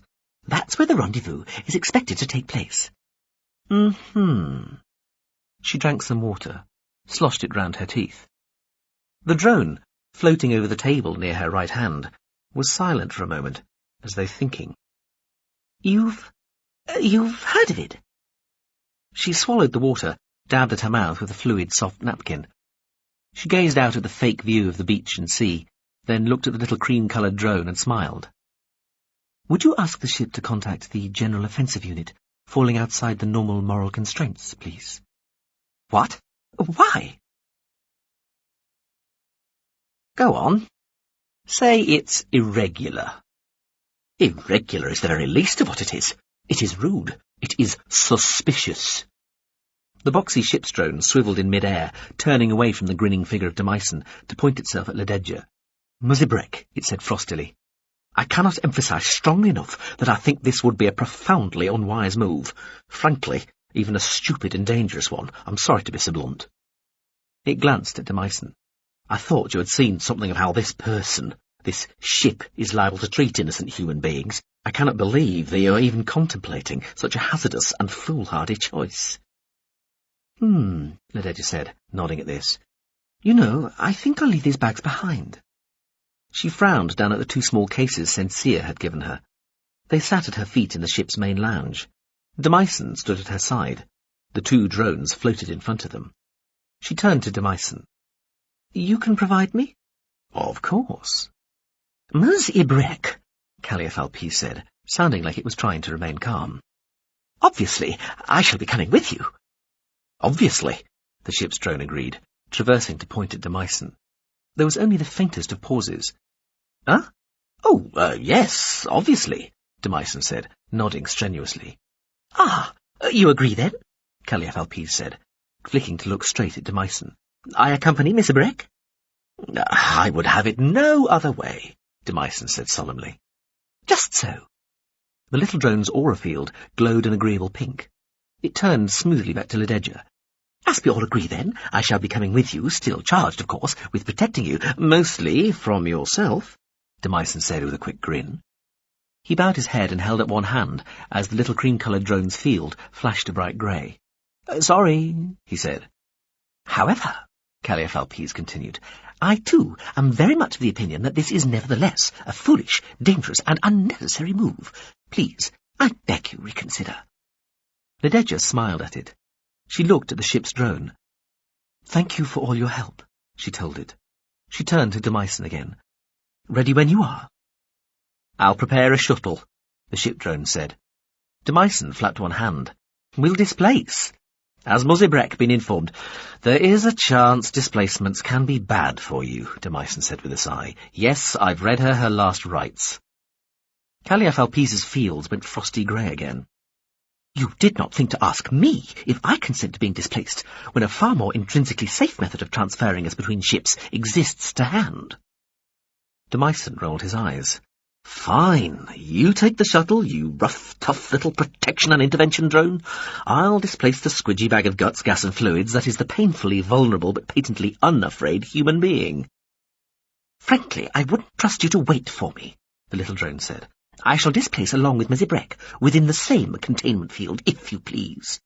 Fuck me, Demyson breathed. Hoity and toity. Fine, we'll do it your way. He pointed at the ship's drone. Tell you what, Grandpa, why don't you do the fucking displace? You move them both over to me. I was going to suggest that anyway, the ship drone said coldly. Right, Demyson said, sounding exasperated. Can we get going? Now? Your venerableness here might be going flat out, but I'm barely struggling, getting antsy here. Excuse me, the little cream-coloured drone said, as it floated closer to Lededja and upended itself to press gently in against her stomach. She wore another set of the trews and top she had grown fond of since waking in this body. You are sure you don't want to take your luggage? Quite sure, she said. Both ready? The ship drone asked. Entirely so. Yes. After you, the ship drone said to Demyson. See you over there, he said to Lededja. Then a silver ovoid enclosed him. It winked to nothing. An instant later, Lededja, briefly, found herself staring at a distorted version of her own face. The ship's drone tipped back to look up at the ceiling, which was where the protection and intervention drone Calliophalpes had floated the instant the displacement containment field around it and Lededja Ibrek had flicked out of existence. Calliophalpes, listing badly, bumped randomly along the ceiling a few times, for all the world like an escaped party balloon partly deflated. Its aura field displayed the colours of oil floating on water.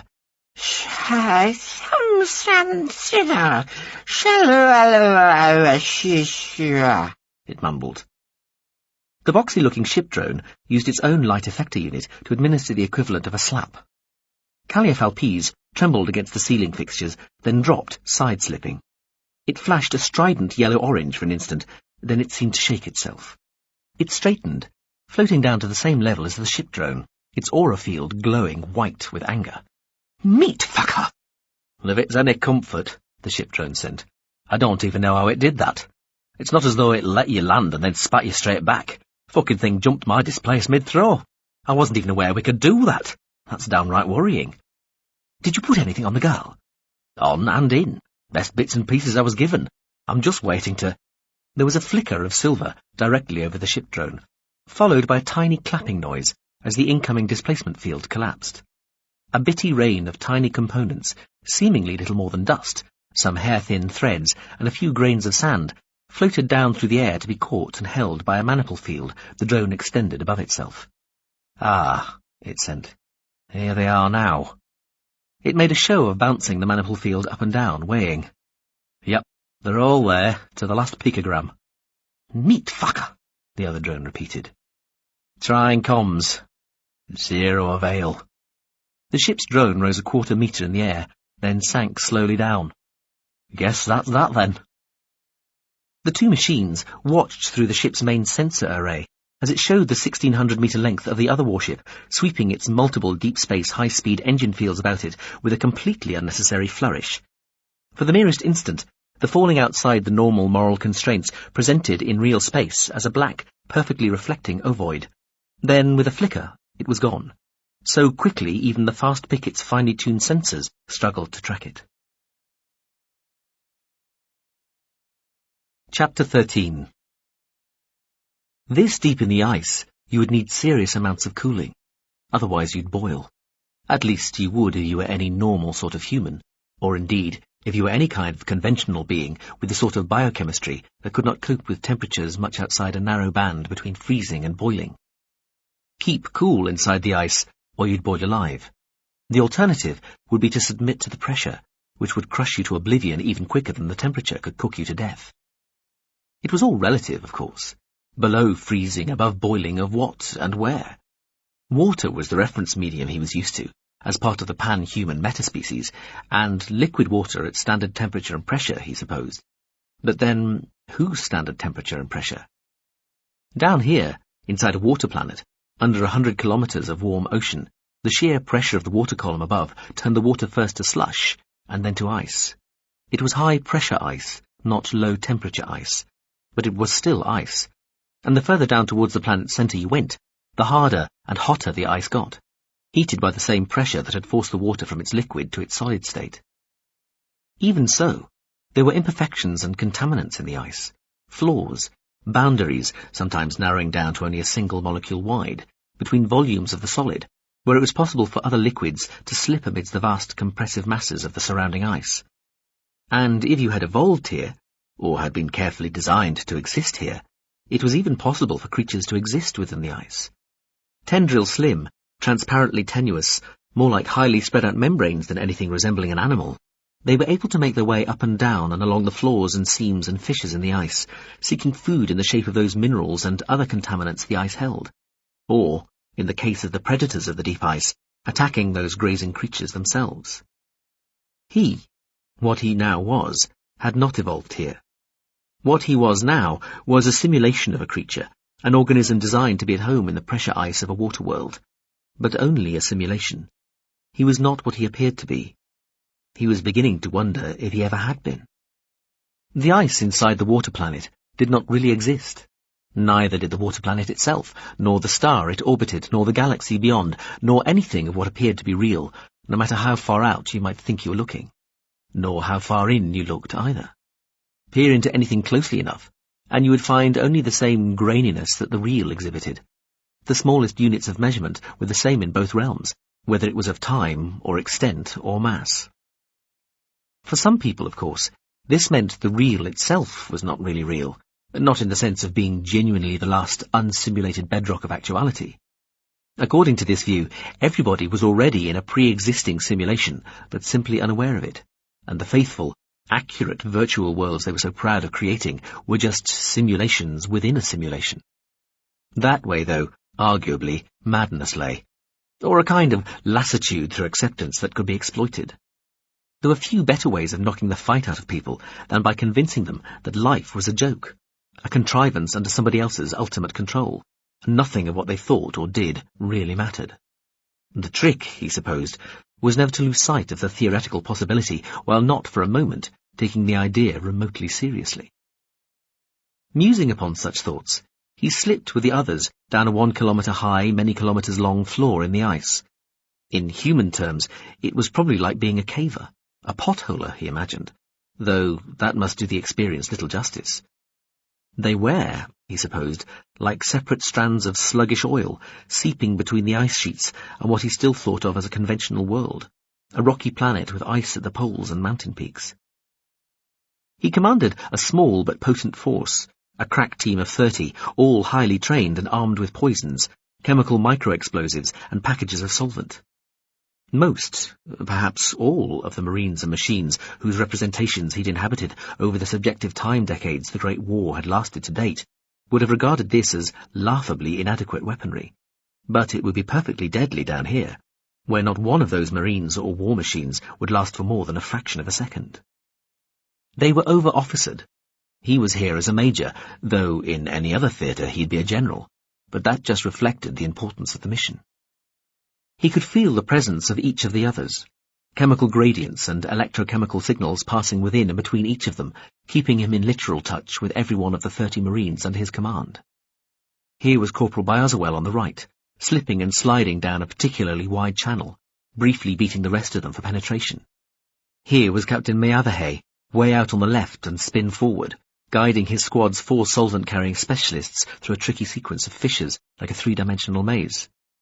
First Bioswell, then the Marines between them in sequence, reported a strong quake. Vitoy felt it himself an instant later. The ice seemed to creak and whine. The space which most of Vitoy himself was in tightened, shrinking by 0.5 millimetre. Another part of him was in a cavity a little higher up. This widened a fraction, trying to pull him upwards. He had to grip tighter, push harder to continue his slow progress downwards, towards the core. "All right, sir?" came the question from Lieutenant Leisk, who was next but one along the line. "Fine, Lieutenant," he sent back. Vitoy had sensed them all stopping, freezing in position as the quake's compression wave had passed around and through them. Freezing like that slowed them down a fraction, and it did no real good unless you were in a wide fissure about to enter a narrower one. But it was just what happened. What you did. Human nature or animal nature or sentient nature, however you wanted to characterize it. You stopped and waited, hoping and dreading, hoping not to be about to die, and dreading the feel of the ice around you shifting. And dreading, too, the biochemical scream that might come pulsing through the single living net they had made of themselves, as somebody else was so compressed by fissures closing around them that they were squeezed to single, separated molecules, crushed to mush, chemicalized out of existence. However, the quake had gone, leaving them all intact and alive. They resumed their progress, insinuating themselves deeper and deeper into the water world's ice. He sent electrochemical signals out to let everybody know that they were all okay. Still, they could not afford to relax, just because that little instance of random danger had gone. They were approaching the level where they might expect to find defences and guards. He wondered how you could characterize where they were now. It was not part of the main war sim. It was not another simulation running within that one either. It was something separate, something elsewhere, similar, but held apart from the other sims. Bioswell's sudden signal came flashing through the net of the unit, passing from marine to marine. "Something, sir." Pt.2 commanded a full stop. They all came to a halt as quickly as possible without causing any further disturbance. He waited a moment, then sent, "What do we have, Corporal?" "Movement ahead, sir." Pt.2 held, waited. They all did. Bioswell was no fool. None of them were. They'd all been carefully picked. He'd be in touch when there was something to report. In the meantime, best to let him listen, sniff ahead, watch for any scintillations in the glassy darkness of the ice all around them. Not that they'd seen much since the submarine had offloaded them in the silt slush at the bottom of the ocean hours earlier. There had been absolutely nothing to see there. No sunlight was visible below a quarter of a click down from the ocean surface, never mind 100 clicks. Once they'd entered the ice, a few cosmic rays had produced distant flashes, and a shallow icequake, when they'd been less than a kilometre into the hard ice, had produced some piezoelectric activity, including a few dim glimmers. But their eyes, such as they were, represented their least useful sense. "Ha!" The exclamation came along with a chemically transmitted wave of elation and relief, pulsing through the company of Marines as though through a single body. "Sorry, sir," Bioswell sent. "Didn't want to risk communicating anything there. Enemy combatant engaged and neutralized, sir." "Well done, Bioswell. Its identity?" "Here, sir." A complex set of chemical idents and gradients transmitted itself through the web of the unit to Pt.2. A guard. A single, highly aware but barely sentient unit secreted in a fissure within the ice ahead and sensed by Bioswell before it could sense him. So they had to hope, anyway. Studying the analysis of the paralyzed, dying creature, Pt.2 could see no sign that it had communicated anything before it had been speared by Bioswell and filled with poison. Pt.2 communicated the necessary details to the rest of the platoon. "Let's assume there will be more ahead," he told them. "Bioswell," he sent, "how's the way ahead look from where you are?" "Good, sir. Good as we've seen. Not getting anything untoward, listening or smelling." "OK, we're going to shift formation," Pt.2 said. "Rest of Squad 1 and Squad 2 follow behind Bioswell. 3 and 4 regroup with same internal spacing and keep probing as we descend. We've got one enemy profile, so watch for that, but be aware there will be other types. We're tightening up here, concentrating. Stay as wary as you like." He felt the formation change around him, the two squads slowly shifting to concentrate and gather above Bioswell, the other two pulling in from the other side. The icequake came without warning. The screams came from both sides, seemingly at the same time as the tortured shriek of the shifting ice and the hazy scintillations produced by ice contaminants' piezoelectricity. The ice closed around Pt.2, squeezing him, producing a feeling of utter helplessness and terror just for a moment. He ignored it, let it all pass through him, prepared to die if it came to it, but not prepared to show his fear. He was squeezed out of where he was, forced downwards by the sheer closing force of the ice above into a broader fissure beneath. He felt others moving out of control as well. Felt 3 lose contact, tendrils between them broken, snapped, teased apart.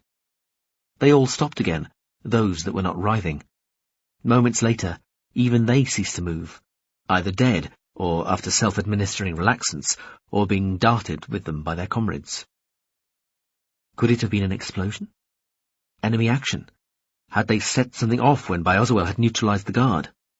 The aftershocks moaned and rattled through the vastness above and around them. The quake felt too big, too comprehensive to have come from a single-point detonation. "Report," Vatoy sent a moment later. They had lost 5 of their total, including Captain Miarvahay. Some injuries, loss of senses in 2, partial loss of locomotion in another 2. They regrouped again. He confirmed Leisk as his new second-in-command.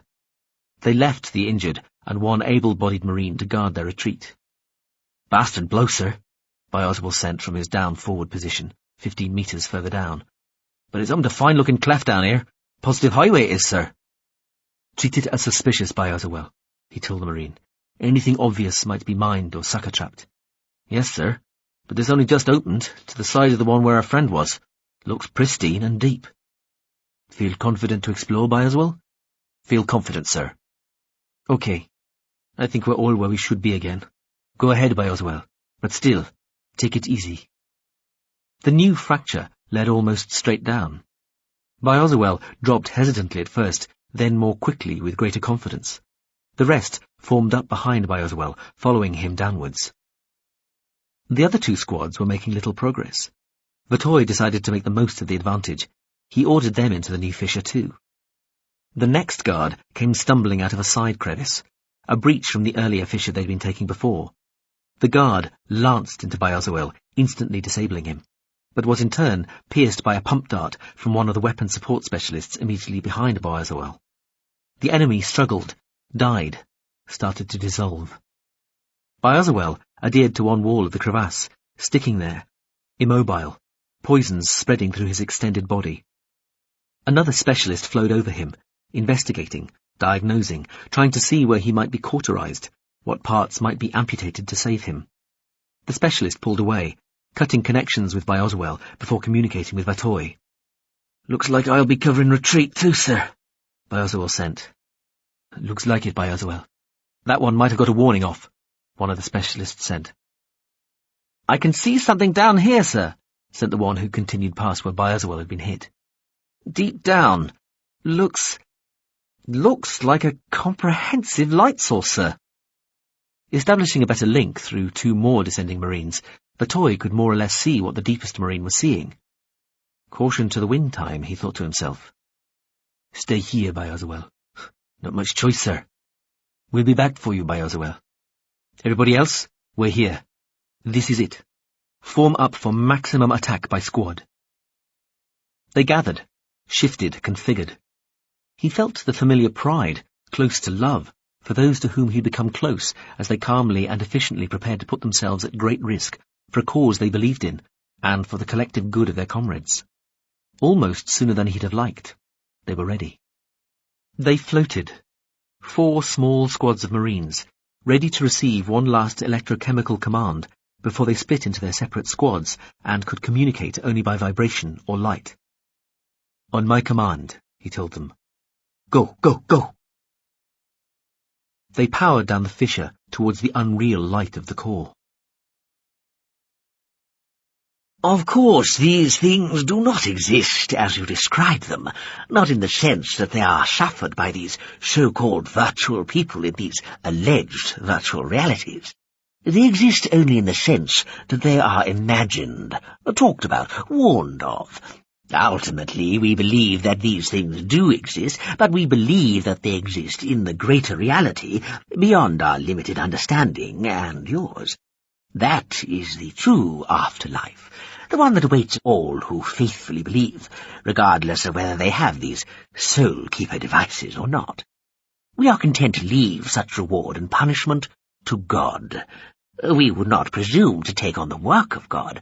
That is for God alone. It would be blasphemy so to presume. Frankly, you insult us by making the claims about us that you do.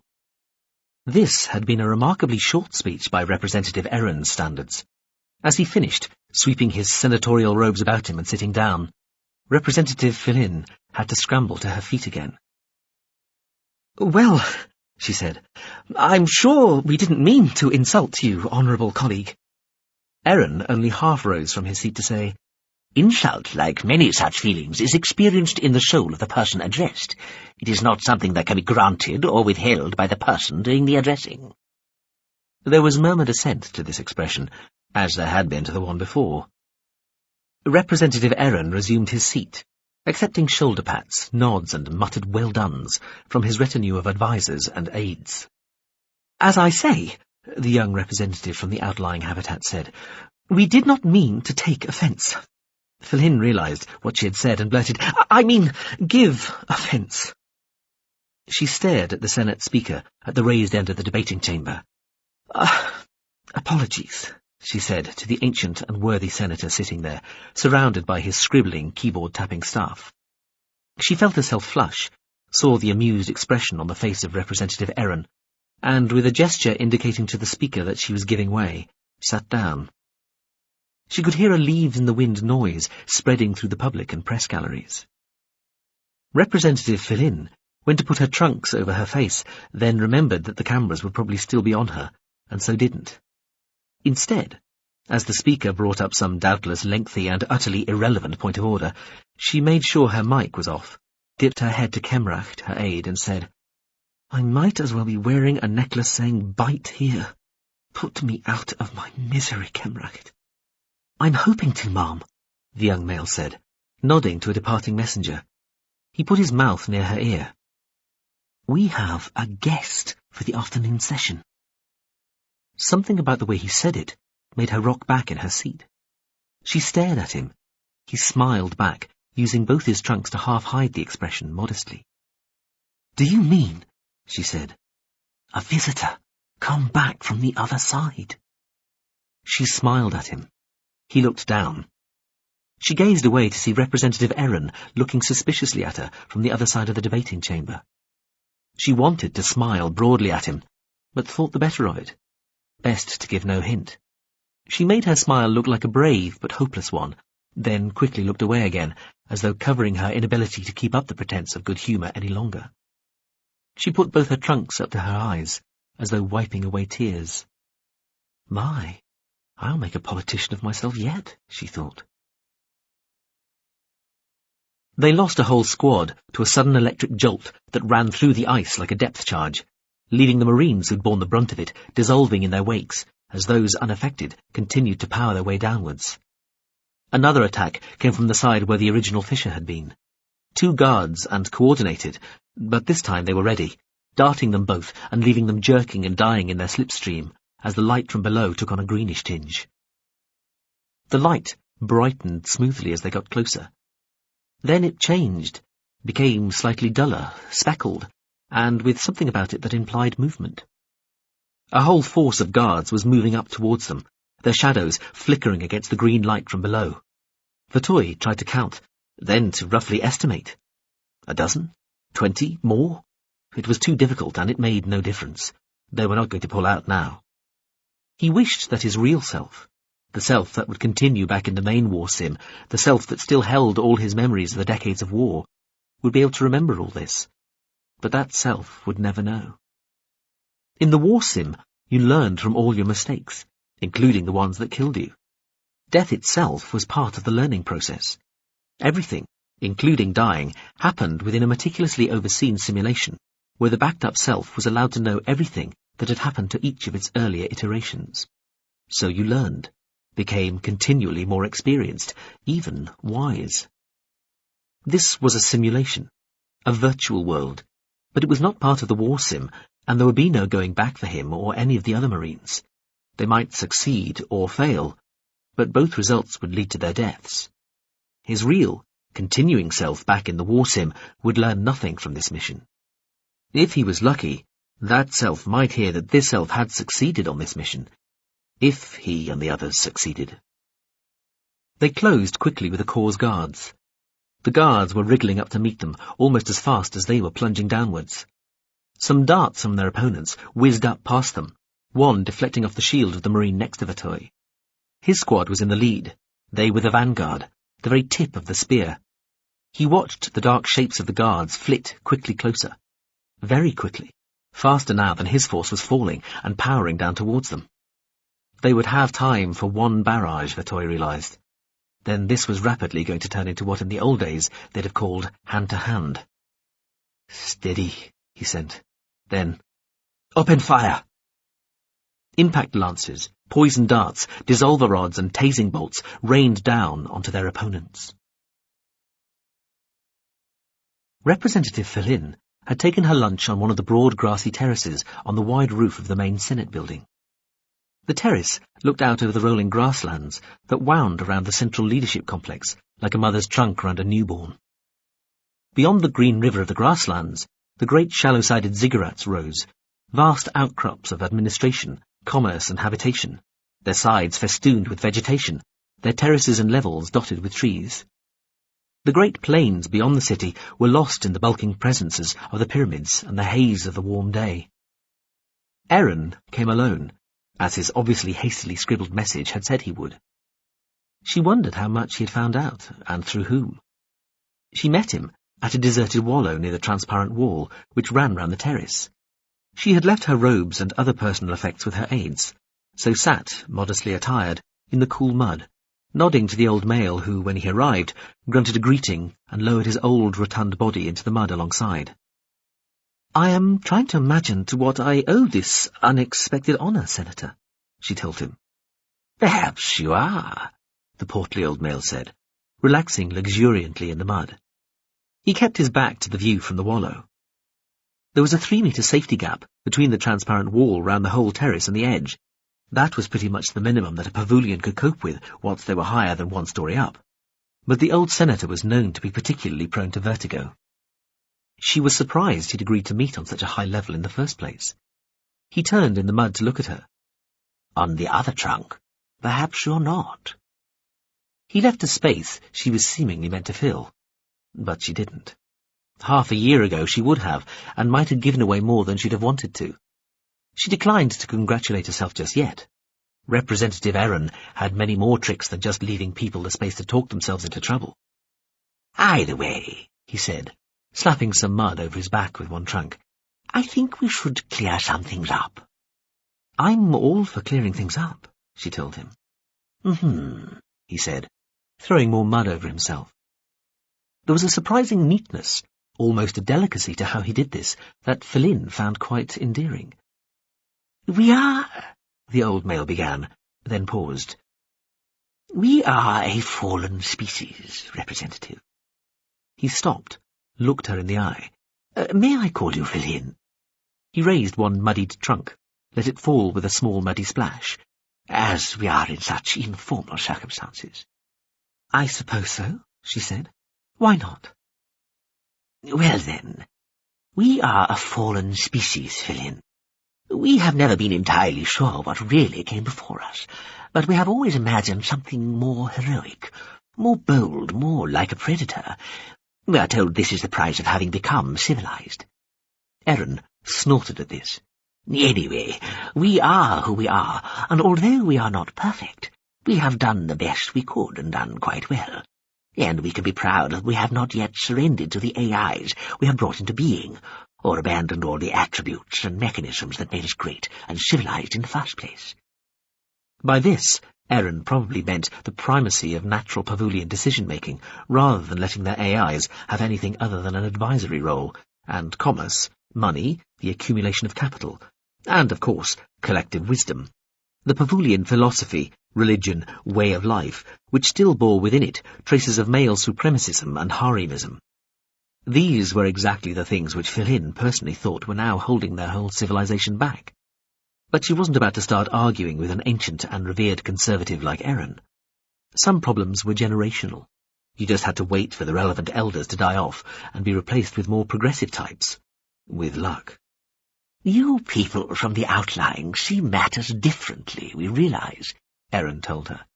"But still, the soul of our people, our species, our civilization, lies here, on these plains, this planet, on the terraformed new homes and the habitats that spin around our home star." Aaron raised his gaze to the sun, currently lighting up some layers of creamy cloud to the south. "Under this sun," Philin said. She was also not going to bring up the absurdity of her being the only representative for the whole diasporic mass of the greater Pavulian herd. In theory, they were all part of the 15 herds, and there was no need for all the tens of billions of Pavulians who now lived around other stars to have extra representation. But this was, of course, complete nonsense, just a way for the centre here on Pavul to keep control of its distributed empire. Under this sun, the old male agreed. Do you possess a soul-keeper device? He asked her suddenly. Yes, she told him. For an outlying religion, I dare say. She wasn't sure she would even call it a religion. I'll stay amongst my far-flung friends when I die, she said. My soul-keeper is keyed to our local afterlife. The old male sighed, shook his head. He seemed to be about to say something. Perhaps he was going to chastise her, she thought. But then he didn't. He slapped some more mud about himself. We need threat to keep us honest, Philin, he told her. He sounded regretful but intent. I wouldn't go as far as those who wish we hadn't rid ourselves of predators, but we need something to keep us on our toes, to bring us up to the moral mark, don't you see? I see that you believe that deeply, Representative, she said diplomatically. You'll see the track I'm heading along here. I won't dissemble. We need the threat of punishment in the afterlife to keep us from behaving like mere beasts in this existence. He waved one trunk. I have no idea if there really is a God, Philin, any more than you do, any more than the Grand High Priest does. He snorted. Philin was genuinely shocked to hear him say this, even if she'd long assumed just that. Perhaps God resides in the places where the sublime live, in these hidden dimensions, so conveniently folded up and hard to get at, the old male said. I suppose it's almost the last place he might. As I say, I don't know, but I know most certainly that there is evil in us, and I know and accept that the technologies that have given us the means to express that evil, allowing us to exterminate our natural predators, have led in turn to the technologies that now let us save our souls, that let us save ourselves, and that let us continue to administer rewards and punishments beyond the grave, or at least the threat of punishment. He looked at her.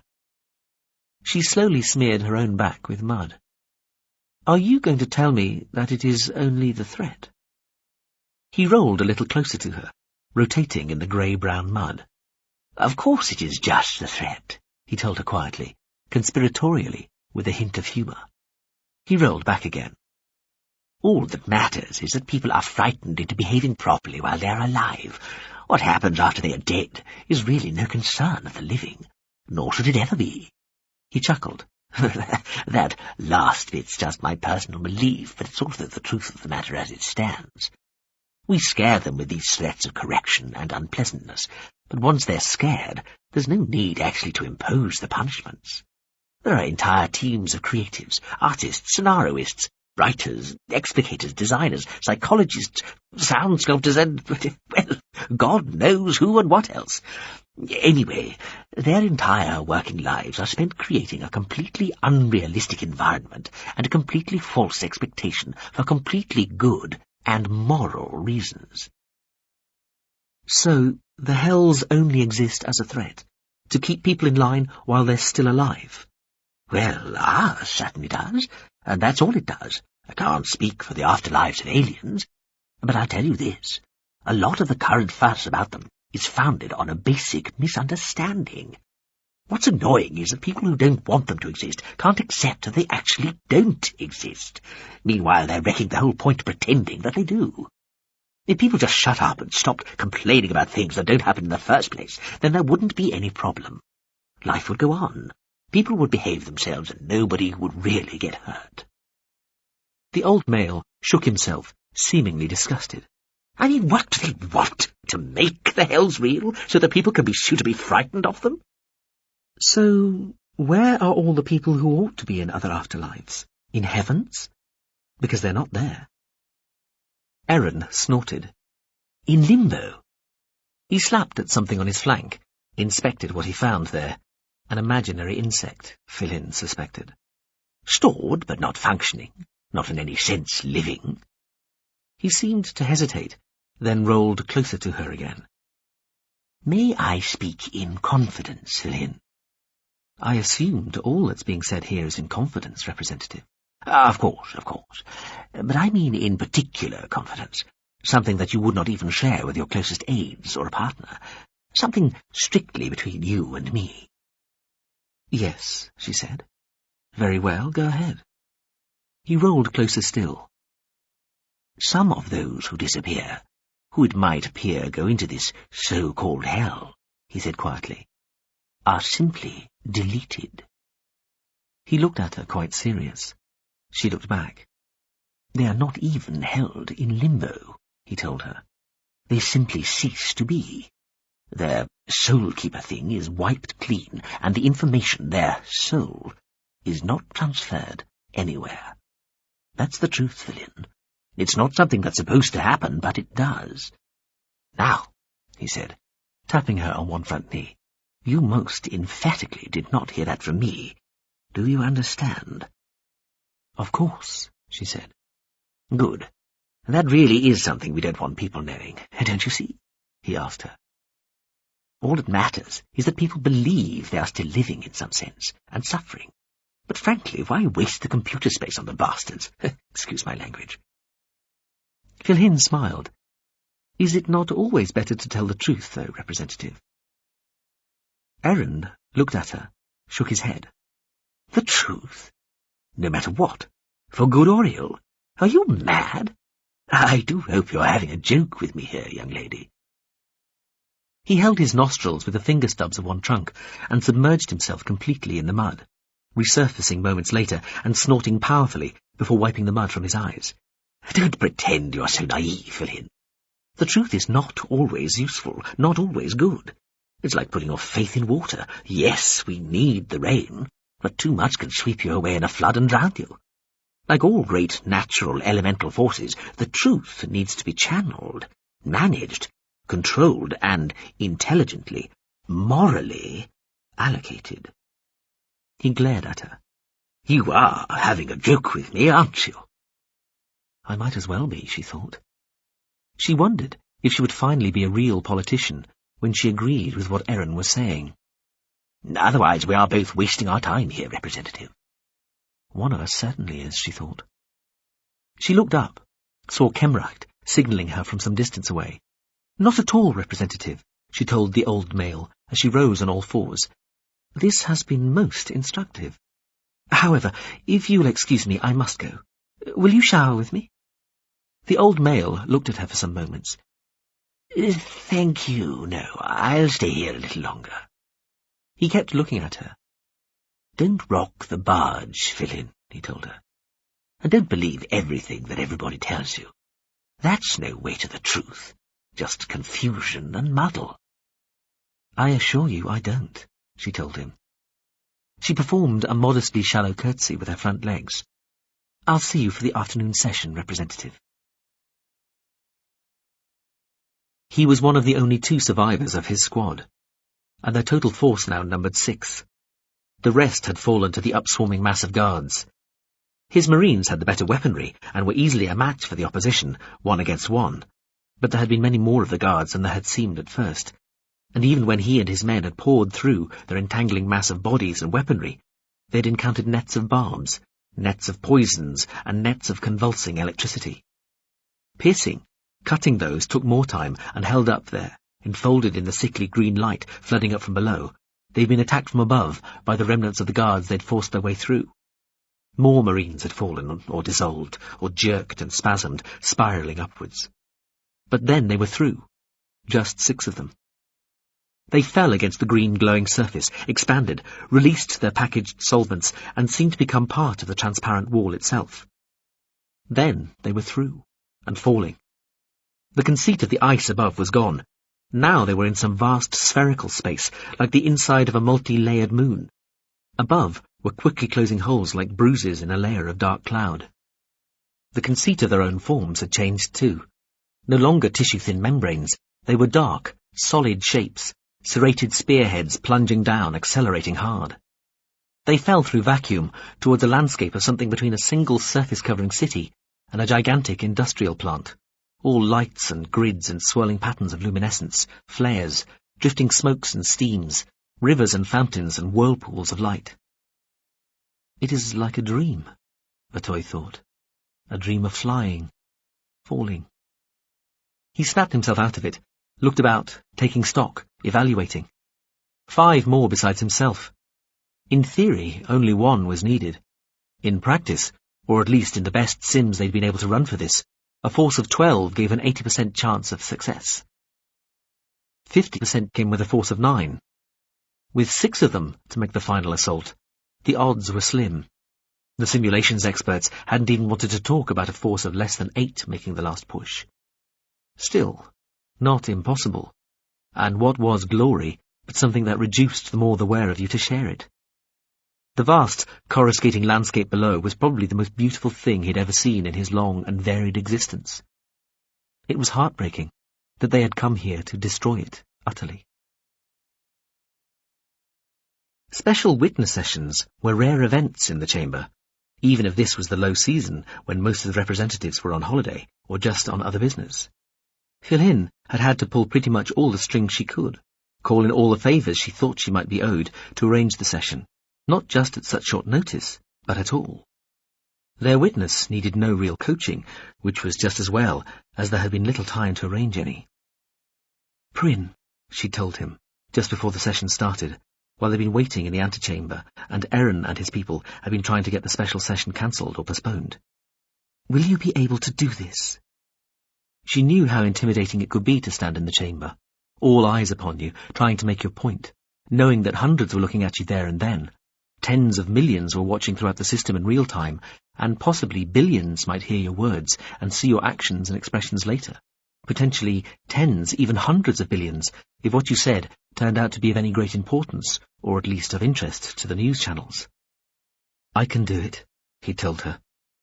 His eyes looked too old, she thought, though that might just be her fancy, given that she now knew little of what he'd been through. Deep breaths, she'd advised him. Concentrate on one person when you speak. Ignore others, and forget about the cameras. He'd nodded. She hoped he'd be able to keep himself together. The chamber had an odd buzz about it, with a few more straggler reps suddenly present who hadn't been able to drag themselves away from whatever city business had been detaining them in the morning. Some of the journalist seats and camera positions in the press galleries were occupied now that hadn't been before. Usually, the afternoon sessions were quieter than the morning ones. The rumour mills had obviously been working. Even less than a third full, the chamber could be an intimidating place. Ultimately, they were herd animals, for all their civilizing, and to be singled out in the herd had been almost inevitably lethal for most of the millions of years of their species' existence. Other species, non-herd species, must have it easier, she supposed. Their own predator species would have found it easier for sure had they won the struggle to be the planet's dominant species, but then they were not the ones present. For all their ferocity, they had lost the struggle, been quietly outbred, sidelined, driven to extinction or into the twilight existence of nature reserves and breeding zoos. In the end, she need not have worried. She was able to sit back and listen, crying quite a lot, quite openly and freely, and without even trying to hide it, and watch the effect that Prynne's sober, unhurried testimony had on the others in the chamber. The bare details were unbearable enough. She discovered later that most of the networks censored some of the more sickening parts. But the truly crushing, the most undeniably effective moments came when Prynne was subject to the most ferocious cross-examination by the Traditionalist Party in general, and by Representative Iain in particular. Did he really expect to be taken seriously with his mass of lies? They were not lies. He wished that they were. He did not necessarily expect to be taken seriously because he knew how monstrous and cruel it all sounded, and how much many different interests did not want the truth to be known. He knew that they would do all that they could to discredit both him personally and what he was telling people. How could he even tell this was not some bizarre nightmare, some possibly drug-induced hallucination? It was a matter of fact that he'd been away for real-time weeks, his body held within a fully licensed medical facility, exactly like the kind that many representatives had used for various treatments over the years. He had never heard of a nightmare that went on for so long, had the representative. So, he did not deny it might have been drug-induced. He did deny it. He did not take drugs. He never had, not even now, when his physician said he ought to try to stop the nightmares he had, reliving what he had been through. Would a blood test convince the representative? So, now he suddenly admitted that he did have nightmares after all. As he'd just said, only due to the hell he had just lived through. Representative Iain would not let go. He had been a trial lawyer, then a judge, and famous for his questioning, his brutal tenacity. She watched him become more and more determined to rattle Prynne, to trip him up and bring him down, to reveal him as a liar or a fantasist or a fanatic, and she listened to him lose. With every extra detail Iain dragged out of Prynne, he made the totality of the revelations impact all the greater. Yes, everybody was nude in hell. Yes, people in hell might try to have sex, but that was punishable. In hell only rape was permitted, just as in hell only war formed the basis for any social structure. Yes, people died in hell. You could die 1,000,000 times, suffer its agonies on 1,000,000 separate occasions, and every time you would be brought back for further punishment, more torture. The demons were people who had been sadists in the real. To them, hell was more like their own heaven. No, there were not that many sadists in the real, but there could be as many as the functioning of hell required, because this was all virtual, remember, and individuals could be copied. One sadist, one person who gloried in the pain of others, would be all you needed. You'd just create 1,000,000 copies.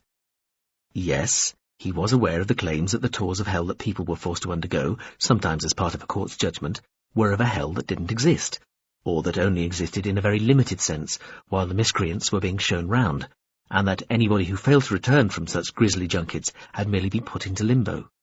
But that was a lie. Philin saw somebody hand Iain a note. A shiver of apprehension ran through her. She thought she saw Erin's eyes glint with something like exultation, with cruelty, with victory anticipated.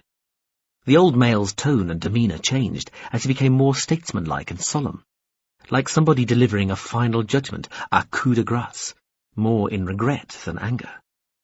Was it not true, he said, that he, Prynne, had gone into this dream or nightmare, this supposed hell, with his wife? So where was she? Why was she not at his side now to back up his wild claims? Philin thought she might faint. Wife? He'd taken his wife with him. Had he been mad? Why hadn't he said anything, even just to her? A despair settled over her. Prynne was answering. First of all, the female concerned was his love and his mate, but not formally his wife. He had left her behind right at the very end, when there had been a chance for only one of them to get out, and he had had to do the hardest thing he had ever had to do in his life, and leave her in there to suffer while he escaped to tell the truth of what was happening there, what was still happening there too, and why had he left her out of this tale, this, it was now conclusively revealed, confection of lies, half-truths, and outright fantasy? Because he'd been afraid to mention her participation in the mission into hell. Afraid? Him? A man who claimed to have been through hell and come back? Afraid? Yes, afraid, Prynne said, his voice ringing out in the hushed chamber.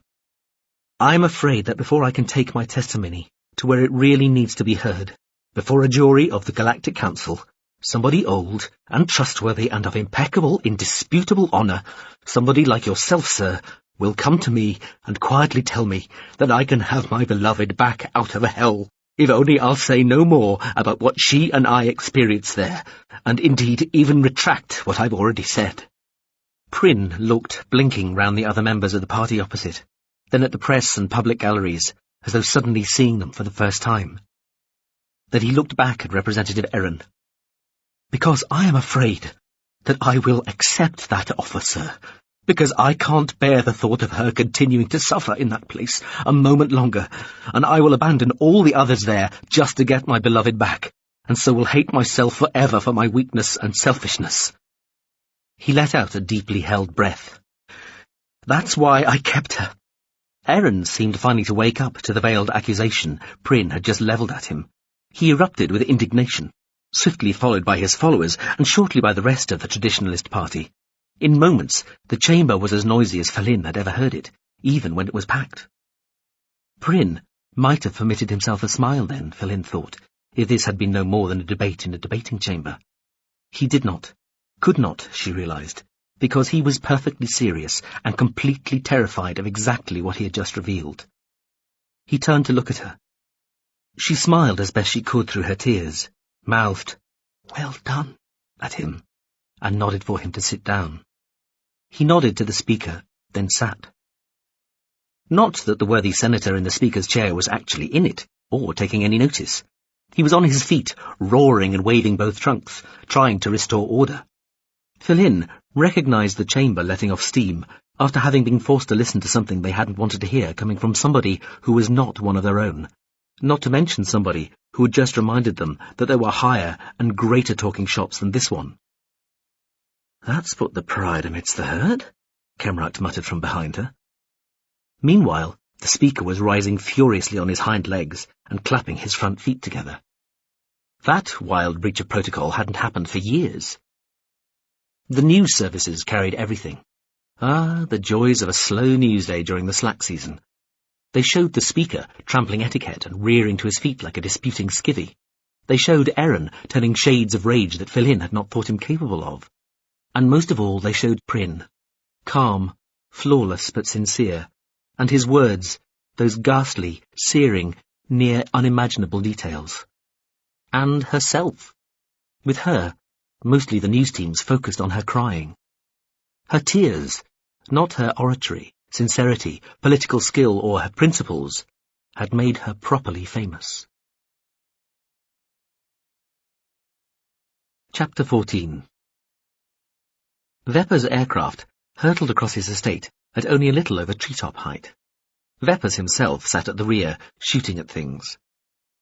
Leading from the grounds immediately around the torus-shaped mansion house of Aspersium were 7 trackways of trees, lines of dense woodland only 40 or 50 metres wide, but so long that they stretched, unbroken save for where they crossed major rivers, all the way to the estate's perimeter, a distance of almost 90 kilometres in the case of the longest and most used trackway, which was the one leading towards Ubruata, the capital city of the capital planet of the whole Sechultian enablement. The trackways were there, famously, for one reason only: to provide sport for Veppers.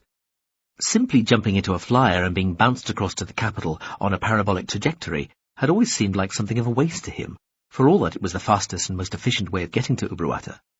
When he had the time, and he could generally make the time, he would take the slower, low-level route, having his pilots take one of his aircraft tearing over the tops of the trees only 10 metres or so above the tallest branches. The idea was to use the flyer as a beater, utilising its screaming engines and battering slipstream to disturb the wildlife in general, and in particular to bring birds panicking up out of the foliage below. Vepper's aircraft were all shaped like giant arrowheads, with a broad flat rear containing a recessed, wind-shielded balcony where anything up to 10 people could sit, firing laser rifles out through the ultra-clear glass into the bustling riot of sucked-up leaves and small twigs at the startled, squawking birds. Veppers sat with Yaskin, Lectavi, another of his harem girls, and Cridaire, the daughter of Sapeltride and his first wife, who had stayed on at the estate after her father and the girl's stepmother, Jusser, had left after the weekend party that had included a couple of miniature sea battles. Veppers had taken particular care to make sure that his ships did not lose the second sea battle the day after Zingra's unsettling visit. The bets involved in the ship battles were always small, but that was not the point. For Veppers, winning was the point. They were on the longest trackway, the one which led to Ubruata. The aircraft's engines roared distantly as it followed the trackway trees into a slight hollow, then powered upwards again. Vepper's stomach lurched as they bottomed out and then zoomed again. A particularly large and fine speveline rose wheeling out of the blizzard of dark leaves and somersaulting twigs behind, still sporting its mating season plumage. Veppers cradled the tripoded laser rifle, let the opticals grab the image of the bird and identify it as the largest moving entity into the viewfinder. The gun's servos whined, lining it up, shaking it with what felt like a series of tiny spasms to allow for the aircraft's movements. Veppers fired the instant the aiming grid flashed. A single shot passed straight through the great bird in a small explosion of feathers. The speveline crumpled about itself like a man wrapping a cloak about him. It fell tumbling back into the forest. "Oh, good shot, sir," Lectavi said, having to raise her voice only a little to make herself heard over the howling of the engines. The balcony was shielded from the slipstream by the bowed surface of ultra-clear glass. The glass could be retracted to allow other weapons besides the laser rifles to be used against the birds and other animals, but that made the balcony a quite furiously noisy place to be, at any reasonable speed. You needed ear defenders, and the swirling slipstream caused total havoc to any hairstyle worth the name. "Thank you," Veppers said, smiling briefly at the achingly beautiful Octavie. He looked at the girl on his other side. "Crudere," he said, nodding at the laser on its tripod in front of her. "Won't you try a shot?" The girl shook her head. "No, Joyla, I can't. I feel sorry for the birds. I can't shoot them." Crudere was young, still becoming a woman, really. Entirely legal, though. She was not bad-looking, though her wan, pale blonde look was quite eclipsed by the dark magnificence of Octavie. He'd watched the girls swim in the underground pool at the house just that morning.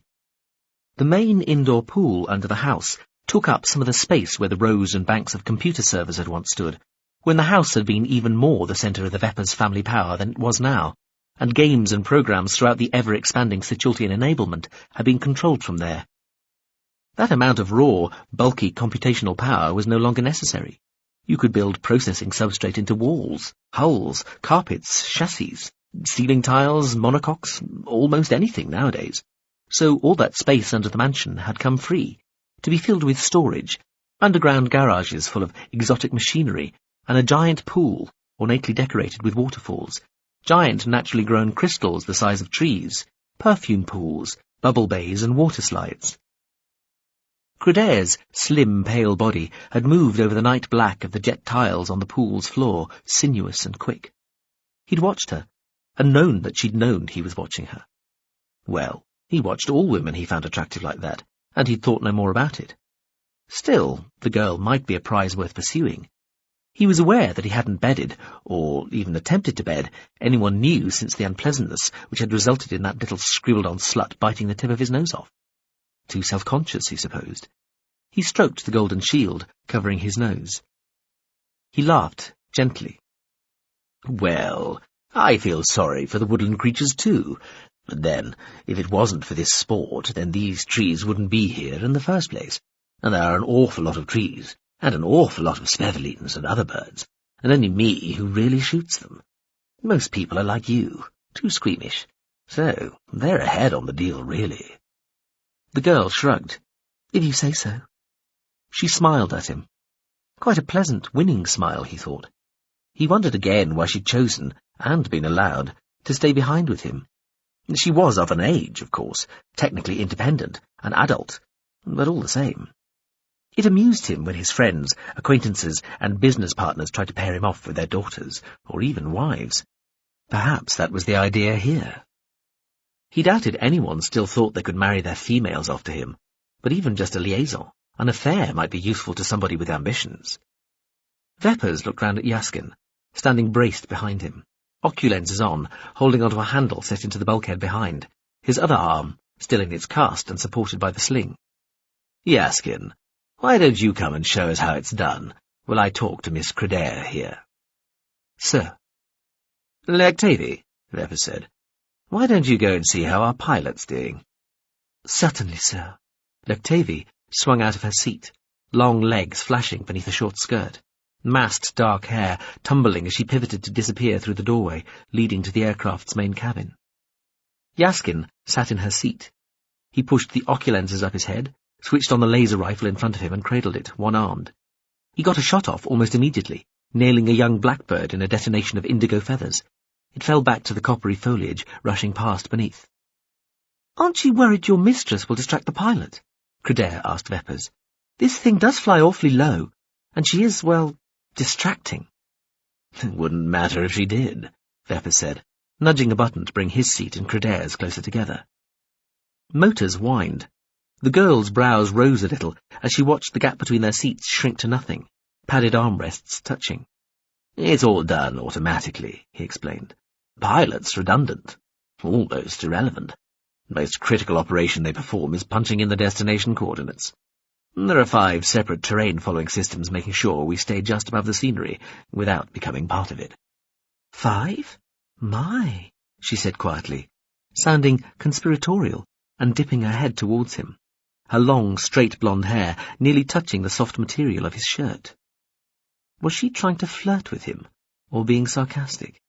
He found it hard to tell the difference with young women sometimes, despite all his experience. "Why so many?" she asked. "Why not?" he countered.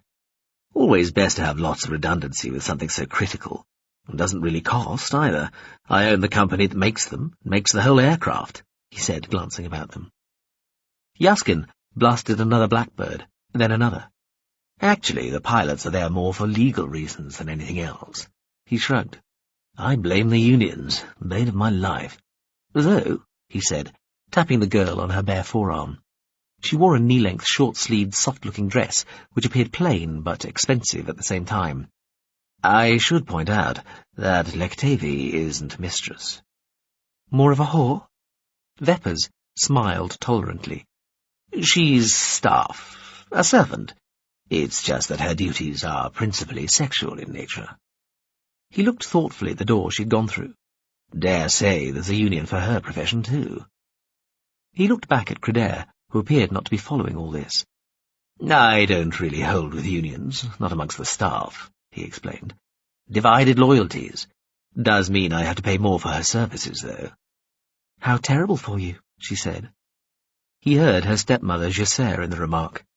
She'd been one of his lovers once, too long ago for Cradair to be his, though. I know, isn't it, he said. He decided it might be quite amusing to bed the girl, a sort of continuance.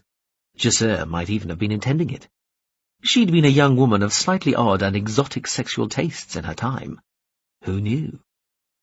I have this frighteningly tiresome hearing this afternoon, he said as Yaskin fired again, downing something large and copper-coloured.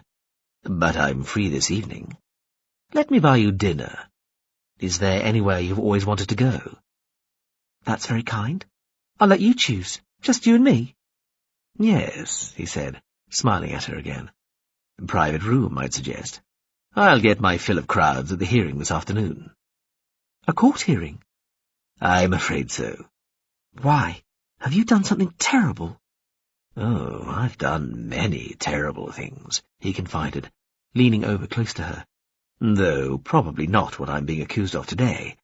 Well, possibly not. It's hard to say. Don't you know? He grinned. Honestly, I don't. He tapped his temple.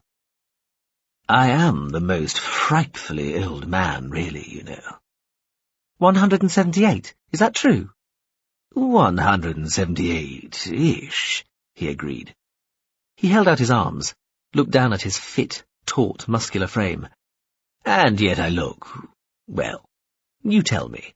What would you say? Oh, I don't know, she said, looking down modestly. 30? So, she was trying to flatter him. Between that and 40 is the look I go for. He smiled broadly. Though I have the appetites of a man of 20. He shrugged as she looked down again, a smile on her lips. So I'm told. As I say, it's been so long since I was 20, I honestly can't recall. He sighed deeply. Just as I can't recall any of the details of the appallingly ancient case they're going to bore me with this afternoon. I mean, really can't. I'm not lying when they ask me what I remember, and I say I can't remember anything. I'm just not able to. Those memories all had to be excised decades ago to leave me room for new memories. Really? Had to be done. The medics insisted. Not my fault those memories are the ones the court would like to know about. I'd love to cooperate even more fully, tell them all they want to know, but I just can't. That does seem terribly convenient, she said. He nodded. That is a word I have heard used in this context. Convenient. He shook his head. People can be so cynical. I know. Shocking, isn't it? Cradair said. And again, Veppers heard her stepmother's phraseology.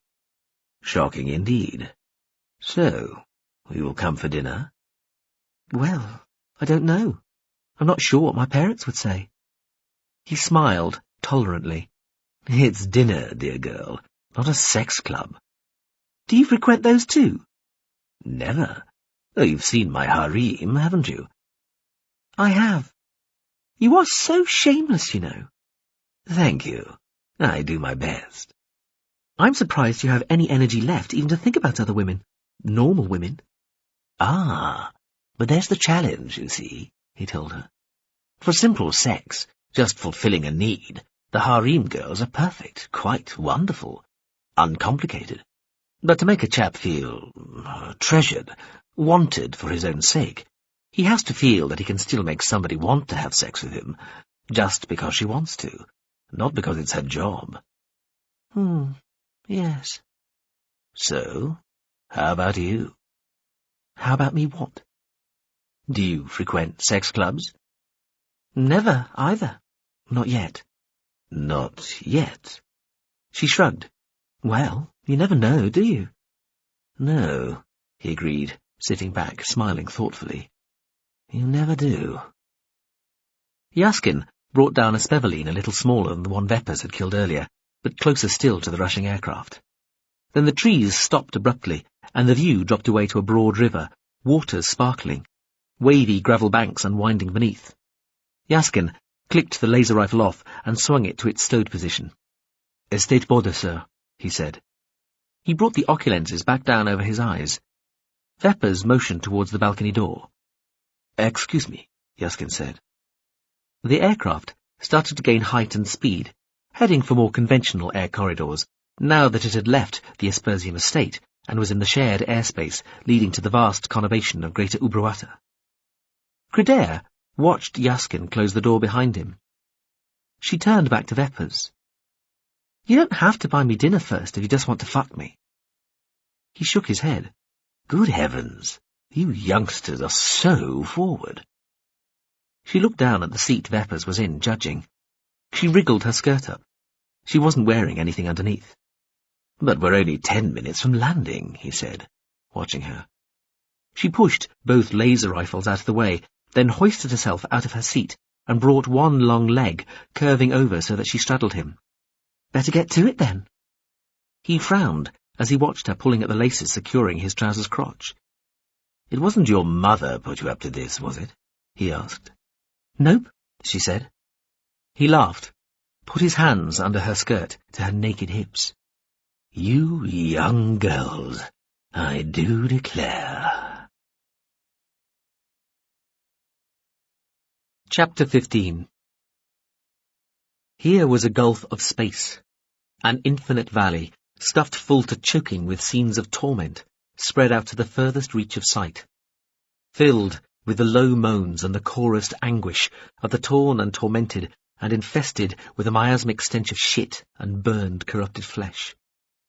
Here was a pressure on the eyes of fractal detail, torment within torment, within torment, within torment, endlessly, just waiting, stacked, lined up, marking time until it could be dwelt upon, comprehended, made part of the self, guarantors of perpetual nightmare. Here was a seemingly infinite realm of torture presided over by slavering, wild-eyed devils, a never-ending world of unbearable pain, humiliation beyond imagining, and utter, unending hatred. She had decided there was a perverse beauty about it, an almost celebratory fecundity about the depths of creativity which must have been plumbed to produce such imaginative cruelty. The very bestiality, the absolute depravity of it, raised it to the level of great art.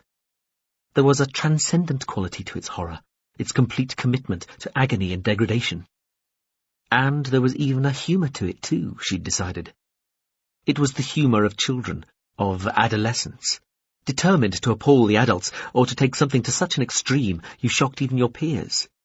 It was the humour of wringing every last conceivable shred of double meaning or fanciful connection out of every even remotely misconstruable subject. Every mention of anything that could be seen as having anything whatsoever to do with sexuality, bodily waste, or any other function of simple, matter-of-fact creaturality or biochemicalness. But it was still humour, of a sort. When Prynne went through and she did not, when the blue glowing doorway she had been only very peripherally aware of rejected her and bounced her back into the groaning confines of the mill, she had lain on the sweated boards of the ramp, watching the blue glowing mist evaporate, and the surface of the doorway turn to what looked like grey metal. She could hear the predator demons howling and cursing and arguing. They were further up, on the level where Prynne, in the form of an even larger demon, had brushed them aside moments earlier, before launching himself, and her, at the glowing doorway. She got the impression that they hadn't yet noticed her lying there, She lay still. They would find her, and probably very soon, she knew that. But for these precious few moments she was alone, undisturbed, yet to come to the attention of these most dedicated persecutors. Prynne was gone. He had tried to take them both through to whatever was on the other side of the blue glowing doorway, but only he had got through. She had been left behind, or he had left her behind. She wondered whether to feel sorry for him or not. Probably not. If he was right, and there really was some other pre-existing, non-tormenting life to be found beyond the doorway, then she hoped that he had found it. If he had gone into oblivion, then that was something to celebrate too. For oblivion, if it existed as a real, achievable possibility, meant an end to suffering. As likely, though, she thought, was that he had simply gone to another part of here, another, and possibly worse, more terrible quarter of reality, of what he had chosen to call hell. Perhaps she had been the lucky one, getting to stay behind. There would be more torment, more pain and abasement in store for her, she knew that, but perhaps what now awaited Prynne was even worse. She didn't like to think about what would happen to her now, but thinking about what might be happening or about to happen to Prynne was even worse. She did not let herself shy away from it. She made herself think about it. If you thought about it, if you embraced it, then the revelation you might in time be faced with, of what had happened to him, what had been done to him, would lose some of its power and its ability to shock. She wondered if she would ever see him again. She wondered if she would want to, given what they might do to him. He had disobeyed the rules of this place, the rules they lived by. He had gone against the very law of hell, and his punishment would be extreme. So might hers, of course. She heard one of the demons say something. She didn't understand exactly what had been said, but it had sounded like an exclamation, like an expression of surprise. She knew then that she had been seen. She heard and felt crashing iron-shod paws clattering down the ramp towards her. They stamped up to right beside her head. She was hauled upright by both her trunks. She tried to keep her hand-pads over her face, but she was shaken, and her body's own weight tore their grip free. She caught a glimpse of a demon's wide, furred face, its two great eyes staring at her. Then she shut her eyes tightly. The demon shouted in her face, "Didn't get through? That's bad." His breath smelled of rotting meat. He marched up the slope, dragging her behind him. He was roaring to the others, look what he'd found. They took turns raping her, while they discussed what to do to really make her suffer. In hell, the seed of demons burned like acid, and generally brought with it parasites, worms, gangrene and tumours, as well as the possibility of the conception of something that would eat its way out when the time came to be born. That conception could equally well take place in a male. A womb was not required, and the demons were not fussy. She found the pain astounding, the humiliation and degradation absolute. She started to sing to them. She sang without words, just making sounds in a language that she herself didn't understand and had not known she possessed.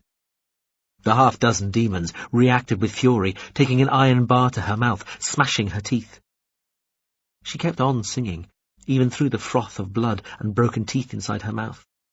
The sounds bubbling up and out, sounding more and more like wheezing, unstoppable laughter. One of them tied something round her neck so that she started to suffocate. She felt the life going from her and wondered what new torments would await her when she was brought back to life again to continue suffering. The mad, ghastly thrusting that was tearing her apart suddenly stopped.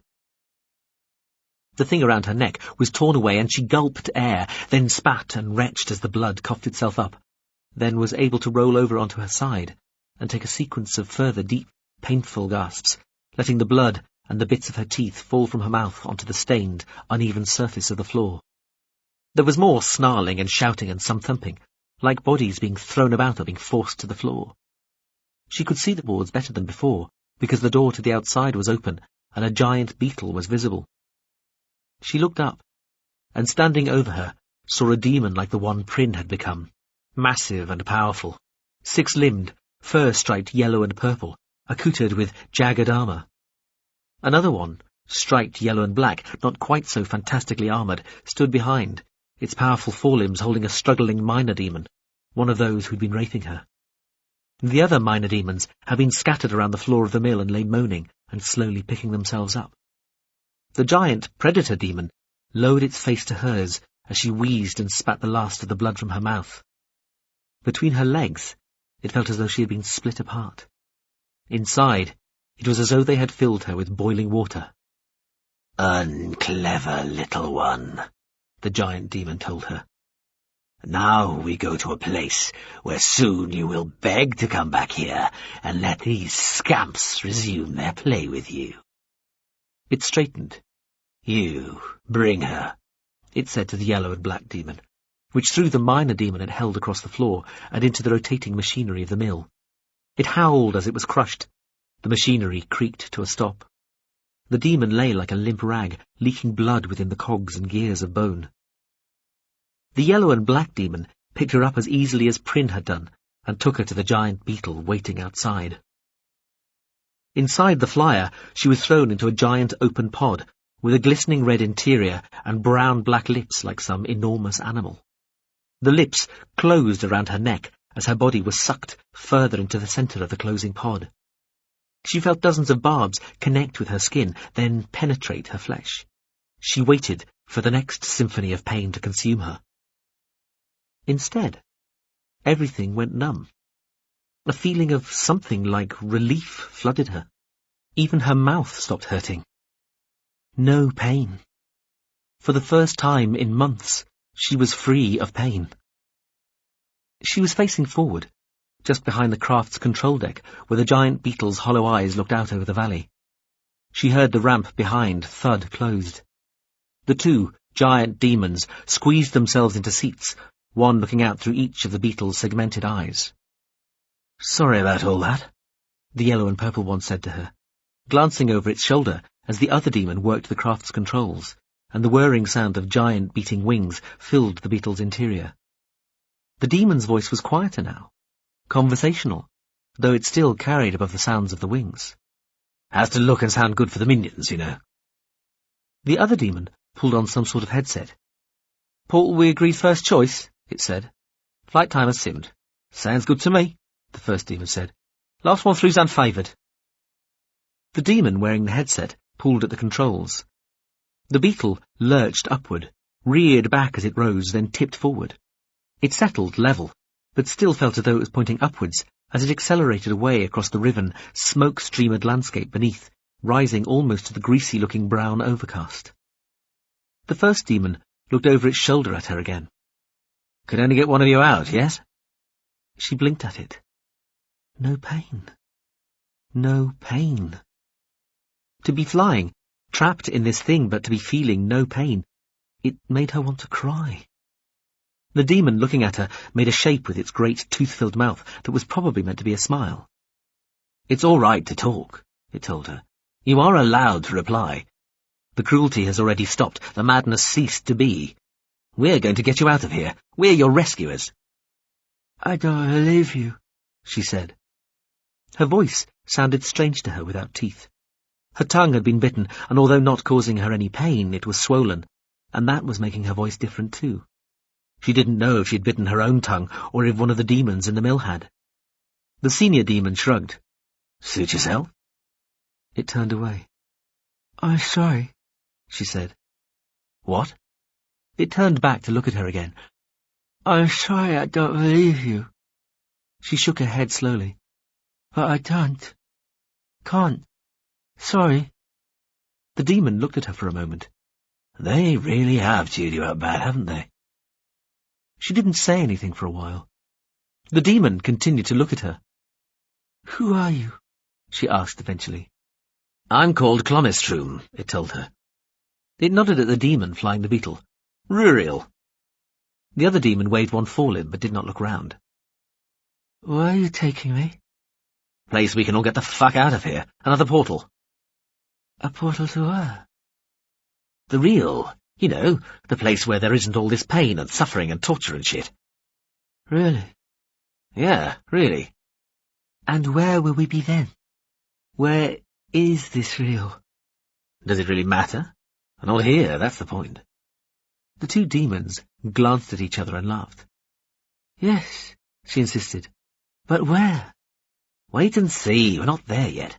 Best not to give anything away, eh? She blinked at him. He sighed. Look, if I tell you where we're going to come out and they somehow manage to listen in on this, then they might be able to stop us, see? The first demon half turned his head to her. Where did you think you were going back to? Just there, back at the mill? He asked her. She shook her head. Another part of here, she said. There is no real. It's just a myth to make things seem even worse here. You really think that? The demon said, looking aghast at her. It's all that makes sense, she said. It's all there is. This is all there is. How could there be a real where people would allow something so terrible as this to exist? This place must be all that there is. What people call the real is a myth, an unreachable heaven, only there to make existence all the worse by comparison. There could still be a real, the demon protested, but one where the people leave it, the other demon said. Somehow, without her noticing it happening, the demon piloting the giant beetle had turned into one of the smaller demons, a dark little squirmy thing with a long glistening body. It looked like something that had just been born or excreted. Fuck, the other demon said. It had turned into something much smaller too, a sort of featherless bird with pale, raw, tattered skin and a beak whose top part had been broken half off. You really think your friend just went to another part of hell? Where else is there to go? She asked. Fuck, the demon said again. It seemed to stiffen. So did the other demon. Oh, fuck, I'm not even getting to... There was no transition. One instant she was numb and without pain in the pod inside the giant flying beetle. The next she was pinned, flayed, in agony, her flesh opened out and spread out all around her, on a slope in front of some sort of ultimate demon. She was shrieking. Shush, something said, and the force of it tumbled across her like a gigantic wave, pressing her into the noisome earth beneath her, where things crawled and squirmed and invaded her flesh. Now she could not scream. Her throat had been sealed, her mouth had been sewn shut. She breathed through a ragged hole in what was left of her neck, chest muscles working to expand and compress her lungs, but leaving her unable to make any sound. She writhed, moved side to side, tried to jerk herself loose from whatever held her. The motions produced only more pain, but she persisted. A noise like a sigh rolled across her, scarcely less batteringly heavy than the sound of shush a moment earlier. The pain ebbed, retreated, left her quivering. It did not go away entirely, but it left her room to think, to feel other things besides the agony. She could see properly now. The pain before had been so bad she had not been able to understand what she was looking at. Before her, across a dark valley full of smoke and half-hidden red and orange flames, on a dully glowing throne the size of a great building, sat a demon at least 100 meters tall. The demon had 4 limbs, but looked alien, bipedal. Its upper limbs were arms rather than legs. Its skin was made from living pelts and hides and flesh, its body from an obscene amalgam of sweating metal, stretched gristle, pitted ceramic gears, reconstituted pulverized bone and inflamed, smouldering sinew, tattered flesh, and leaking, boiling blood. The vast throne glowed dully, because it was red-hot, producing a greasy, slow upwelling of smoke from the fleshes and pelts that cloaked the demon, filling the air with a continual, sizzling, spitting noise. The thing had a lantern head, like an enormous version of a 4-paned, inward-sloping gaslight from ancient history.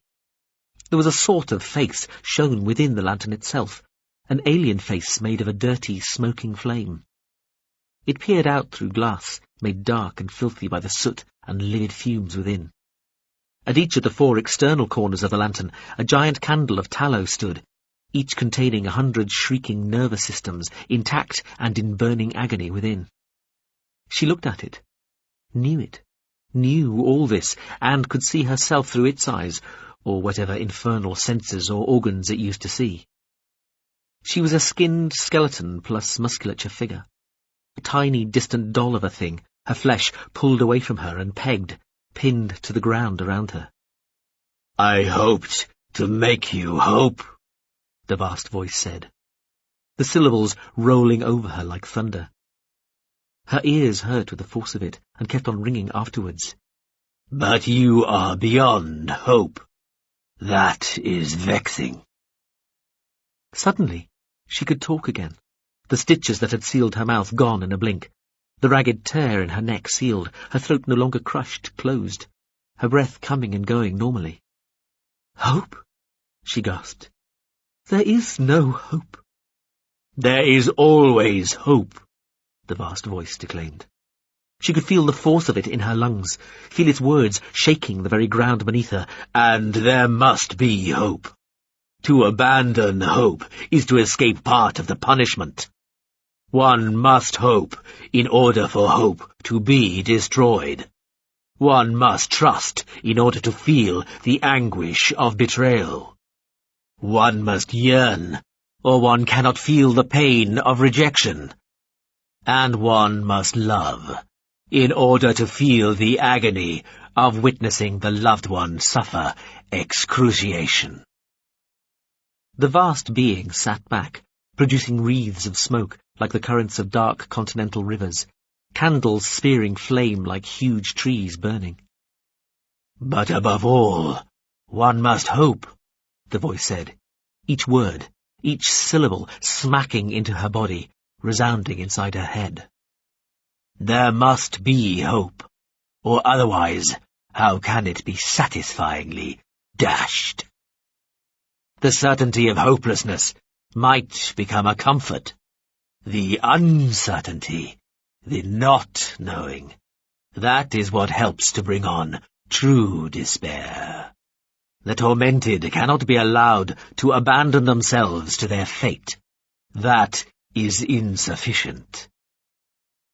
"I am abandoned. I am nothing but abandoned. Abandonment is all there is," she screamed back.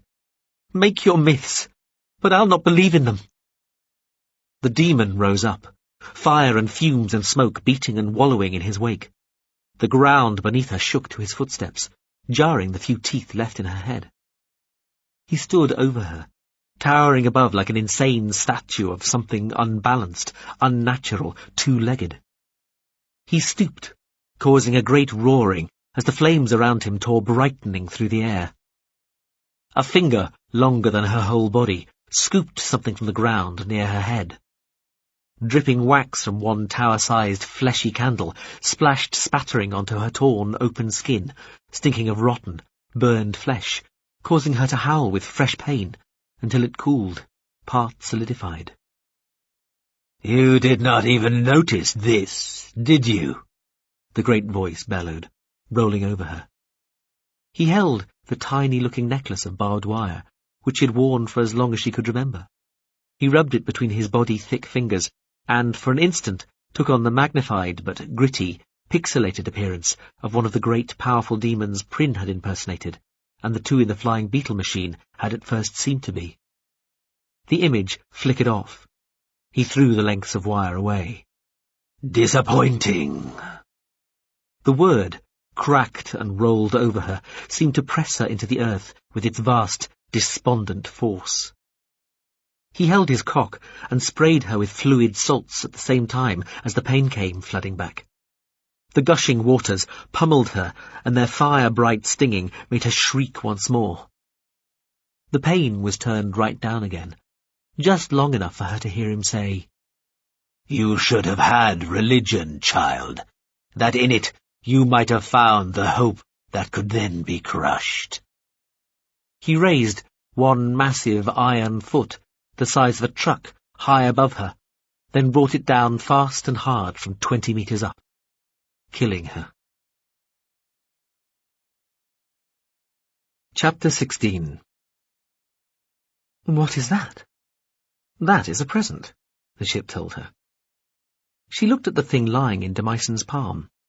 Then she looked up at his eyes. The Avatar's face had filled out a little more over the last few days. His body had altered a fraction too, making him look more like a Sichultian. This was a process that was intended to continue, until he looked as native as she did when they arrived in enablement space 15 days from now. His eyes looked crinklier, she thought, friendlier. She knew that technically he was an it, not a he, but she still thought of him as male. All she had to remember, of course, she told herself, was that whether a he, a she, an it, or anything else, Demyson was the ship. The Avatar was not anything truly independent or genuinely human. She frowned. "It looks a bit like a—" "Neural lace?" Demyson said, nodding. "Only it isn't." "What then?" "It's a tattoo." "A tattoo?" He shrugged. "Kind of." They were in the 12-person module the ship had brought aboard from the GSV especially for her. It was housed within one of the falling outside the normal moral constraints many cramped spaces that were something between magazines, munition stores, and hangars. The ship had no other dedicated human habitable space inside it at all. Even this module was a concession. It had not impressed her when she'd first seen it and been told that this was all there was. "This is it?" she'd said, after she'd joined Demyson on board and realized that somehow the little slap drone had been left behind. She'd said a sincere thank you for that, but then there had been a moment of awkwardness after the Avatar had welcomed her aboard, and she'd stood there waiting to be shown to her cabin from the rather minimal and utilitarian cabin space she'd materialized in. "This is it?" she'd repeated, turning, looking round. She was standing in a space about 4 meters by 3. In one direction lay a blank grey wall. Opposite, there was a raised platform, a little narrower than, and 1 step up from, the space she stood in. The platform held 3 long, deep padded chairs facing a double-sloped wall, the upper part of which appeared to be a screen, though it was also blank at the moment. To either side, there were what might be double doors, though they too were a uniform grey. Demyson had looked genuinely hurt. "I had to leave behind an offensive slaved broad-spectrum munitions platform, self-powered to fit this in," he told her. "You don't have any space inside the ship at all?" "I'm a warship, not a taxi. I keep telling you." "I thought even warships could carry a few people." "Pah! Old tech, not me." "You're 1.5 kilometers long. There must be room somewhere." "Please. 1.6 kilometers long, and that's naked hull in full compression. In standard operational deployment mode, I'm 2.8 clicks, 3.2 with all fields on but pulled corset tight. In serious gloves off, claws out, teeth bared, just point me at the bad guy's engagement ready mode, well, it varies. It's what we call threat mix dependent, but many kilometers. Riled up, I'm really more like a sort of mini fleet." Ladeja, who had stopped listening at the first use of the word point, had wailed, "I can touch the ceiling." She'd reached up to do just that, without even standing on tiptoe. Demyson had sighed in exasperation. "I'm an Abominator-class picket ship. This is the best I can do, sorry. Would you rather I slung you back aboard the usual but etymologically unsatisfactory?" "Picket? But it was a picket ship, and it had lots of space." "Ah, no it wasn't. That's the clever bit." "What?" "People have spent the best part of 1.5 millennia getting used to the idea of the culture having all these ex-warships, most of them largely demilitarized, called fast pickets, or very fast pickets, and they are basically just express taxis. Then, along comes this new class called the Abominator. They call it a picket ship, and nobody takes any notice, even when Abominators almost never taxi anybody anywhere." "What the hell are you talking about?" "Picket, in my case, means I hang around waiting for trouble, not that I hang around waiting for hitchhikers. There are 2,000 Abominator-class ships. We're scattered evenly throughout the galaxy, and all we do is sit and wait for stuff to happen. I'm part of the culture's quick reaction force. We used to keep all the serious up-fucking ships in a few mostly very far-away ports, but that didn't always work out when things blew up suddenly. Remember I said, 'Don't ask why,' earlier?" "Yes, you said not to ask you why you were heading in the direction of Sitchold anyway." "Well, Ladeja, and appreciate that, to continue the dubious maritime analogy, I'm negotiating a tricky course between the minefield of personal honesty on one side and the rocky coast of operational security on the other. That's as good a hint as I can afford to give you. Now, I'm serious. Do you want to be put back aboard the usual but blah blah blah?" She scowled at him. "I suppose not." She'd looked around. This thing does have a toilet. 9 seats blossomed from the floor and rear wall. Then they collapsed back as though made from a membrane that had suddenly been punctured and collapsed, to be followed by a very generously sized bed, then by a sort of white glazed balloon, which parted neatly to reveal what was probably a combined bath and walk-in shower. Then that too was swallowed back up into the floor and wall. That do? Demyson had asked. The 15 days since had been spent in the same tiny space, though the entirety of the cabin's interior surfaces could function as a single, astoundingly convincing screen, so it could look like she was standing on a snowy mountaintop, the middle of a table-flat desert, a wave-washed beach, or anywhere else she or the module could think of. She had been thinking ahead, and had decided what she might require when she got to Sichelt. She was intending to get to Vepers through his lust. She reckoned the degree of physical beauty she had been granted, thanks to Sincere and her human growing vats, would be sufficiently beguiling to entice Vepers, if she got close enough to be seen by him in the right social situation. A second way to get to him might be through her own knowledge of how his household, the townhouse in Ubroata and the mansion at Hespersium all worked. She'd have the ship make her clothes and jewellery and various other personal possessions ready for when she arrived at Sichelt. She tried to get it to make her some weapons, but it wouldn't play. It had even hesitated over one of her necklaces, given that it was long enough to be used to strangle somebody. It had conceded on that one. It had no detectable qualms whatsoever about providing her with a diamond film currency card allegedly loaded with enough credit to ensure that if she changed her mind about murdering Vepers, she could buy her own Ubroata townhouse, her own country estate, and just live like a princess for the rest of her life. Maybe that was the idea. She exercised. She studied. Mostly, she studied all that the culture knew of Vepers, Sichelt, and the enablement, which was a lot more than even Vepers himself knew, she'd be prepared to bet. And she talked to the always available Demyson, who would materialize whenever she wanted to talk. Not that it was really materializing, literally, apparently, though she felt her eyes start to glaze over once the technical explanation kicked in. She'd undergone a guided virtual tour of the ship, albeit reluctantly. She'd only agreed because Demyson had seemed so boyishly enthusiastic about it. The tour had taken a while, though probably not as long as it had felt at the time. All she remembered was that the ship could split into different bits, like a sort of one-ship fleet or something, though it was most powerful as a single unit. 16 bits, or maybe it was 24. She'd made the appropriate no really noises at the time, which was what actually mattered. She had lots of experience at that sort of thing. She had, tentatively, entertained the idea of taking Demyson as a lover. The more Sichultian he got, and the longer she was cooped up in here, fabulous fake scenery or not, the more attractive he looked, and the itchier that subject got. She guessed, first, it would be pretty meaningless to the ship. Second, that she'd be indulged. It would say yes. Third, that it would be done with some style and sensitivity, and, it occurred to her one day, fourth, it might just make her safer, and her plan to kill Vepers more likely to succeed. The minds, the hyper-AIs that commanded, that basically were the culture's capital ships, were unarguably sentient, and they had emotions, even if their feelings were always under the control of their intellects, never the other way round. The ship had already hinted that there might be trouble where it was taking her, the sort of trouble where its fearsome martial abilities might come into play. So was there not just a chance that having sex with its avatar might make it feel even the tiniest bit of extra commitment towards her? How much would it mean to the ship if she and its avatar did fuck? Nothing whatsoever? Or would it be like a human stroking a domestic pet, indulgent, companionable, mildly pleasant, though with no possible component that might lead to feelings of ownership, commitment, or jealousy? It was calculation rather than emotion. She'd be whoring herself.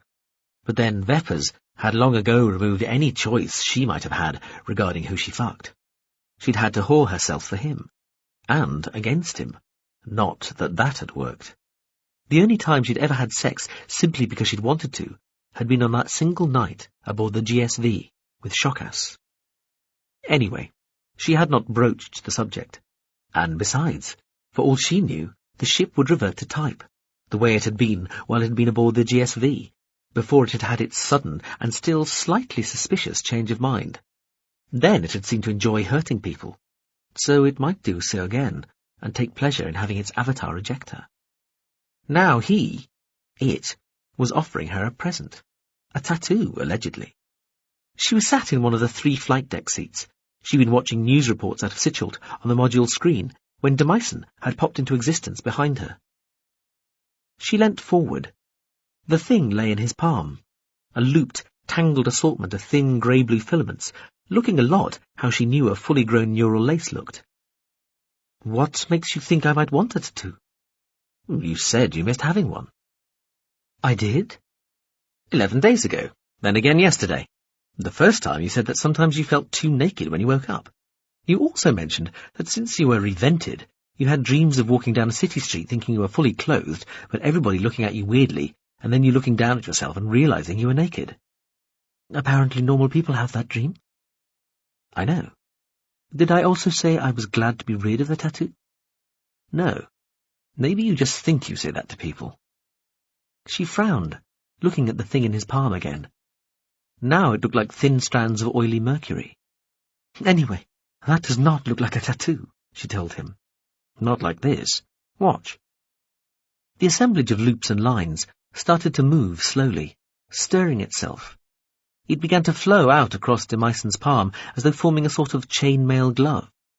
He turned his hand over for a moment to show it wrapping itself round his fingers, then turned it back as the lines moved like tiny waves up his wrist and arm, disappearing under his shirt. He rolled the sleeve back to show the filaments coursing along his upper arm, thinning fractionally and spreading out. He undid his shirt a little to show the silver-blue lines tracking smoothly across his upper chest. It was smooth, hairless like a child's. Then put his head back as the tattoo rose up his neck and over his face and then right round his head. A few tiny, thin lines decorating his ears, while others swept fabulously, precisely over his face, moving to within millimetres of his nostrils, mouth and eyes, but stopping there. He raised his other hand to show the lines flowing down there too, then held both hands and forearms up to show that they were identically, symmetrically decorated, in millimetrically spaced curls and swirls, curves and parabolas. I'm getting it to display just the upper body section, he explained. It does the torso, legs and feet too, same spacing. He admired his hands. Or you can go for a more angular look. The mobile tattoo shifted everywhere, the curves becoming straight lines, the tight curls becoming right angles, zigzags. And colours commandable too, Demyson muttered. The tattoo changed to soot black, then to perfectly reflective silver, as though the whole tattoo was made of mercury, teased impossibly fine. Or sort of random. Within seconds, the tattoo had become a dark, random scribble across what you could see of his body. Motifs, obviously, Demyson added. The tattoo became a series of nested, concentric silver circles on his skin, the largest a hand's breadth in diameter across his upper chest. She reached out and took one of his hands, peering at the circles on the back of his hand. Looking extremely closely, she still thought her eyesight was significantly better than any normal Sichultian's had ever been, more zoomable for a start. She could just make out tiny silver lines running from one circle to another. Hair fine, she thought. No, down fine. She gazed at all the silvery circles spread across his skin like 2 symmetrical ripples in a pond someone had thrown a few dozen pebbles into. The circles spread, merged, became a crisscross pattern of thick lines that looked braided, and much finer lines which wove in between the braids. Changing from silver to gold, they made it look as though he was wrapped in a glittering wire cage. Of course, I'm able to alter it just by thinking, he told her. You'd need to control it through an interface, maybe have some sort of control section always manifest in the pattern, if you wanted to make it change appearance. One wrist with a sort of stylized key or glyph board on it would work, or even just coded fingertip sequences anywhere, though a terminal would work too, something to decide later. She was barely listening, still staring. It's astonishing, she breathed. Like it? It's yours, he told her. She kept hold of his hand. She looked up at him. It doesn't hurt, does it? He laughed. Of course not. Are there any catches? Catches? He looked confused for a moment. Oh, he said, you mean any downside? Anything I might wish I'd known, looking back on this moment from some point in the future. She worried that she might have insulted him, insulted the ship somehow, by being so cautious, even suspicious. but Demyson just pursed his lips and looked thoughtful. "None that I can think of," he shrugged. "Anyway, it's yours if you want it." The tattoo was already moving all over him, changing from silver circles to wavy dark grey lines and sliding back the way it had come, up from one hand, down from his head, face and neck, away from his chest and back down the other arm, until it rested, coiled, grey-blue and immobile, back in his palm again. She still held that hand. "All right," she said softly. "I'll take it." "Keep your hand there," he told her. The tattoo moved up his palm, along 2 of his fingers, and then onto her fingers, hand, wrist and forearm. She could only just feel it as it slid slowly along her tawny skin, faintly disturbing the fine, downy hairs on her arms. For some reason, she had assumed it would be cool, but it was skin temperature. "Any particular pattern you'd like it to assume?" Demyson asked. "That first one you had," she said, watching it settle over her fingers on the hand it started on. She flexed her fingers. There was no resistance, no feeling of tightness, even where the lines seemed printed over her knuckles. The pattern he'd had first, the one with the whorls and swirls, expressed itself over her arms. She pulled her sleeve up to see. "I can change it later?" she asked, glancing at him. "Yes," he said. He made a hand-shaking gesture. "You can let go now," he said. She smiled at him, let go of his hand. The tattoo went smoothly onto her upper chest. She could feel it go quite quickly across her back, between her shoulder blades, heading for her other arm.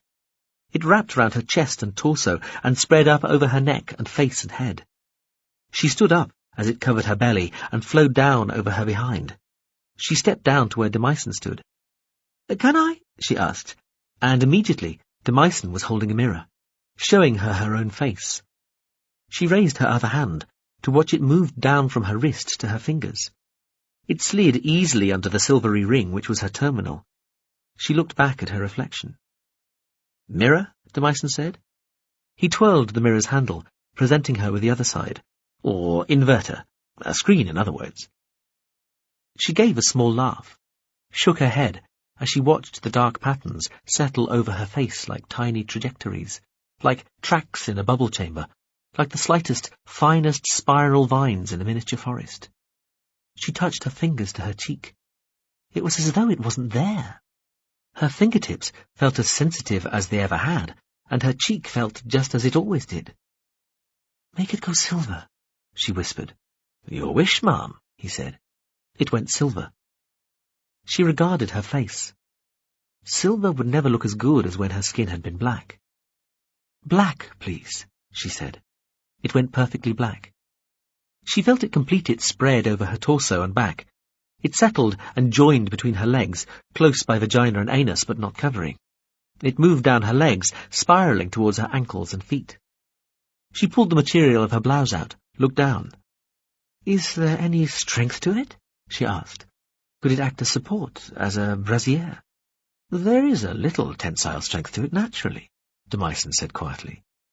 She felt and, blouse neck still pulled open, watched as the tattoo pushed her breasts gently upwards. Now there was a slight tightness around her ribcage, just under her breasts.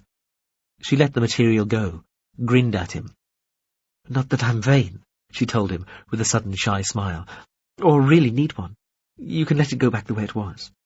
She felt the tightness around her chest relax and disappear.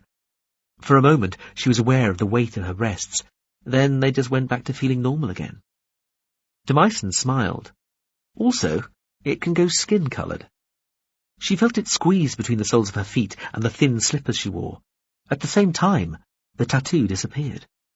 She peered at her image in the inverter again. There was no sign of it whatsoever. She put her fingers to her face once more, still nothing to be felt. "Bring it back?" she asked, missing it already. It faded slowly up, from her precise skin tone to soot black again, like an ancient photograph. "What's it made of?" she asked. "Mazed state transfixer atoms, woven long-chain molecular exotics, multi-phased condensates, nanoscale ephines, advanced picogels, other stuff." He shrugged. "You weren't expecting anything simple like plastic or memory mercury, were you?" She smiled. Did you make it yourself? Certainly did, from pre-existing patterns, but tweaked.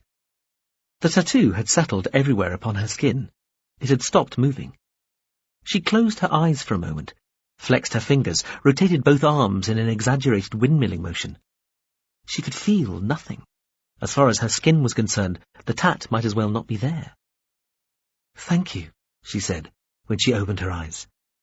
"Can it come off as quickly?" "Slightly quicker." She put one hand to the skin just under her eye. "But could it, say, stop somebody trying to poke me in the eye with a sharp stick?" A tiny grid of dark lines leapt up in front of her right eye, near where her fingers were. She felt that all right. Not exactly sore, but there had been real pressure on the skin all round her eye. She grinned. "Any other orifices or bodily parts it protects?" she asked. "It can probably dice your poo as it emerges," Demyson said matter-of-factly. "And act as a chastity belt if you want. You'll need to practice controlling it with your terminal. There'll be something of a learning process for the more complicated stuff."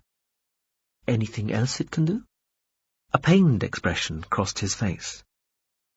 "That's about it.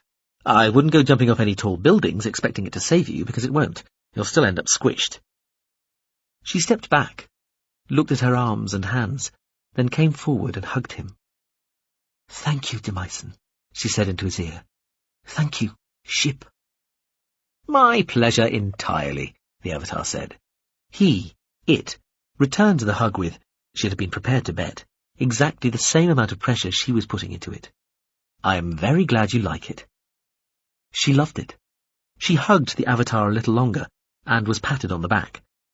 She gave it just one extra beat to see if there would be any more to it than that. But there wasn't. Any normal man, she thought. But that, of course, was precisely what he was not. She patted his upper arms and let go. Chapter 17. The Semserine wisp was an etiolated meander of young stars strewn amidst great gauzy veils of shadowing, shielding interstellar gas. It protruded from the main galactic mass like a fuzzily curled hair from a tousled head. The General Contact Unit, Bodhisattva OAQS, brought Iain Ensokyi to the rendezvous point within the wisp 16 days after picking her up from her home orbital. The rendezvous point itself was an unfallen Bulbishian. The Bulbishians had been the losers in a great war long ago. The things that people now called Bulbishians, fallen or otherwise, had been the species' primary habitats, substantial space structures which looked like two great, dark, heavily decorated cakes joined base to base. They averaged about 25 kilometres measured either across the diameter or from pinnacle to pinnacle, so were relatively small by habitat standards, though of respectable size compared to the spacecraft of most other civilizations. The Bulbishians themselves had been a pan-hopper species, small, monopedal, and quite long-lived by the time they got involved in the Great War that destroyed them. As far as was known, no verified biological trace of them still existed. All that remained were their space structures, and almost all of them were no longer in space. They were the fallen Bulbishians, the ships, habitats, that had been deliberately and carefully lowered through the atmosphere of the nearest suitable solid surface planet by the Hakandra, the winners of that particular war, to serve as monuments to their victory. Brought down to a planetary surface, the great structures were crushed by their own weight and crumpled into vast, city-sized mountain range high ruins. The Hakandra had not troubled to remove anything save the most advanced weapon systems from the structures before they'd run them aground on the planetary rocks they'd chosen, which meant that, the Bulbishian species themselves having been avid creators and collectors of all sorts of technologies, gifts and gadgets, the fallen Bulbishian structures had proved quite fabulous, if highly dangerous, techno-treasure troves for any developing species lucky enough to be present when one was deposited in their midst, and also lucky enough not to have any important cities of their own flattened by the structure's sudden arrival. The Hakandra had not been as conscientious as they might have been when deciding exactly where to leave their triumphant droppings. The AIs that had controlled the structures had either never been fully deactivated by the indifferent Hakandra, or had somehow contrived to regain some sort of activity following their partial destruction, because the notorious thing about fallen and unfallen Bulbishians was that they remained, in some sense, alive, their computational and processing substrates proving resistant to anything save the utter annihilation of the entire structure they inhabited. They were also, in every case, somewhere beyond eccentric in nature, and arguably mad, as well as seemingly still possessed of powers that hinted at links to one or more of the elder civilizations, or even to the realm of the sublimed, despite there having been no hint that the species itself had even partially gone in that direction.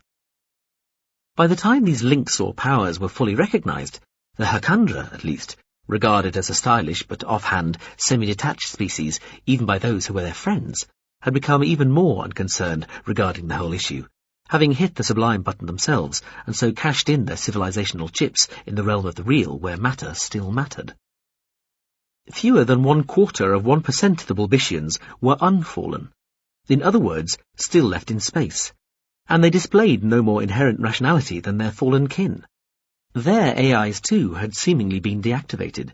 They too had been swept clear of any remaining biological vestige of the species that had created them. They too had been looted over the centiaeons, though in their case by those who already at least possessed space travel, and they too had seemingly come back online, centuries or millennia after they had been assumed to be as dead as their progenitor species. All the unfallen Bulbicians were in out-of-the-way galactic locations, far distant from the kind of rocky, atmosphered planets the Hakandra had chosen to lower the vast majority of the structures onto, and the suspicion had always been that they simply couldn't be bothered going to the effort in every case. The unfallen Bulbician within the Sensorine wisp lay in the trailing Lagrangian point of a gas-giant protostar, itself a part of a brown dwarf binary system, leaving the giant double cake of the Bulbician bathed in the long-frequency radiations of the whole, still hazily dusty system, and its artificially maintained skies, punctuated by the blue-white glares of the wisp's younger stars, where their light was able to struggle through the great, slow, swirling clouds and nebulas of dust still in the process of building new suns. This particular Bulbician had been colonized by several different species over the millions, the current nominal occupiers being nobody in particular. Some long time ago, the structure had had a stabilized singularity placed at its hollowed-out center, a black hole which provided about a third of what panhumans chose to deem one standard gravity. This was very close to the limit that an unfallen Bulbician could take without the whole structure collapsing in on itself. It didn't help that the structure had originally been spun to provide the semblance of gravity, but no longer did so, meaning that, due to the absence of spin and the presence of the singularity, up had become down and down up. People had tried to do this sort of thing to Bulbicians before, and paid, usually very messily, with their lives. The structures themselves seemed to object to being messed around with, and either activated defense systems nobody had known were there in the first place, or had been somehow able to call on somebody else's highly effective resources. This one had allowed the contained singularity to be placed at its core, but, given that in every other respect it was just as eccentric, willful, and occasionally murderously unpredictable as any other Bulbician, nobody had ever dared to try and remove the black hole, even though it did, arguably, make the structure as unstable physically as it had always been behaviourally. Nobody knew who had last been in charge of the place, or what had happened to them. This was obviously worrying, though no more worrying than any random phenomenon associated with any other Bulbician. Whoever it had been, they had obviously liked it hot, hazy, and wet. The Bodhisattva entered the 6,000-kilometre-wide bubble of cloudy air surrounding the Bulbician very slowly, like a thick needle, somehow persuading the balloon it was penetrating not to pop out of sheer politeness. Iain watched the ship's careful, gentle progress via a screen in her quarters as she packed a bag, in case she had to quit the Bodhisattva on little notice. Finally, the dripping rear end of the ship's outermost horizon field parted company with the glisteningly adhesive internal surface of the Bulbician's atmospheric bubble. The view started to tilt as the ship rotated to position itself compatibly with the structure's own gentle gravity field. "Safely inside?" Iain asked, snapping her bag shut. "Inside," the ship replied. There were no confirmed reports of culture ships suffering injury or destruction at the behest of a Bulbician, but the spacecraft of other civilizations on the same technological level, and arguably of no less moral worth, had very occasionally been bizarrely crippled, or had outright disappeared, at least allegedly, and so even culture vessels, not normally known for their caution in such matters, tended to think twice before breezing up to your average Bulbician with a cheery, "Hail, fellow entity!" The Bodhisattva moved on through a hothouse atmosphere of slow swirling weather systems, giant grey-brown blister clouds and long sweeping swathes of darkly torrential rain. "Iain and Soki, I presume," the elderly lady said. "Welcome to the unfallen Bulbician, Semsrine Wisp." "Thank you. And you?" "Faldevelna," the woman said. "Here, have an umbrella." "Allow me," said the ship's drone, taking the offered device before Iain could accept it. They were still under the ship itself, so sheltered from the rain for the moment. It was so dark, the main light came from the big drone's aura field, which was formal blue mixed with green good humour. The Bodhisattva had backed carefully up to the structure's only in-use landing entrance, hovering a few metres above the puddled surface of the landing pier itself, which was made of ancient, pitted metals the colour of mud. From the part of the ship nearest to the wide-bowed entry into the Bulbician to the entrance itself was only 20 metres, but the deluge was so heavy it would soak anybody crossing the rain-hazed surface of the pier. "I was expecting somebody else," Iain said, as they walked, splashing along under the jet-black undersurface of the ship. In the low gravity, she found herself imitating the floaty, bouncing gait of the older woman. The raindrops were huge, slow-falling, slightly oblate spheres. Splashes from below, she noted, could soak you quite thoroughly in low gravity. Her ankle boots and trousers were already quite wet. Ms. Develna wore glossy thigh boots and a slick-looking shift, both of which were doubtless much more practical in the conditions. Iain carried her own bag. The air felt warm and as humid as having a soaking, blood-temperature cloth applied to the face. The atmosphere seemed to press in and down, as though the floating bulk of the million-ton ship directly above was somehow truly bearing down on her, for all that in reality it was supported within a dimension not even visible, and weighed, right now, within the frame of reference accessible to her, precisely nothing. "Ah, yes, Mr. Nopri," Faldevelna said, nodding. "He'll be being unavoidably detained, I dare say." Develna looked to be in about the last quarter of her life, spry, but delicately thin and white-haired, with a face that contained distinct lines. "He's your Quietus rep here. I'm with Numina Mission." Numina was the part of the culture's contact section that concerned itself with the sublimed, or at least tried to. It was sometimes known as the Department of What the Fuck? "Why might Mr. Nopri be unavoidably detained?" Iain asked, raising her voice over the noise of the downpour. They were coming close to where the great snub nose of the ship rose like an obsidian cliff through the rain-filled air above. The ship had extended a field to shelter them from the rain. A dry corridor 3 metres wide extended all the way across the pier to the brightly lit entrance. "Funny old places, Bulbicians," Develna said quietly, arching one brow. She shook her umbrella out and opened it, nodded to the ship drone, which was a soap-bar-smooth, old-fashioned design, nearly a metre long.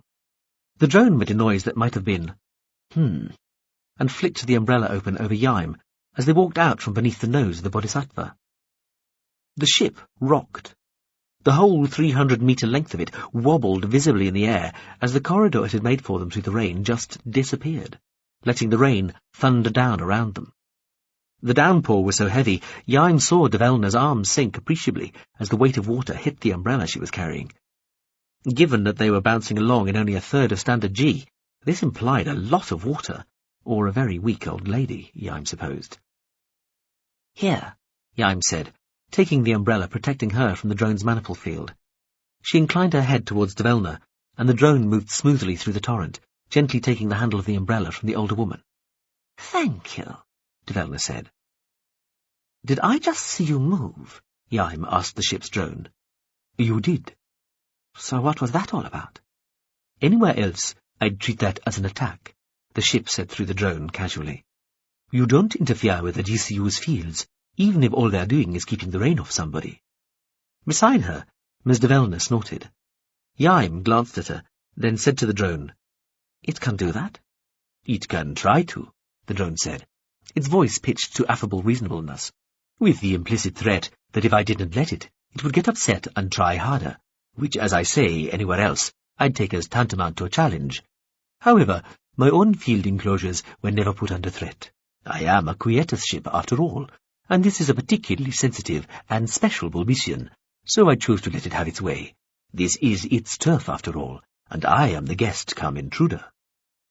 Most ships stay outside the bubble, Dvelna said, also raising her voice over the rain as they neared the entranceway, and the sounds of the cataracts of water falling off the towering facade above increased in volume. The yellow lights inside shone through the thick, trembling bubbles of the rain as though through a rippled, transparent curtain. So I understand, the ship said. As I say, though, I am a quietus ship. However, if the bulbician would rather I stayed beyond its atmospheric sphere, I will be happy to oblige. The drone made a show of turning to Iain. I'll leave a shuttle. With a last crash of drumming rain straining the bowing material of the umbrellas, they walked into the wide entrance, to be met by a tall young man, dressed quite similarly to Iain, though much less smartly. He was struggling and failing to open another umbrella. He was swearing quietly, then looked up, saw them, stopped swearing, smiled instead, and threw the umbrella aside. Mr. Veller, thank you, he said, nodding to the older woman who was frowning suspiciously at him. Ms. Nzaki, he said, taking her hand in his, welcome. Mr. Nopri? Iain said. He sucked air through his teeth. Yes, and no. He looked pained. Iain looked at Dvelna, who had closed her eyes and might have been shaking her head. Iain looked back at Nopri. What would constitute the grounds for the no part? Technically, the person you were expecting, me you were expecting, is dead. The television was old, its casing made of wood, its thick glass screen bulbous, and the image displayed on it monochrome. It showed a half-dozen dark shapes, like long, jagged spear points, hurtling down from a black sky riven with lightning. He reached over and turned it off. The doctor tapped her pen on the side of her clipboard. She was pale, had short brown hair, wore glasses. She looked half his age. She wore a dull grey suit and a white coat, like doctors were meant to. He wore standard army fatigues. "You really should watch it to the end," she said. He looked at her, sighed, then reached over and turned the set back on again. The dark spearhead shapes fell, formation splitting up as they twisted and wove their way through what might have been air or not. The camera stayed with one of the spearheads in particular, remaining on it after the others had disappeared. It fell past wherever the camera was watching all this from, and as the view tipped, following it, the screen filled with light. It was a poor representation. The image was too small, too grainy and smeary to do justice to the sight, even if it had been in colour. In vaguely green-tinged black and white, it was just a mess. You could hardly see the spearhead shape now. Its presence was only revealed by its quickly shrinking shadow, occluding some parts of the flares and pools and rivers of light beneath. Then a point of light seemed to detach from the lights below and rise to meet the spearhead shape, which rolled and flicked and twisted ever more desperately, until the rising point of light flashed past both the spearhead and the camera. A dozen more points of light rose from the lightscape, followed by another, bigger barrage, and another. Just visible at the distorted edge of the screen, more sets of sparks rose fanning out towards the other spearheads. The spearhead the camera was following dodged 3 of the incoming lights. Then one of them winked out just behind it.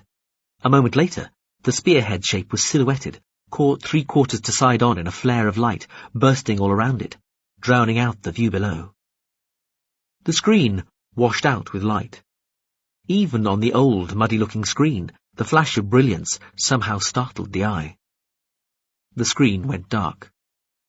"Satisfied?" Latoy said. The young doctor said nothing, made a note. They were in an anonymous office filled with anonymous furniture. They sat in 2 cheap chairs in front of a desk. The crude-looking television was perched on the surface of the desk between them. A power cable made S-shapes across the desk and floor to a wall socket. A window, with half-open vertical blinds, looked out onto a white-tiled light well. The white tiles looked grimy. The light well let in little light. A buzzing fluorescent lamp was set diagonally across the ceiling, shedding a flat glare, that gave the young doctor's pale face an unhealthy pallor. Probably his too, though he had darker skin. A faint rising and falling feeling, and a sensation that the whole room and Lightwell were moving a little from side to side, clashed with the obvious impression that they were in a conventional building on land. There was a degree of regularity, a periodicity to the various oscillations, and Vittoria was trying to work out the intervals involved. There seemed to be at least two, a long one lasting about 15 or 16 heartbeats, and a shorter one of about a third of that. He was using heartbeats because he had no watch or phone or terminal, and there wasn't a clock visible anywhere in the room either. The doctor wore a watch, but it was too small for him to make out. They must be on a ship or barge, maybe some sort of floating city. He had no idea. He'd just woken up here, sitting in this cheap-looking chair in this bland office room, being made to watch lo-fi video on an ancient screen device called a television. He'd already had a prowl round the space. The door was locked. The Lightwell went down another 4 stories to a small leaf-litter-filled courtyard. The young doctor had just sat there, asking him to sit down and making notes on her clipboard while he looked round. The drawers in the room's single desk, wood, battered-looking, were locked too, as was the single, dented, grey mild steel filing cabinet. No telephone, comm screen, terminal, or sign that there was anything intelligent and helpful listening or present. There was even a switch for the ceiling light, for fate's sake. He'd looked over the doctor's shoulder at the notes she was taking, but they were in a language he didn't recognize. He wondered how long he was expected to give it before he tried threatening the doctor or shoulder-charging the flimsy-looking door. He looked up at what was obviously a suspended ceiling. Maybe he could crawl his way out. "Just tell me what you want to know," he said. The doctor made another note, crossed her legs, said, "What do you think we might want to know?" He put his hands to his face, wiped back from his nose to his cheeks and then ears. "Well," he said, "I don't know, do I?" "Why do you think we might want to know anything?" "I attacked you," he told her, pointing at the wooden box that held the screen. "That was me and that. I was that thing attacking you." He waved his hands, looked around. "But I got shot down. I'm guessing we all got intercepted, and now I'm here. Whatever you saved of me, you must have been able to learn all you needed to directly, just looking at the code, running bits of it. You don't need me, so I'm just puzzled why I'm here. All I can think of is, you still want to know something else, or is this just the first circle of hell? Do I stay here forever being bored to death?" She made another note. "Maybe we should watch the screen again," she suggested. He sighed. She turned the television back on. The black spearhead shape fell from the lightning-cracked sky. "It's nothing, just a death." Iain smiled thinly. "I think you make light of our calling, Mr. Nopri, if you treat the cessation of life in quite so offhand a fashion." I know, he said, agreeing heartily and nodding vigorously. "You're absolutely right, of course. But it isn't a good cause. It is necessary. I do take the whole quietus ethic seriously, very seriously. These are, well, special circumstances." Iain looked at him levelly. Nopri was a skinny, dishevelled-looking young man with bright blue eyes, pale skin, and a gleamingly bald head. They were in what was apparently entitled the Officers' Club, the main social space for the 40 or so culture citizens who made up about 0.5% of the Bulbishians' highly diverse and dispersed population. The club was part of what had once been some sort of games hall for the Bulbishian species. What had been its ceiling, and was now its floor, studded with enormous multicoloured cones like gaudy versions of fat stalagmites. Food, drink, and, for Nopri, a drug bowl, were brought by small wheeled drones, which roamed the wide space. Apparently the Bulbishian could display unpredictable reactions when it came to other entities using fields inside it, so the drones used wheels and multi-jointed arms instead of just levitating by AG and using maniple fields. Still, Iain noticed, the ship's drones seemed to be doing all right, floating level with their table. She and Nopri sat alone with the drone, Dvelna having returned to her own duties. There were 2 other tables occupied in the warm but pleasantly dehumidified space. Both supported little groups of 4 or 5 people huddled round them, all of whom looked rather drab by the normal standards of culture sartorial acceptability, and all of whom seemed to be keeping themselves to themselves. Iain had guessed before Nopri had told her anyway that these were people who were here to rendezvous with a ship which would arrive, sometime in the next 2 or 3 days from the total internal reflection. The GSV, which was one of the culture's oubliettes, its forgotten fleet of supposedly ultra-hidden, post-posited catastrophe seedcraft. "What special circumstances, Mr. Nopri?" she asked. "I've been trying to talk to the Bulbician," Nopri told her. "Talking to it involves dying?" "Yes, all too often." "How often?" 23 times so far." Iain was appalled. She took a drink before saying, "You've been killed by this thing 23 times?" she said, her voice dropping to a shocked whisper without her meaning it to. "You mean in a virtual environment?" "No, really." "Killed? Really?" "Yes." "Killed? In the real?" "Yes." "And what? Revented each time?" "Yes." "Did you come with a stack of blank bodies, then? How can you—" "Of course not. It makes me new bodies." "It? The Bulbician, it makes you new bodies?" "Yes, I back up before every attempt to talk to it." "And it kills you every time?" "Yes, but only so far." Iain looked at him for a moment. "In that case, silence might constitute a more prudent course." "You don't understand." Iain sighed, put a drink down and sat back, fingers interlocked over her midriff. "And I'm sure I shall continue not to, until you enlighten me. Or I can talk to somebody else on your team who is more—" She paused. "Plausible," she said. The drone's bluish aura field coloured a subtle shade of pink. Nopri appeared oblivious to the insult. He sat forward eagerly. "I'm convinced that the Bulbicians are in touch with the sublimed," he told her. "You are?" Iain said. "Isn't that a matter for our colleagues in Numina, like Ms. de Velna?" "Yes, I talked to them about it, but this Bulbician only wants to talk to me, not to them." Iain thought about this. "And the fact that it keeps killing you every time you attempt to do so hasn't shaken your faith in this conviction?" "Please," Nopri said. "It's not faith. I can prove this, or I will be able to soon." He buried his face in the fumes rising from the drug bowl, sucked in deeply. Iain looked at the drone.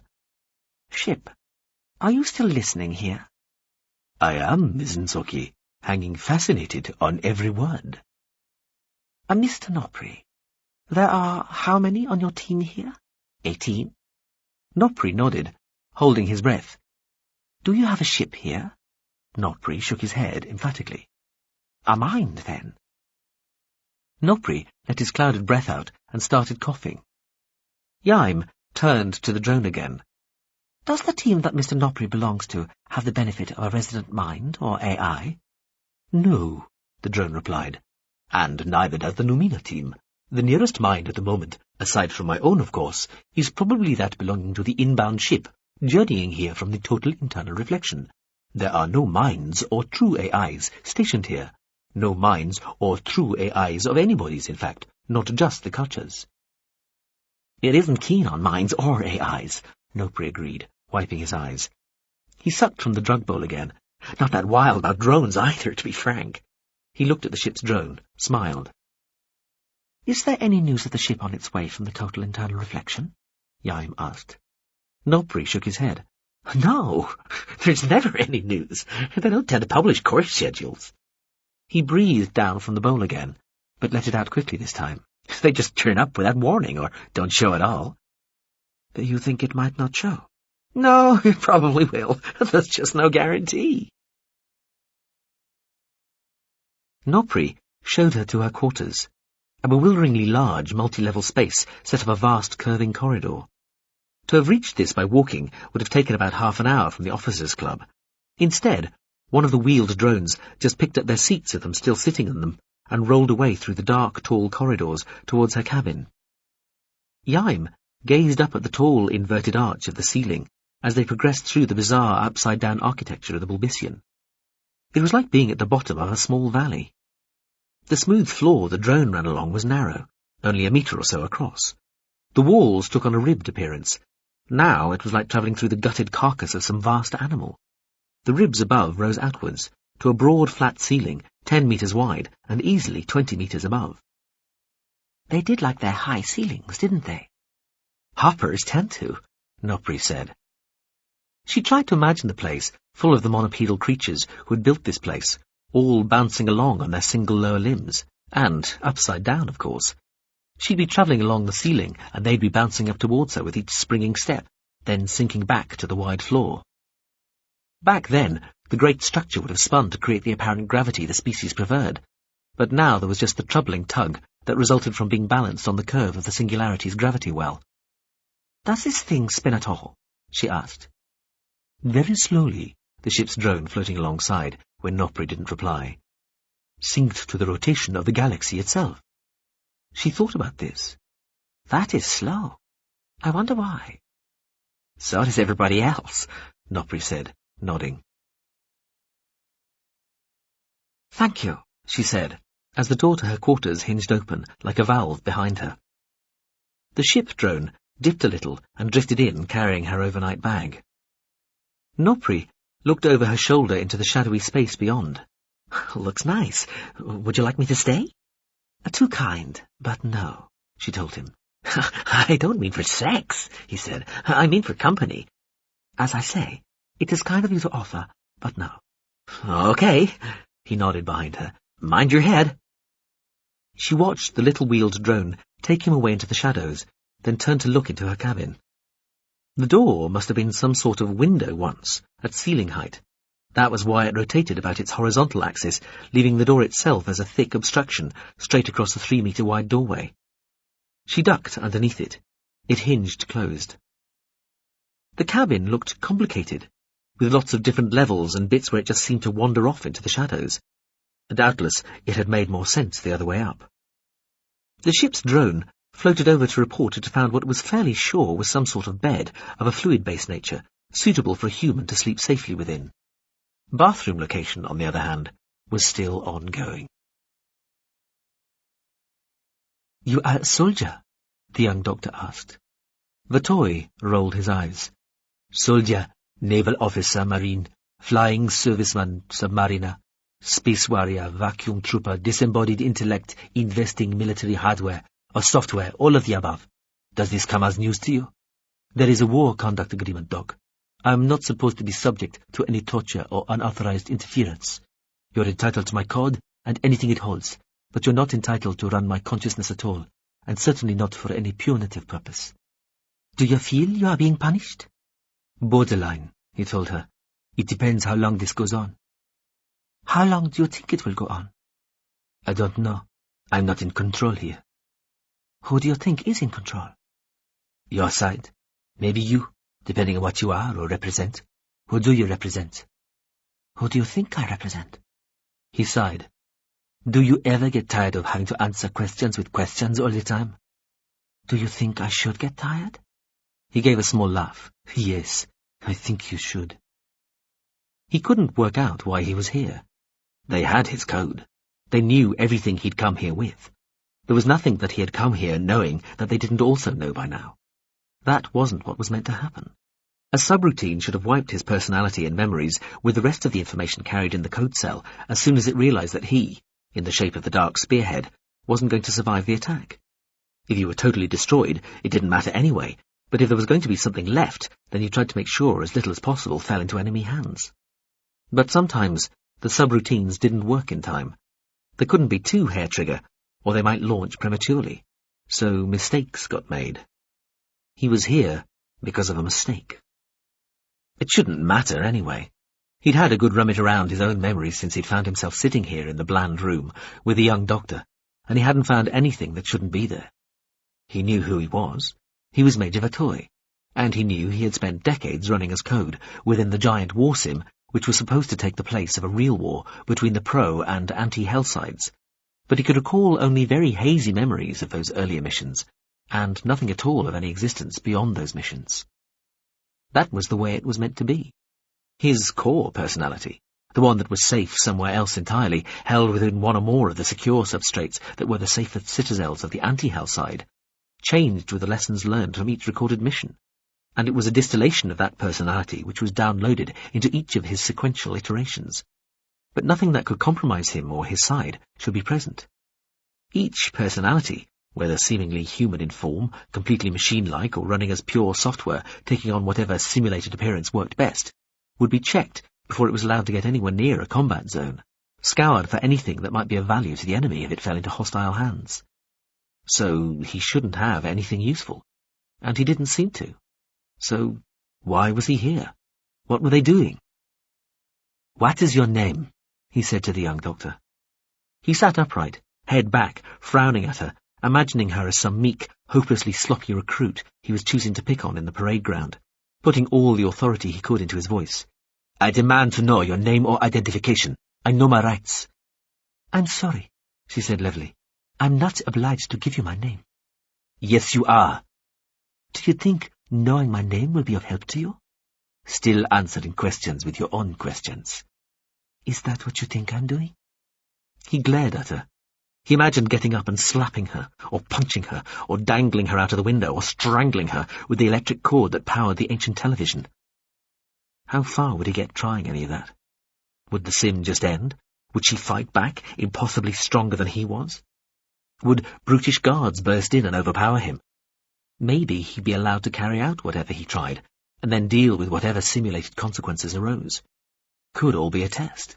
You weren't supposed to attack medics, or non-combatants, at all for that matter. It would be a first for him, certainly. Vitoy let out a breath.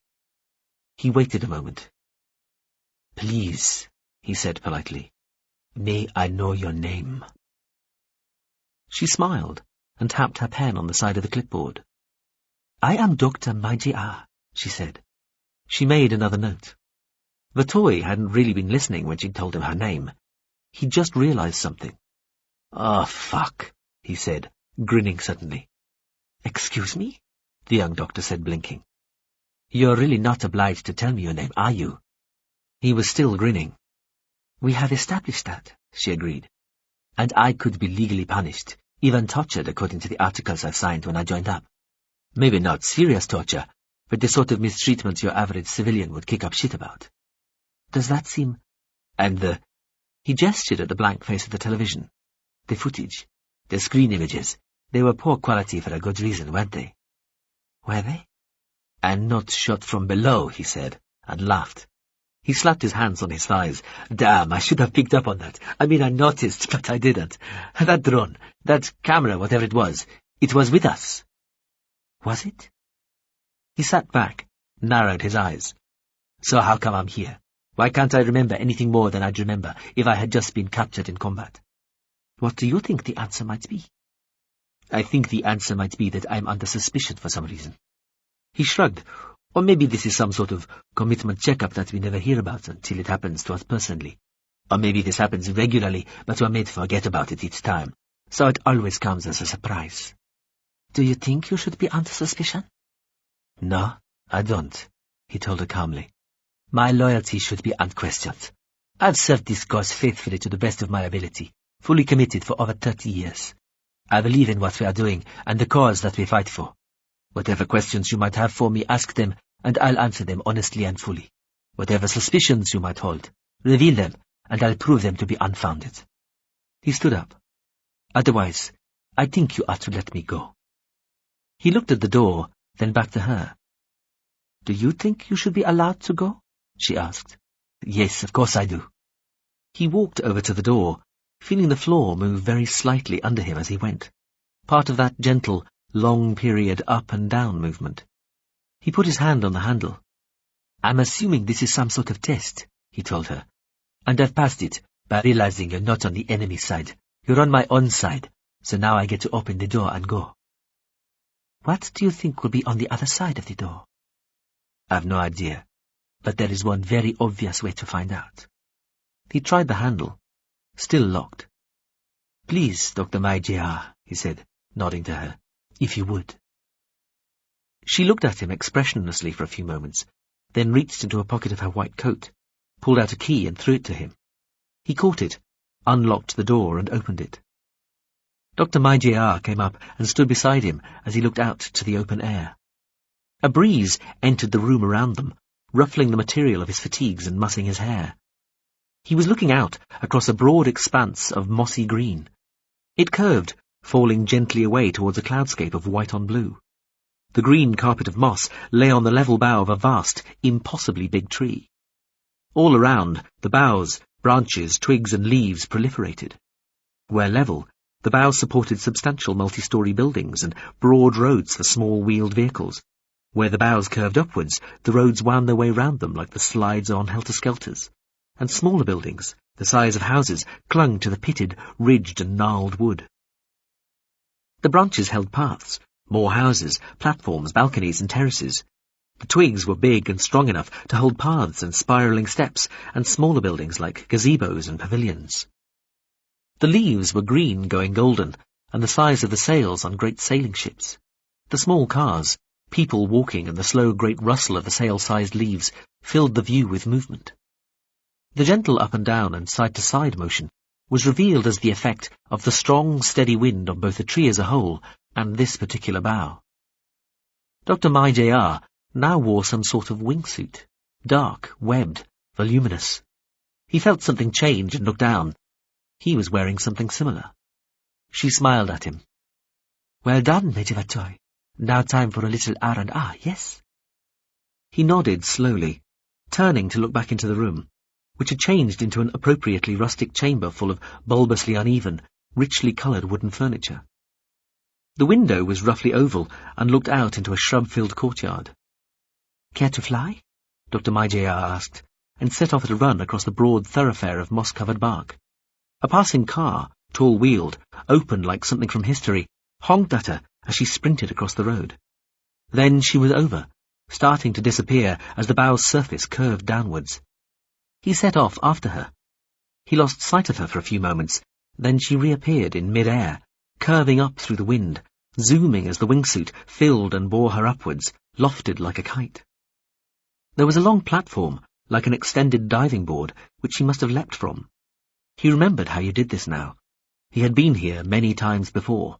The impossible tree, the ability to fly. Many times. He ran along the platform and threw himself into the air, spreading his arms, making a V with his legs, and felt the warm air pushing him gently upwards. The ground, fields, winding rivers, was a kilometre below, the crown of the tree about the same distance higher. Dr. Mai was a dark shape curving upwards. He adjusted his wingsuit, banked, and zoomed after her. As soon as Iain woke, she knew she was still asleep. She got up. She was not entirely sure if she willed this, or if she was somehow lifted, brought out of the bed. It was hard to tell. There were fine dark lines reaching upwards from her hands. Also, she noticed, from her feet, protruding from the hem of her nightdress. And there were strings rising from her shoulders, too, and her head. She reached up with one hand and felt the strings rising out of her head. They pulled and slackened appropriately to let her tip her head back. She had become a marionette, it seemed, which was odd. She had never dreamt that before. Still looking up, she saw that where you might have expected to see a hand holding the cruciform structure controlling the strings, the ship's drone was there instead. Leaning out to one side, again, the strings went slack or tight accordingly, she could see that the strings rose beyond the drone as well, so that it too was controlled by somebody else. She wondered if this was some sort of deeply buried image she'd always held about how the culture arranged its big, not really hierarchical at all, self. Above the drone, the strings rose towards the ceiling, which was really a floor, of course. There was another drone up there, then another, and another. They got smaller as they went up, and not just because they were further away. She realized she was looking through the ceiling by now. High above rose a succession of ships, getting bigger until they disappeared in a haze of floors, ribs, and other structures. The biggest ship she could see looked like a medium-sized GSV, though it might just have been a cloud. She was moved, along the floor, ceiling. It felt like she was willing the movement, but at the same time the strings, they were more like wires really, appeared to be doing all the work. The floaty feeling came from the strings, she realized, not the fractional gravity. That made sense. She looked down at her feet to watch them moving and noticed that she could see through the floor. To her surprise, the strings went on down through her feet towards another person in the level beneath. She was looking straight down at that person's head. She stopped. The person below her stopped. She felt the strings do something, but somehow through her, without moving her. The person below her was looking up at her. She waved down. The person below waved back. She looked a bit like her, but not entirely. Below the person below, there were more people. Human, maybe just pan-human further down, it was hard to tell. Vaguely female, all looking a bit like her. Again, they sort of faded into the haze beneath eventually, which was, quite rightly, exactly the same as the haze above. She took up her nightdress and got dressed. The clothes just flowed like liquid around the strings that controlled her, parting and reforming as required. Soon, she was outside, walking along the true, broad floor of the corridor outside, with the arches rising to a series of points above, the way it was supposed to be. A cascade of riffling images and a faint breath on her cheek indicated moving very quickly, and then she was at the entrance to the chamber housing the singularity. The gravity felt stronger here, maybe about half normal. A sequence of great, thick, shiny metal doors rolled away, irised open, or ascended to let her enter, and in she went. Whatever structure was above her and beneath her didn't interfere with the strings in the least. Inside was a huge, dark, spherical space with only one thing right in the middle of it. She laughed when she saw how the singularity was choosing to project itself to her.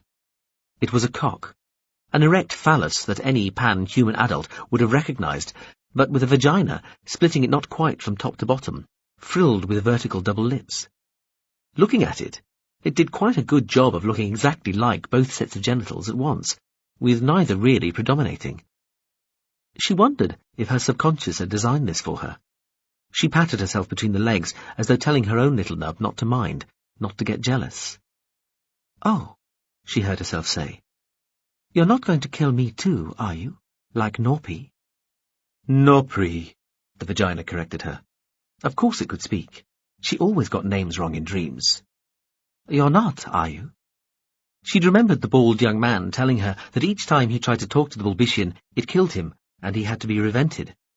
She assumed that was what was going on here. Strange. She'd have thought she would feel frightened right now, but she didn't. She wondered why that was. "I would ask you not to." She glanced up, saw that the ship's drone was still there, a few meters above her. That was reassuring. "He is trying to do something different," the voice said. It was a thick, luscious voice, each rolled syllable perfectly enunciated. "This is not that." She thought about this. Well, what is apart from this itself? Just so. Who are you exactly?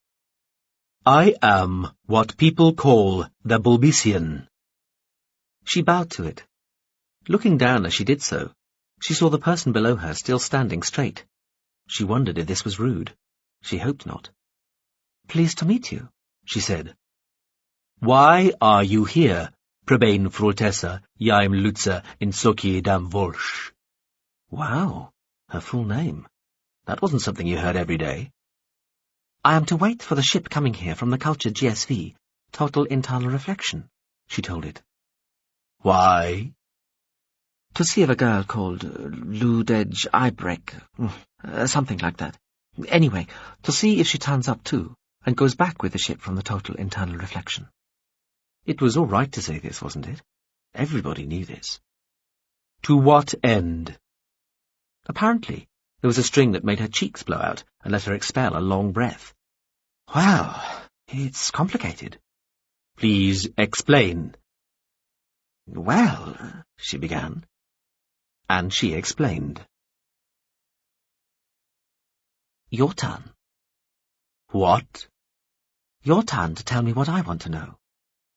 You may not remember anything I tell you. Tell me anyway. All right. What do you want to know? Where is the total internal reflection? I don't know. How far away is its incoming ship? I don't know. What is the name of that ship? I don't know. Who exactly are you? I told you. I am the structure around you. What people call a Bulbician. What is your name? I am called the unfallen Bulbician Semserine Wisp. But what would you call yourself? Just that. All right. What did you used to be called before the war? Jarivior 400.54 Mokurlian. Explain, please. The first part is my given name. The figurative part is a size and type designation. The last is the old name of the stellar system which I inhabit. Who put the singularity in your core? The Absegyunder. I've never heard of them. Next question. Why did they put it there? Partly to produce energy, partly to demonstrate their power and skill, and partly to destroy or possibly store information. Their methods seemed as opaque as their motivations on occasion. Why did you let them? At the time, I was still recovering my faculties. They had been damaged almost beyond repair by the enemy. What happened to these, Absegyunder? Absegyunder. They angered me, so I threw them all into the singularity. Arguably, they still exist in a sense, smeared around its event horizon. Their grasp of time may be compromised. How did they anger you? It did not help that they asked so many questions of me. I see. Next question. Are you in touch with the sublimed? Yes, we all are. Define we in this context. No. No? I refuse to. Why did you ask me all that you did? I ask the great secrets of everybody who comes to me. Why do you keep killing Nopa? Nopri. He enjoys and needs it. I discovered this when I asked him about his greatest secrets the night that he first arrived. He believes that death is ineffably profound, and that he gets closer to some absolute truth with each dying. It is his failing. What are your great secrets? One, an old one, is that I am a conduit for the sublimed. That is no great secret. The culture has a team from its Nomina section here working on just that assumption. Yes, but they do not know for sure. I could be lying. Are all Bulbicians linked to the sublimed? I believe all the unfallen may be. For the fallen, it is impossible to say. We do not communicate directly. I know of none who definitely are. Any other secrets? My most recent is that I am concerned that there may be an attack on myself and my fellows. Please define fellows in this context. All the so-called Bulbicians, unfallen and fallen. An attack by whom? Those on the anti-hell side of the so-called war in heaven. Why would they attack the Bulbicians? Because we are known to possess processing substrates of substantial but indeterminate capacity, whose precise qualities, civilizational loyalties, and practical purposes are unknown and inherently mysterious. Because of this, there are those who suspect it is the Bulbicians who harbour the hells, which are the subject of the aforementioned dispute. I have intelligence to the effect that the anti-hell side may be losing the war in the agreed virtual space set up to house it. That it, the anti-hell side, has failed to destroy the hells by direct informational attack, and so now contemplates a war in the real, to destroy the physical substrates themselves. We are not alone in being so suspected. I understand there are many potential processor cores now coming under suspicion. If we are singled out, though, we may find ourselves under acute and prolonged attack. I anticipate no existential danger to myself and my fellow Unfallen in space. However, the planet-bound Fallen may well be unable to protect themselves. Can you show that you are not the home of these hells? I believe I could do so myself, though possibly only by shutting down my links to the sublimed, albeit temporarily. The same course ought to be open to the rest of the Unfallen. Still, if somebody was determined to remain suspicious, they might think it was the links to the hells, somehow held within deeper levels of ourselves, that we had detached from and blanked off. Taken to an extreme of suspicion, one can imagine that only our outright and complete destruction might satisfy those so prejudiced and so intent. The situation with the Fallen is much more worrying, because even I am not sure that they are not indeed the homes of the hells. They may be, if unwittingly or wittingly. You see, I have no better idea than anybody else, which is itself a cause for concern. What do you mean to do?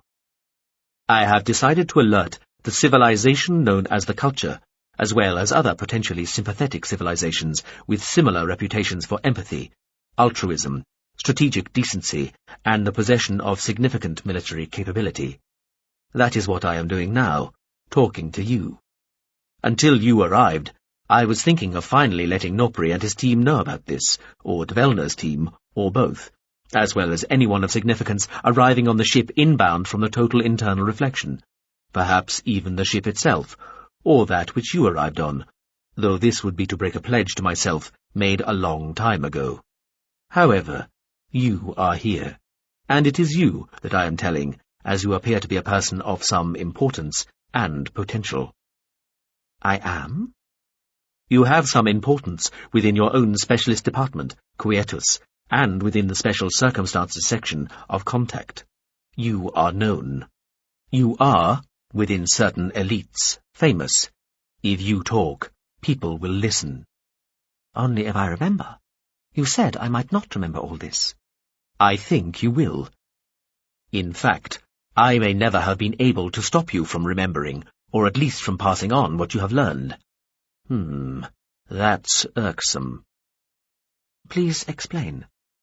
The distributed device within your brain and central nervous system, which I have, annoyingly, only recently become aware of, will have recorded its own memories of this encounter, and would be able to transmit them to your own biological brain. I strongly suspect it has already transmitted our conversation so far, elsewhere. Perhaps to the drone you arrived with, and the ship you arrived on. That is very unusual. Unique, even. Also, most irritating. What are you talking about? Do you mean a neural lace? Within a sufficiently wide definition, yes, it is certainly something similar. Well, you're wrong. I don't have a neural lace. I think you do. And I know I don't. I beg to differ, as those who are right have always begged to differ from those who are wrong but refuse to admit it. Look, I would know if... She heard her voice trail off, her jaw going slack as the relevant string relaxed, leaving her speechless. Yes? She was pulled upright. I do not have a neural lace. But you do, Mazinsoki. It is an unconventional example of high exoticism, but it would pass most people's definition of just such a device. That is absurd. Who would put such a... Again, she heard her voice die away as she realized. As I believe you may have just started to suspect, I think Special Circumstances did. Iain Insoki stared at the thing in the middle of the great dark sphere. It had given up representing pan-human sexual organs to become a little black scintillating mote. Then nothing.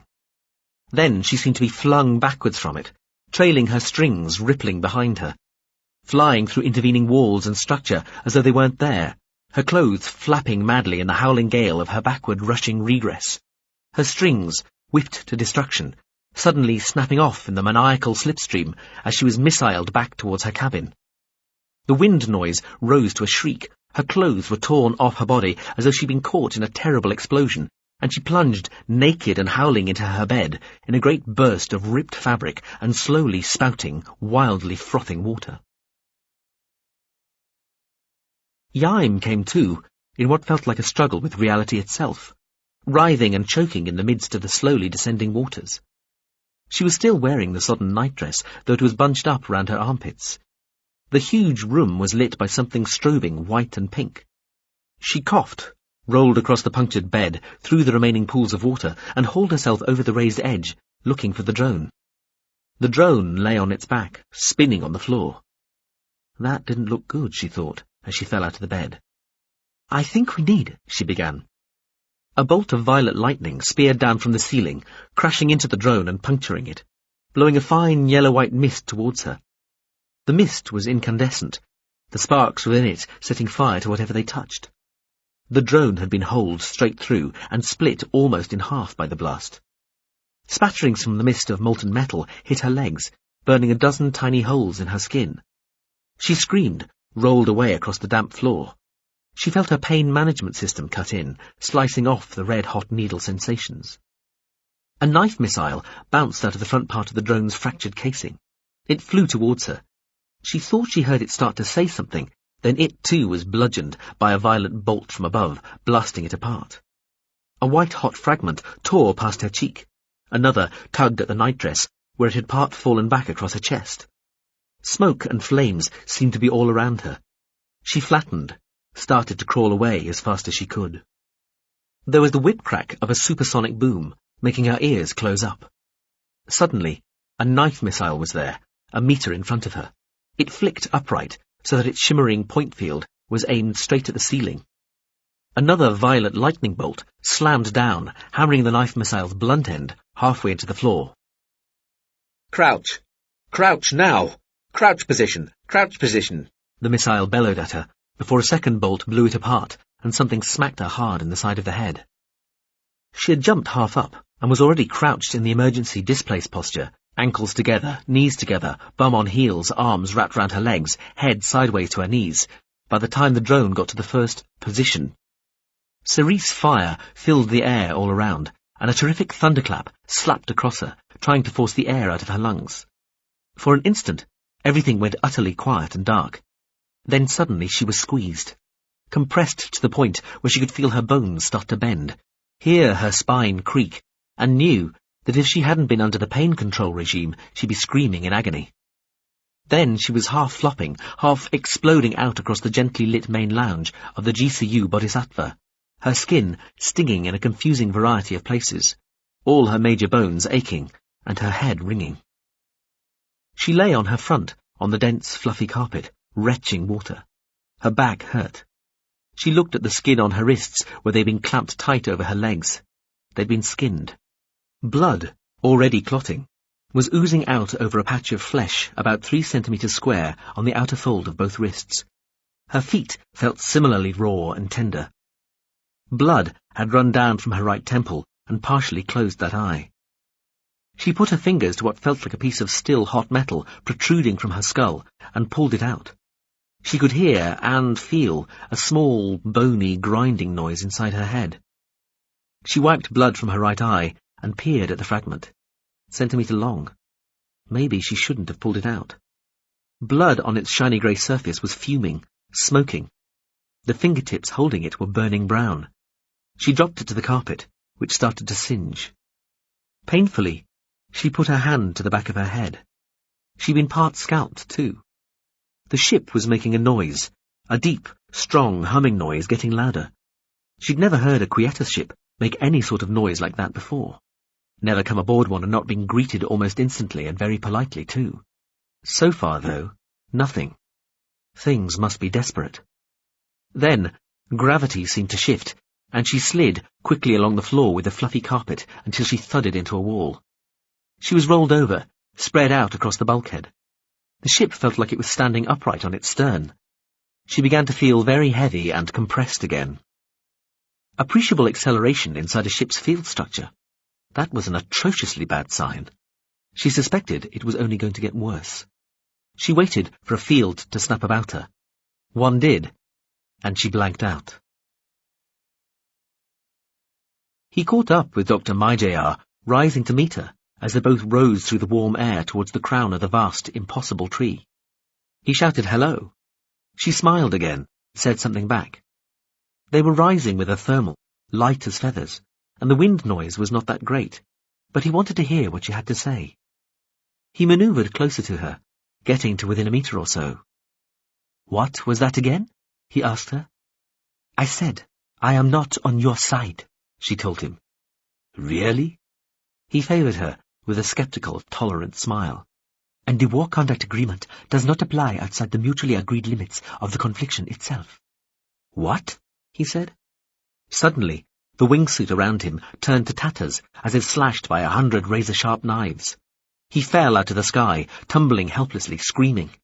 The air and clouds and sky all turned dark, and in the space of one clawing, flapping somersault, the impossible tree became a vast, blasted, leafless thing, studded with fires, wreathed in smoke, most of its twigs and branches broken off or hanging twisting in the shrivelling wind like limp and broken limbs. He plummeted, unstoppable, the shredded wingsuit flapping madly around him, the tatters of torn material like cold black flames whipping at his limbs. He screamed, grew hoarse, gathered more air and screamed again. The dark angel that had been Dr. Myjr flowed smoothly down from above, as calm, measured and elegant as he was terror-stricken and out of control. She was very beautiful now, with arms that became great black wings, streaming dark hair, and a brief, minimal costume that revealed most of her voluptuously glossy brown body. "What you did was hack, Colonel," she told him. "That is against the rules of the war, and so leaves you unprotected by those same rules. It is tantamount to spying, and spies are accorded no mercy. Look down." He looked down to see a landscape filled with smoke and fire and torture, pits of flame, rivers of acid and forests of barbed spikes, some already tipped with writhing bodies. They were coming up fast towards him, just seconds away. He screamed again. Everything froze. He was still staring at the horrific scene beneath, but it had stopped coming closer. He tried to look away, but couldn't. The dark angel's voice said, "We wouldn't waste it on you." She made a clicking sound with her mouth, and he died. Vatoi sat on the trapeze, in trapeze space, swaying slowly to and fro, humming to himself, waiting. The others appeared one by one. You could have told who were his friends and who were his enemies by whether they did or did not meet his gaze. The ones who had always thought the hacking attempts were a waste of valuable time and little more than a cack-handed way of telling their enemies that they were getting desperate, looked at him and smiled, happy to look him in the eye. Those who had agreed with him afforded him a quick nod and a fleeting glance at most, looking away when he tried to look at them, pursing their lips, scratching their fur, picking at their toenails and so on. "It didn't work," Yellow said. So much for preamble, Vatoi thought. Oh well, it wasn't as though they kept minutes. "It did not," he agreed. He picked at a little knotted tuft of red fur on his belly. "I think we all know what the next level, the last resort is," Purple said. They all looked at each other, a sort of formal symmetry to their sequential one-to-one glances, nods, and muttered words. "Let us be clear about this," Vatoi said after a few moments. "We are talking about taking the war into the real. We are talking about disobeying the rules we freely agreed to abide by right at the start of all this. We are talking about going back on the commitments and undertakings we took so solemnly, so long ago, and have lived and fought by from then until now. We are talking about making the whole confliction to which we have dedicated 3 decades of our lives irrelevant and pointless." He paused, looked round them all. "And this is the real we are talking about. There are no resets, and while there might be extra lives for some, not everybody will be so blessed. The deaths and the suffering we cause will be real, and so will the blame we attract. Are we really prepared to go through with this?" He looked round them all again. He shrugged. "I know I am," he told them. "But are you?" "We have been through all this," Green said. "We all—" "I know, but shouldn't—" "Can't we? Vatoy talked over them. Let's just vote and get it over with, shall we? Yes, let's not waste any more time, Purple said, looking pointedly at Vatoy. They took the vote.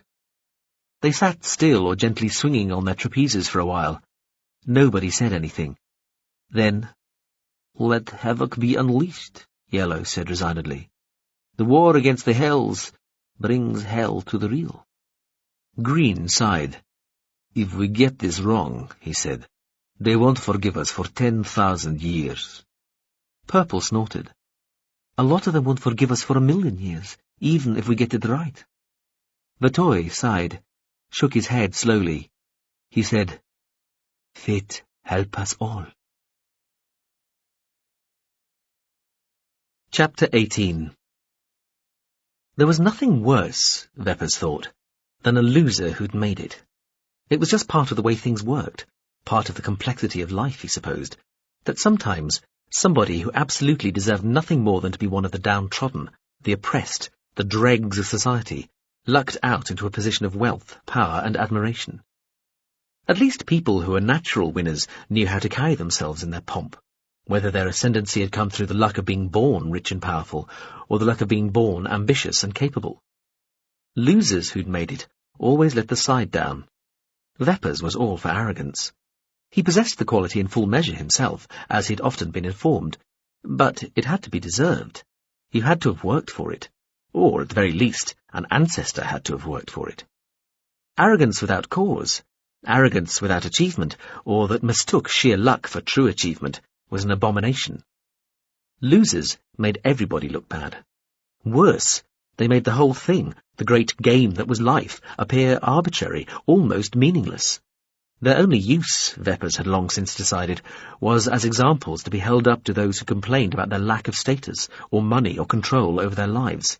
Look, if this idiot can achieve something, so can anybody, so can you, so stop whining about being exploited and work harder. Still, at least individual losers were quite obviously statistical freaks. You could allow for that. You could tolerate that, albeit with gritted teeth. What he could not have believed was that you could find an entire society, an entire civilization of losers who'd made it, and the culture was exactly that. Veppers hated the culture. He hated it for existing, and he hated it for far too damned many credulous idiots, setting the standard for what a decent society ought to look like, and so what other peoples ought to aspire to. It wasn't what other peoples ought to aspire to. It was what machines had aspired to, and created for their own inhuman purposes. It was another of Veppers' deeply held personal beliefs that when you were besieged or felt cornered, you should attack. He marched into the culture ambassador's office in Uberwater and threw the remains of the neural lace down on her desk. "What the fuck is this?" he demanded. The culture ambassador was called Pt.2. She was a tall, statuesque woman, slightly oddly proportioned for a Siciltian, but still attractive in a haughty, formidable sort of way. It had crossed Veppers' mind on more than one occasion to have one of his impersonator girls changed to look just like the culture woman, so he could fuck her conceited brains out. But in the end, he couldn't bring himself to. He had his pride. When Veppers burst in, she was standing at a window of her generously proportioned penthouse office, looking out over the city to where, in the hazy sunlight of early afternoon, a large, dark, sleek ship was hovering over the massive Vepprine Corporation Tower, at the heart of Uberwater's central business district. She was drinking something steaming from a cup, and was dressed like an office cleaner, a barefoot office cleaner. She turned and looked, blinking, at the tangle of silvery blue wires lying on her desk. "Afternoon to you too," she said quietly. She walked over, peered more closely at the thing. "It's a neural lace," she told him. "How bad are your techs getting?" She looked at the other man just entering the room. "Good afternoon, Yaskin." Yaskin nodded. Behind him, floating in the doorway, was the drone which had chosen not to get in Veppers' way when he'd come storming through. They had known Veppers was heading in their direction for about 3 minutes, as soon as his flyer had left the Justice Ministry and set course for their building, so she had had plenty of time to decide exactly how to appear when he arrived. "Ka-chow! Ka-chow!" a reedy voice sang out from behind one of the room's larger couches. Veppers looked and saw a small blonde head duck back down. "And what is that?" he asked. "That is a child, Veppers," Iain said, pulling her chair out from the desk. "Really, what next?" She pointed at the window. "Sky? Clouds? Oh, look, a birdie!" She sat down, picked up the lace. The drone, a briefcase-sized lozenge, floated nearby. Iain frowned. "How did you come by this?" "It's been in a fire," the drone muttered. The machine had been Iain's servant, or master, who knew, for the 3 years she had been there.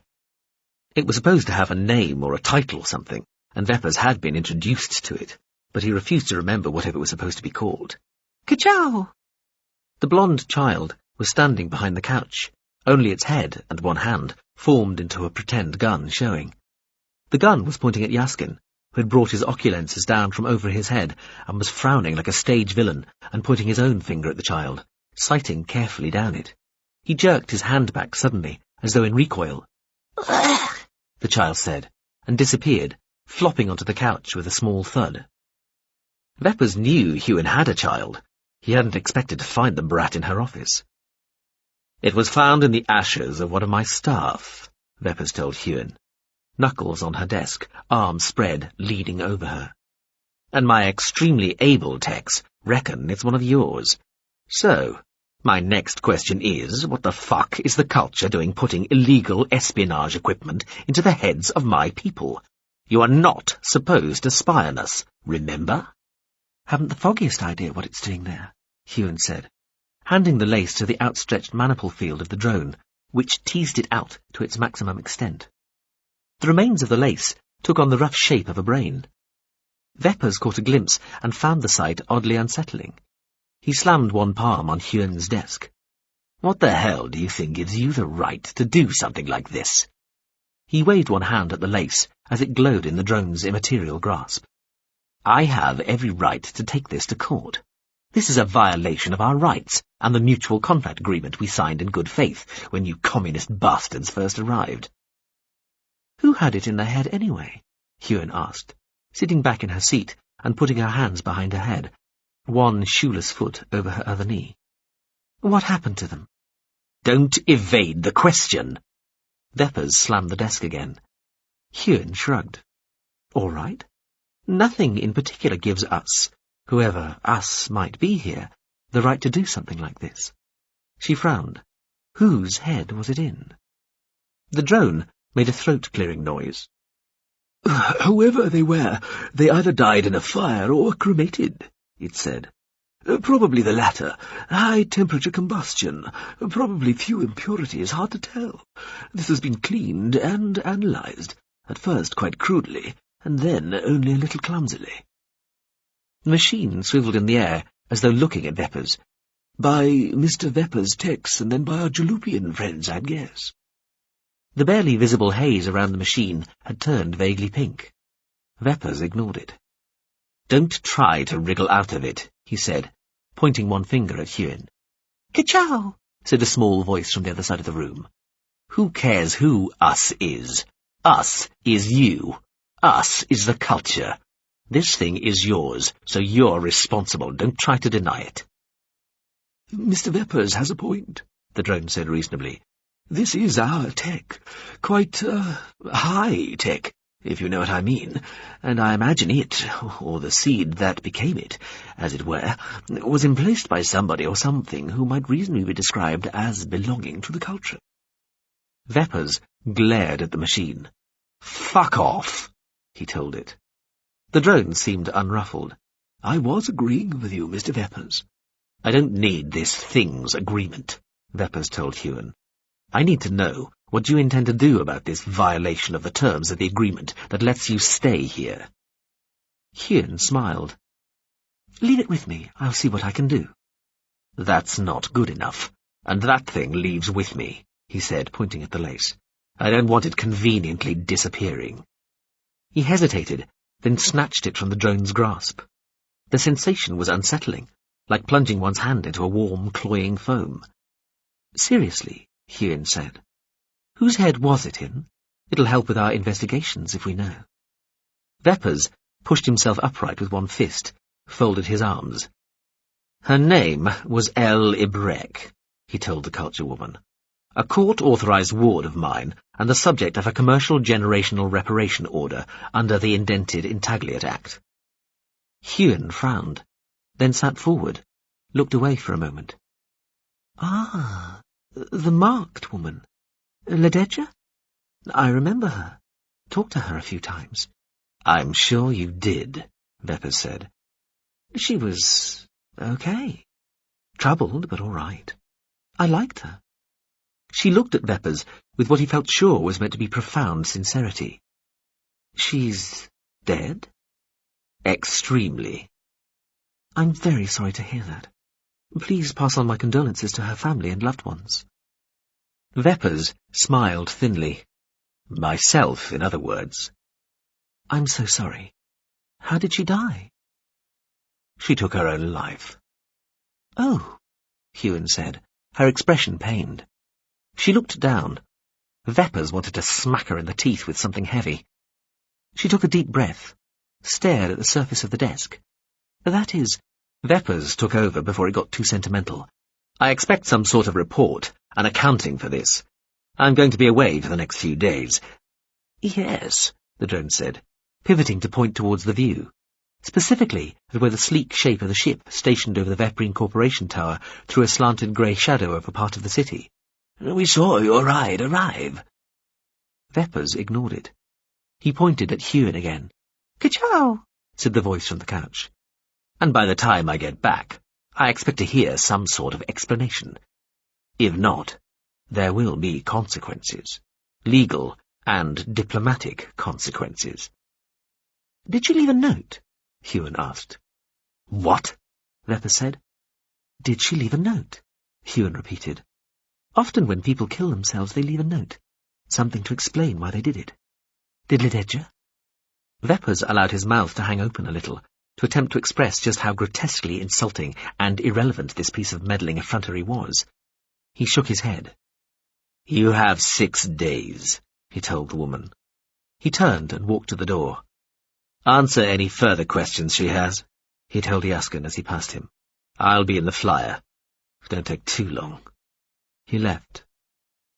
"That man had a funny nose," said the little voice from behind the couch. "So, Jaskin," Iain said, smiling a little for a moment. "Did she leave a note?"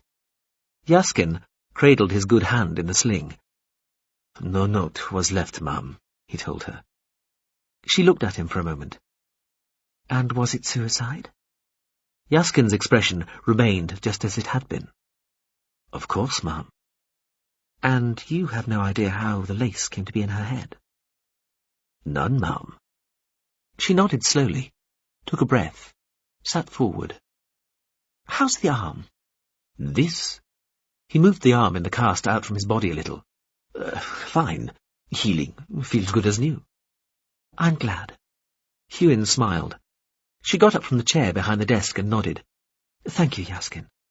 "Ma'am," he said, with a short bow.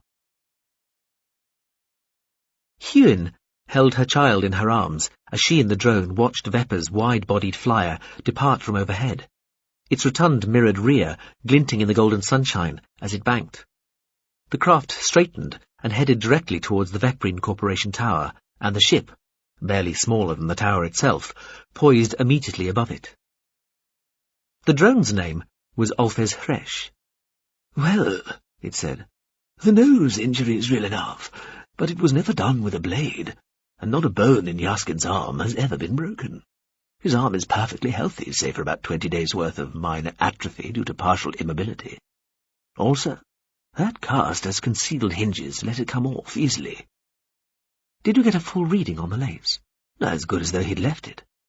She glanced at the machine. "And?" The drone wobbled, its equivalent of a shrug. "SC Tech, or as good as." Iain nodded, staring at the Jalupian ship as Veppers' aircraft flew towards it. She patted her child's back softly. "That's interesting." Che found herself in the refuge. The refuge took up the entire summit of a finger of rock which thrust up from the scrubby desert. The remains of a natural arch lay in great piles of sand-blown stone between the refuge mesa and the nearby plateau. The only access to the refuge was by a rope and cane basket, lowered the 30 meters from the refuge to the desert floor by pulleys worked by muscle power. The refuge had expanded over the years to rise to 6 or 7 stories of cluttered wood and adobe buildings, and spilled over the side of the mesa itself via tree-trunk-propped platforms supporting further precariously poised architecture. Only females were allowed in the refuge. The more senior females copied things called manuscripts. She was treated, if not exactly as a servant, then certainly as somebody who was junior, whose opinions did not really matter, whose importance came solely from the menial tasks that she performed.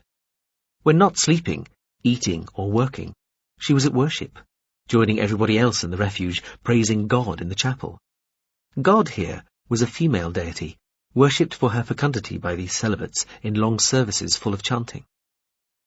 She tried to explain that she didn't believe in God, but this was at first dismissed as impossible nonsense, as absurd as denying the existence of the sun or gravity. Then, when the others saw she was serious, she was hauled up before the fearsome superior of the refuge, who explained that belief in God was not a choice. She was newly arrived and would be indulged this time, but she must submit to the will of God and obey her betters. In the villages and cities, they burned people alive for proclaiming that God did not exist. Here, if she persisted, she would be starved and beaten until she saw sense. Not everybody, the superior explained, and at this point the formidable female in her dark robes of office appeared suddenly old, Jay thought, was able to accept God into their hearts as easily or as fully as did the most pious and enlightened.